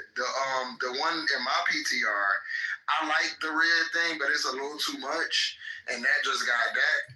You wouldn't even see it unless you like look there or whatever. I like that. And then I like how it has the like kind of like construction. I don't know what the fuck that little whatever the shit that is at the bottom. I like that. Yes, it's all season. 2 weeks ago. We talking about what Scotty got in his PCR. So Scotty got, okay. Well, listen, actually, hold on. Let me see. We're not doing this. No, hold on. Listen, hold on. Let's get it. Scotty is a gay male in New York, okay? He's got his jeans. He's got a gray top coat. We've got a sweater. I'm seeing a nice scarf. Okay, hold on. You never go with a hold on, Bonnet. I'm trying to break down the outfit. He's got these dark blue jeans, and then to just to give a pop of color, he's got some cute red sneakers. Those sneakers are not cheap, lady. Trust me. They are cute. They're not. They're not cheap. No, they're not. Felines. How you gonna tell me? Well, how are they felines? They're red felines. They're red felines. Wait, hold on a second. Wait, why retro felines are cheap? Just 1 second, Bonnet. When I said cheap, what do you think I meant? Do you think I meant how much he paid for them? Or do you think I meant the quality? I'm talking about quality. I'm not talking about how much he paid for them. Quality now? Oh. Yeah, they're cute sneakers. They're not bad. You pay a lot. It's good quality. So you listen. Tiffany just said the red shoes don't work. That's the only time red shoes do work. Thank you. They don't know what they're doing. Is when you have like a more muted or like a darker because it's used for the pop of color. And it's not even red. And it's then like he has the rust scarf and the red. These people do not know how to dress. We're not talking about the color. We're talking about the fit and the style of this red shoe. This shoe is not this With the outfit. Go ahead. I think it looks I don't understand what the problem is. It is really cute. First of all, listen, Scott, I love the coat. The coat is you don't like the coat? Girl, let me tell you something. First of all, Bonnet, Scotty is paid. Scotty don't need to wear money on his body like that. Scotty is paid, okay? But this looks like very street style. I don't understand what the problem is. It's very street fashion. Yeah, that's what it is. Oh my God. Can we put a one in the chat for the women? I mean, I don't Absolutely not. I mean, those are old school. So Scotty, you actually kept your shoes, or did you buy those? Oh my God. Honestly, he could change the shoe and change the whole like kind of the whole concept of the outfit. Yeah, like he could What is it? Yes. I call them witch boots. The Chelsea boots. Not the witch. The Chelsea. Not the Chelsea. I mean, you could do that too, but but I was talking about like the other like kind of like distress boots. He could even put Tim's on. Like it's all like that. And let me tell everybody something. A pea coat is your best friend. Yes. To a good pea coat, you can layer that bitch up. You can wear it naked. It's all, and it lasts forever. And it's warm. I'm telling you, women, men, get your pea coat. But he's making a statement. He's got they're flared out. I mean, trust, if I had still had my Diodoras, my Capas, my K-Swiss with the lines and all that, I would still wear them. My oldest pair of shoes are some plaid Converse. It's like 25 years old. And I have some of the, remember when we used to wear skinny Adidas? Yeah, a lot of y'all don't. Those sneakers is cute. I mean, listen, it is such a nice outfit. We don't want to. I don't mute nothing. What about our coat? What about y'all coat weather people? What kind of coat? What kind of coats do y'all have? So I have. Maybe a Bottega knockoff with those red gummies. Just I don't necessarily like the thickness of that. That's not a Bottega knockoff. Bottega would have been I green. like the one that's in Bonnet's picture though, because it's like a little bit thinner. But the ones in yours, just. But that's not. Oh, you talking about on mine? Yeah, it does give Bottega knockoff. Yeah, but it is giving, I think. I thought they said Mark Jake. Let me see what they have there. But Scotty looks like he's going to a Wu-Tang concert. Right, it looks weird. He does not look like he's going to a freaking Wu-Tang concert. Y'all it does. Everyone wearing that. Everybody wearing that to go see the Wu. So go see the Wu. I'm serious. Like, y'all honestly Nobody wearing that. Nobody wearing that to go see the Wu. Y'all being country. Listen to their concerts. That looks like the niggas, the white men that come to the shows. Sorry. Oh, baby, they don't know the Wu then. Well, maybe those are white men who live in New York. No, white men definitely know the Wu. Hold on now. Don't know the Wu. I know some white men who know the Wu though. I mean, yeah. I know some. I know actually a few. Not too much on Scotty. Scotty is all right. Wearing that to go see the Wu. God bless you. It's okay. Sneakers look like they have creases and lines in them. Have y'all ever lived in New York or a city where you walk like a walkable city? Because this just looks like what you would see. And that's why you're in the Matrix. We can't hear you because you're over here shitting on an outfit that you need to be praising. Why don't you PTR your outfit, Gap? Oh, I'm not trying. I PTR'd some shoes. We were talking about loafers. The loafers in my PTR are my favorite pair of loafers. I own them. They're beautiful, and I love them because I can dress them up. I can dress them down. I like to wear. Yes, I love a good loafer and a really clean tailored suit, preferably in dark blue. I also agree with you. A pea coat is really nice. I have 3. It's cold out. No, like Scotty's outfit is the kind of outfit you put on when you're in New York. It's cold. You're leaving your house at 10, and you know that you're going to be out until 5 o'clock. You need to be able to take the jacket off, take off the sweater. We're not mad at the outfit. Under it, that sort of thing. No. We don't have a problem with the outfit at all. We talk about these red felines on his feet. They're cute. They're classic. They are not. Period. So what type of sneakers you like? There are other comfortable shoes. It's giving. I went to Zoomies at the mall and I got red sneakers. Scotty don't mind that. And we don't. We're girls. It would have been better with a Converse. Converse. The Como de Garçon, these definitely could have.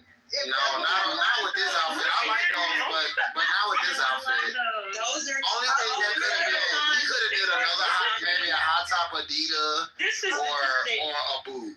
That's the only. A boot is what I would do if I didn't do the feet. I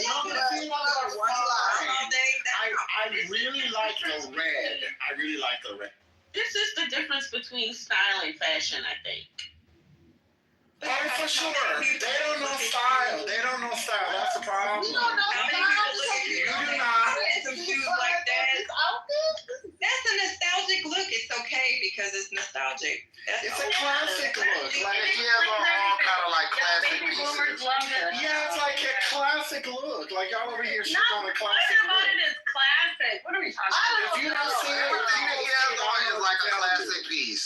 It's like essentials. Like my sister is 40. It's not a peacoat. Her classic look was those suede Pumas. Do y'all remember that when all the girlies were wearing the suede Pumas? She still loves the damn shoes, and I never liked them, but that was her shit. So they still. Well, you wear lost me at K-Swiss anyway. them. Well, you're not my age. We used to wear. I know. Pumas. I know. Yeah, leave us to our. Y'all gonna have y'all's weird stuff and shit. Your kids won't like either. Trust. I can tell y'all. I wish I had kept some of it so I could have sold it as vintage. I mean, we wore Keds when we were in elementary school. Keds was the shit. I don't wear Keds now, but Bro, I gotta move out of Atlanta. These people are like, you should see how it is outside, and it's just Is a it little like bit of snow. is it like Mario Kart out there? Yo, these people are driving 2 miles an hour, not realizing this is what's gonna get you caught out here. Driving like this, no momentum, no nothing. I don't know about the South anymore, because it's clearly climate change is gonna be snowing here for the foreseen future. We gonna get regular snow, and these motherfuckers don't know how to act. There's no food at the store. my PTR is Southern Louisiana. That's like Opelousas. It never fucking snows in Opelousas. This shit is crazy. It snowed in New Orleans. It snowed in New Oh Orleans. yeah, I saw the New Orleans videos. Yeah, my friends are there right now. It's comical. This is definitely. If anybody says this is not climate Y'all have change, more snow than we do in Minnesota. That's So crazy. we have negative 18. Hence my PTR because it's fucking cold. And then,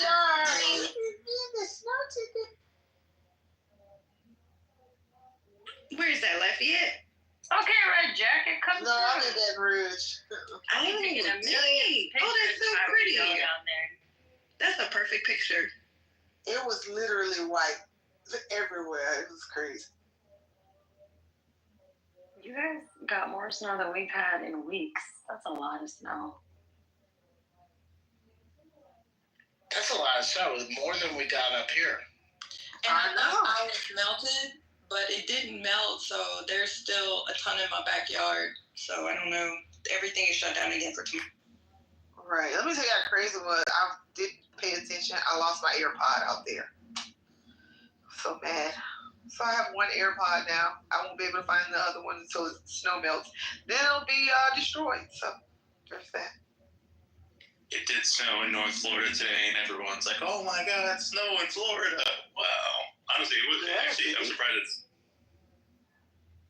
Yeah, I thought we was gonna get that slushy, nasty, mushy, disgusting, sleety snow, but no, it's the real thing. Everyone's like, the Northerners have gotten a warm winter. Like I think this is the coldest winter we've had in 25 years down here. This is definitely. So what do you mean the Northerners got a warm winter? It's negative 18. Closest we It's the coldest day here. It's negative 80 here. What do we? What do they mean by warmest winter? Okay, Right. I was here. We're going 2 days what's ago. happening in the north is that So I was here 2 days ago. I was here 2 days ago, and I was like, "Oh, is it just me, or is it a cold winter?" And half the stage came off mic was like, "You know, this has been a very warm winter for us up north. I have no idea what you're talking about." Who's So it just depends on who you are you on the wrong which stage are you on?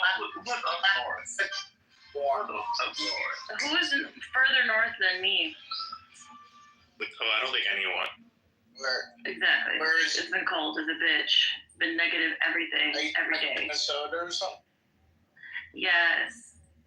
And the windshield makes it even worse because it's like, oh, it might be negative 7, but the windshield makes it feel like negative 26. Yeah. And we still have a whole bunch of people in encampment, so it's sad out here. It's 18 degrees in Washington, D.C. right now. Is it true that in Minnesota they have all these tunnels so you don't have to go outside? Is that like a fabrication? Is that, No, we don't have tunnels. We have downtown Minneapolis and downtown St. Paul have skyways, so most of the buildings are connected by skyways, so you don't have to go outside. But You have to get into the Skyway first. It's supposed to get down to 12 tonight. That's insane. So one of the things that people don't give Russia credit for is like their underground like subway system is like phenomenal for the 10 million people and Whoop-de shit. What's it called? Moscow. Why are we looking And to it's- give? Who starts off a sentence with Russia gets credit? Doesn't get credit. Doesn't get. Thank you, I'm mother. sorry. I'm sorry, I was away from my phone and I had to run back. So Nani, they closed the tunnels at the university? The University of Minnesota, they still have the tunnel. I mean, Oh, okay. I wouldn't say like Minnesota has tunnels though. You know, okay. like the Skyways have tunnels. Some of the buildings are interconnected. There's some places like that in Wisconsin too, which is smart. But the tunnels in China are cooling the ones here. I think Wisconsin is a beautiful state without the winter. Like in the summertime, Madison. Yes, without the racist white hippies and Ron Johnson, it's beautiful. Oh, I didn't know that part, but isn't Madison very liberal? The rest of the state is Republican. I mean, like every major state. Madison is fake liberal. What are we talking about? It's just a bunch of patchouli smelling, armpit women, hair growing, racists. I mean, they still kill black people. They're very, very, I can give you a list of the problems. So, Mother Superior, you have to understand, when white people praise a city for being liberal, you have to dig deeper to find out what the city is about, because white people calling it liberal doesn't necessarily mean that it's liberal enough. Can I interrupt? Did y'all? Oh, sure. Well, you are on time. We were talking about racism, so go ahead, man. I hope y'all are doing well. Did you just see that? I just ran across the AP wire that Trump just pardoned the Silk Road guy that was serving life in prison. The Silk Road guy, the guy that founded Silk Road with all that drug trafficking. You gotta give me more context. I have no idea who that is. There was a guy who Ross William Albright was selling like Silk Web, dark web marketplace, who was serving a life prison sentence. He pardoned him. It's a pretty huge deal. And you Why is down with it a that, big, Matt? huge deal, Matt? Can you elaborate? Because he also was convicted. He was also convicted of paying someone to kill somebody in a sting I don't operation. necessarily agree with it. I'm just saying. Where the victim that he paid faked their death. So it's not just the nefarious things that he allowed to go on the dark web on Silk Road. He was convicted for trying to pay for someone to be murdered. Not to mention all the people who died from the drugs that he was sending across the fucking world. And money laundering.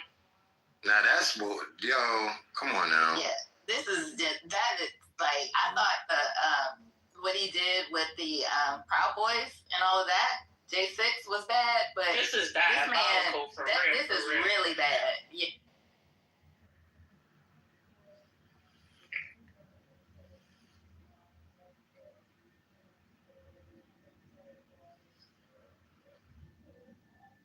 I'm just shocked that he did. I don't necessarily agree with it. I'm just shocked that he did it. We're not shocked. Why would you? So how does this impact your assessment of him? Doesn't. So why did you bring it up? Because it's breaking news. Whenever black people are enjoying themselves. That's just it's a signal to the people that want to do nefarious things and prey on the vulnerable on the black web and all these other networks that are unpoliced and unregulated. It's terrible.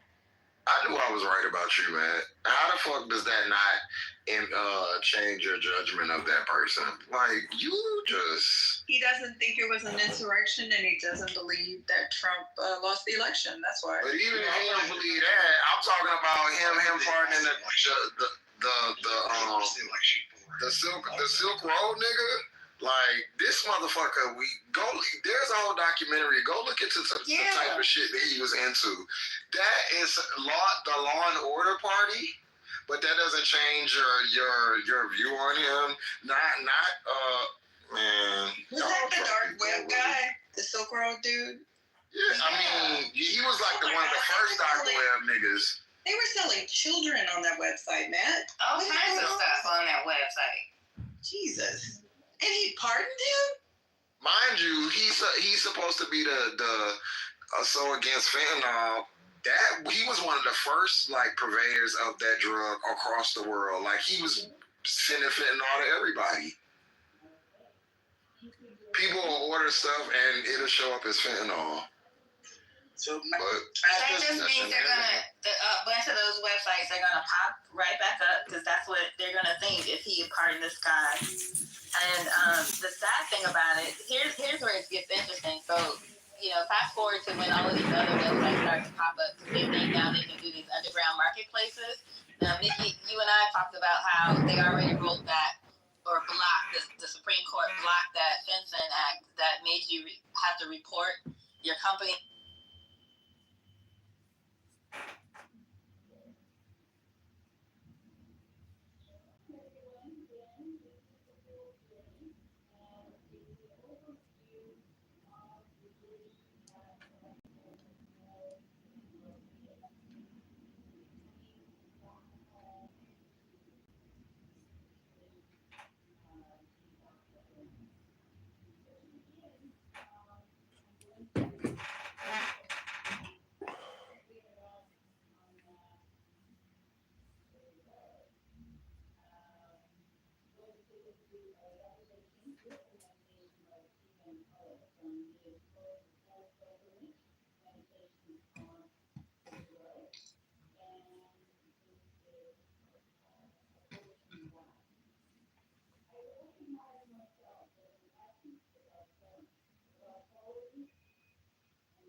On the opium distribution. Lebanon actually back during the Black September organization, it goes all the way back to the 60s when they first kidnapped the Jewish Olympics team.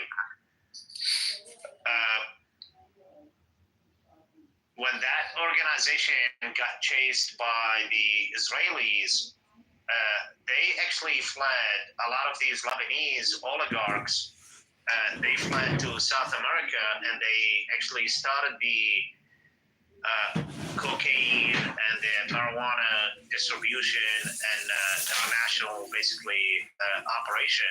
So the OG of the drug dealers is actually goes all the way back to Palestinians and Lebanese. That's a history a lot of people don't actually talk about, or they do not know. That's wicked. Wow. Yeah, it is. It's very wild. And Hezbollah actually, majority of their, about 60% of their funding is actually not from Iran, is actually from their drug operations.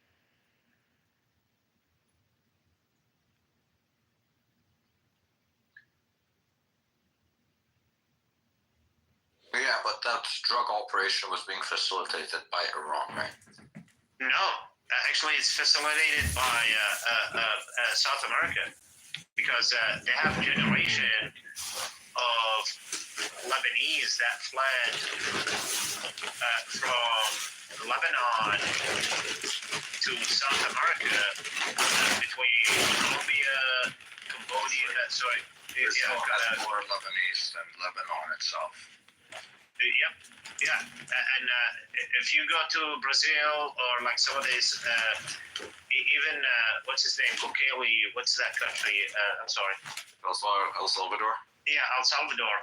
You got to see like a lot of Arabic last names over there, and the reason why is because majority of these people actually they fled from Lebanon because they were chased because they were part of a terror organization.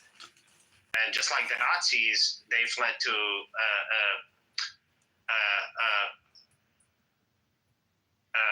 whatchamacallem,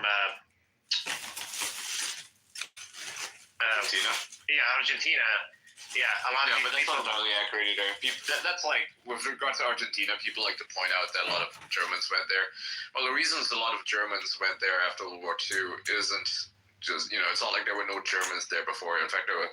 There's a lot of Germans. I know you're not. I know. I'm just like pointing this out to the audience because a lot of people don't know this. They see someone in Argentina who is like German and they assume their grandfather was like a Nazi or something. That's just not true, right? Argentina has always had a very massive German immigration, right? Just like Pennsylvania has a lot of Germans there, right? Because in the 1800s they went there. Same thing in Argentina, and that's why you see a lot of Germans there. Like, for instance, Javier Milei, right? He has, Italian and German ancestry, right? And it's not because his grandfather is a Nazi or something. It's literally, they've always been Germans, and the reasons why Germans went there after World War II is because there's so many Germans there. Why wouldn't they go there, right? It just sort of makes sense if they can speak the language. Yeah, and they also like, when these countries received their independence, they wanted foreign capital, a new foreign direct investment. They wanted cash. They wanted settlers, and they invited many nations all around the world to come in. Yeah. And so they have roots there. And of course, Ian is 100% correct. If you're a German fleeing from the aftermath of World War II, you'd probably want to go to a place where you can identify with others. So that just makes sense. Yep. Yeah, you're correct. You're correct, Utsaf. Are you guys familiar with the Hawala system? I am. Yeah, I know Hawala. Yeah. So yeah, Hawala. I think her sister was a model on the cover of Vogue. If memory serves. No. That's a joke. I know what. It's the book entry funds transfer system used in the Middle East. Yes, exactly, and it goes actually also in even Western countries. So what they do is, if you guys don't mind, I can explain it to the audience. Well, it's Wise, right? If you use Wise.com, that's Hawala. Yeah, well, you can do that right now. It started with basically. You have an underground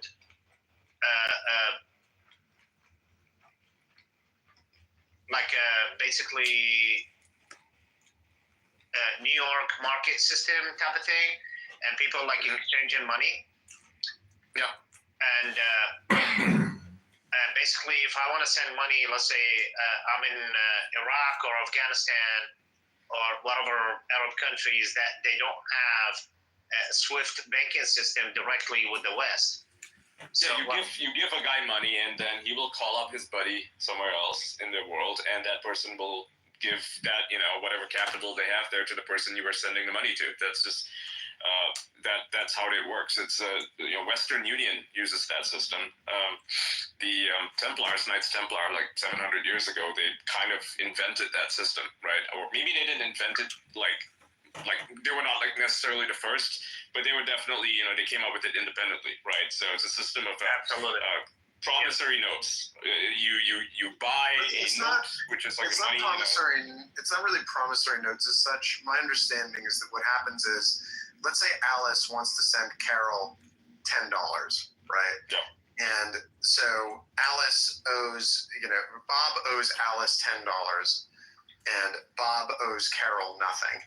And Bob lives near Carol. Alice will say to Bob, I want to send Carol $10, and you owe me, right, $10. Yeah. So what we'll do is we'll just net, right? So we'll settle it. So you can just send $10 to Carol, and then you will write off the obligation that you owe to me, right? So it doesn't require anyone owing anybody anything, really. I mean, all you have to do is so let's say you've got Bob, Alice, and Carol. So Bob is the middleman, and so Alice goes to Bob, and let's just keep it simpler. Alice goes to Bob. He wants to give money to she wants to give money to Carol. Carol lives in a different city, so Alice goes to Bob, gives him $10, and then Bob calls his buddy Jack, and then Jack gives $10 to Carol. Right, but so basically, what happens though is that Jack and Bob are in different places. Like the same company. Right. Yes. Well, they're in different places, and they run their own ledger books. And what happens is Jack operates in Cairo and Bob operates in Abu Dhabi. And so what will happen is they'll call each other up on the phone. They'll just net settle. Okay, Alice needs to go send money to someone in Abu Dhabi, and then so let's say Carol's in Abu Dhabi and Alice is in Cairo. Then what happens is they net settle on their end. Alice gives Bob money, and then Jack resolves the ledger entry, and then they net settle. Bob and Jack net settle between themselves at some indeterminate future date. So Hawala's an interesting one. The Lightning Network works like that. If you're familiar with Wise uses that, right? So Wise doesn't use the Lightning Network, but they have their own Hawala system, right? So if you want to do international transfers, that's the cheapest way to do it. It's a lot cheaper than SWIFT. I use Wise. I know a lot of international people who use Wise because it just makes sense. Why would you pay, $500 on a transfer, say $10,000? If you're using SWIFT, it's going to cost that much. But if you're using Wise, it's literally $17 or something, right? It's very basic, very cheap. It's not great if you're sending small amounts of money, but it's perfectly awesome if you're sending, larger amounts. Yeah, absolutely. There's the other side of it.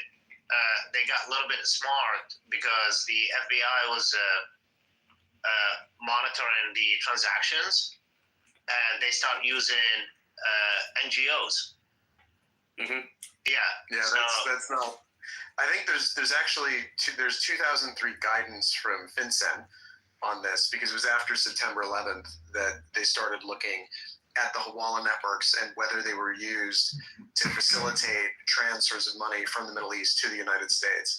And they issued some guidance. So like being in crypto, like money transmission is like the biggest thing that your clients have to deal with because basically everything that they do involves transferring money.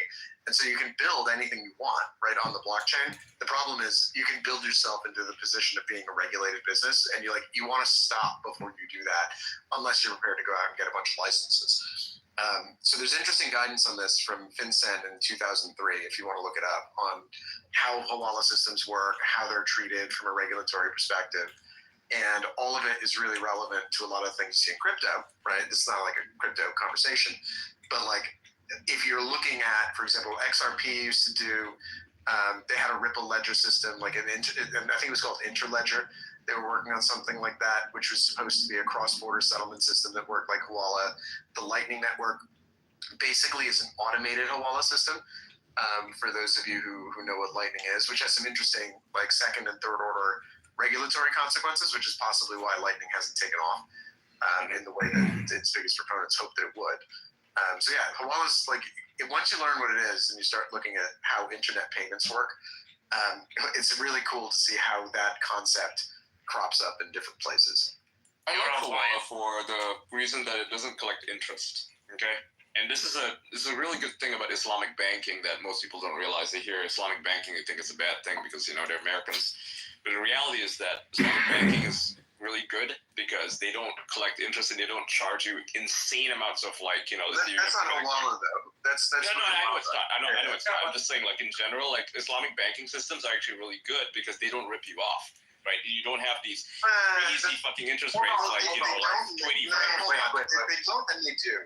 They don't and they do because what they'll do is they'll structure like a loan transaction. So like there's a whole universe of Islamic finance. And what they do is they just structure the transaction instead of saying, we're going to lend money to you and charge you a fixed percentage and that will be that. What they do is they'll structure it as like a sale leaseback. So they'll say, we'll sell you the asset or you'll buy it and then you'll sell it to us and we'll lease it back to you over time. And then there'll be some, reversion at the end of the lease, which means that you have the title free and clear once you make the payment.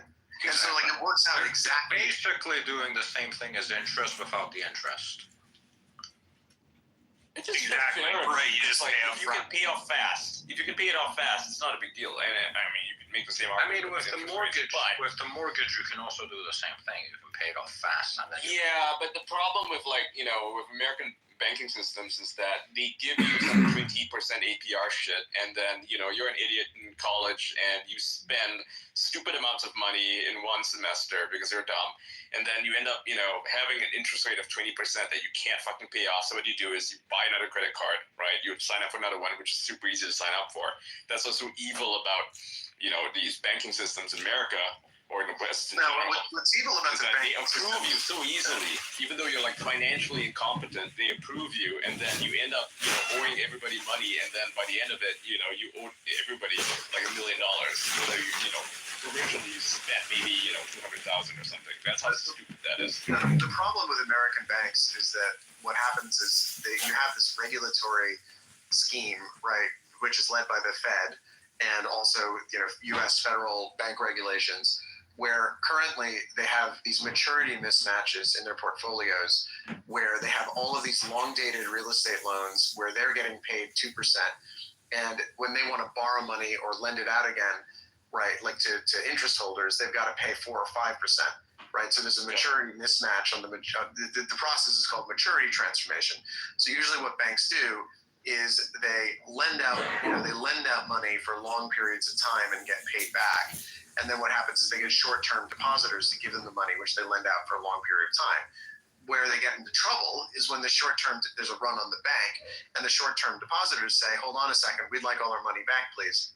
And the bank doesn't have the dollars to satisfy the withdrawal demands, right? Because they're just sitting on all of these assets, and they're like massively long on all of these loans, and some of them, a lot of the loans are underwater, particularly if they're bonds, because they bought trash bonds. Government bonds paying 0%, which is like really, really common after 2008, 2010. Like those are all underwater because basically they're getting inflated away every year by, depending on which number you believe, anywhere between 5 and 13%, because of inflation. So like it's one of these things where. And another thing that's screwed, right, with the U.S. banking system is that they're sitting on all of this mortgage debt, right, which from all of these mortgage bonds and mortgage loans that they've made over the years. And the problem is that all of those loans were lent when the federal funds rate was like 0.5%, and all of the loans are made between not 0%, but like 2 and 3% as your mortgage rate, right, all in.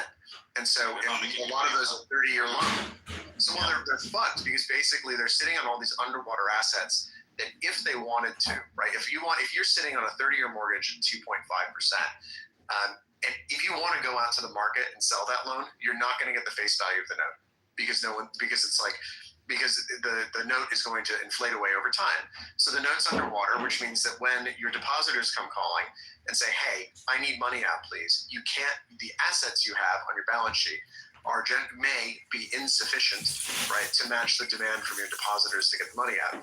The only reason the system works is because the Treasury, after SVB collapsed, the Treasury Department said, we will guarantee to infinity any deposit at any American bank, like FDIC, $250,000 guarantee. Wait.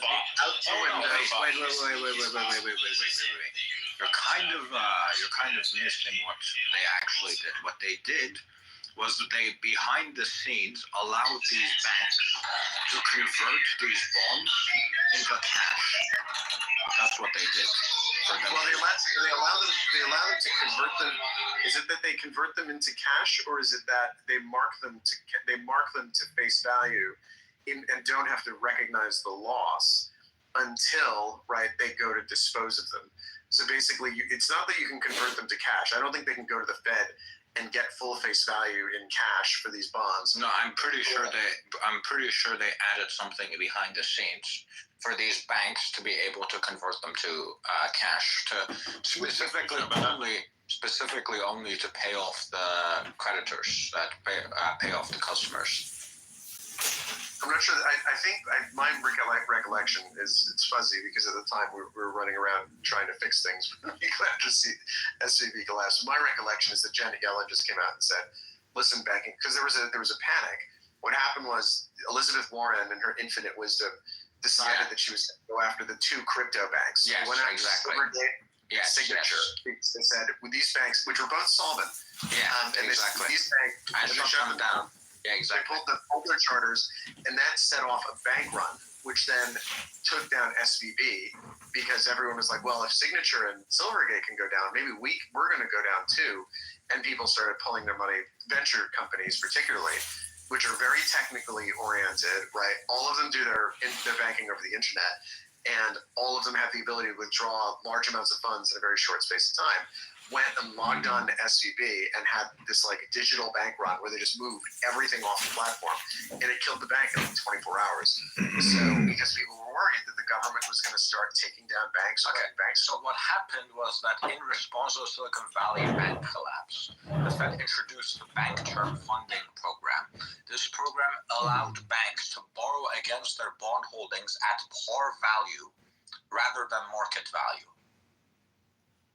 Got it. So you post the bond to the Fed, it gives you par value cash, and instead of market value, which is considerably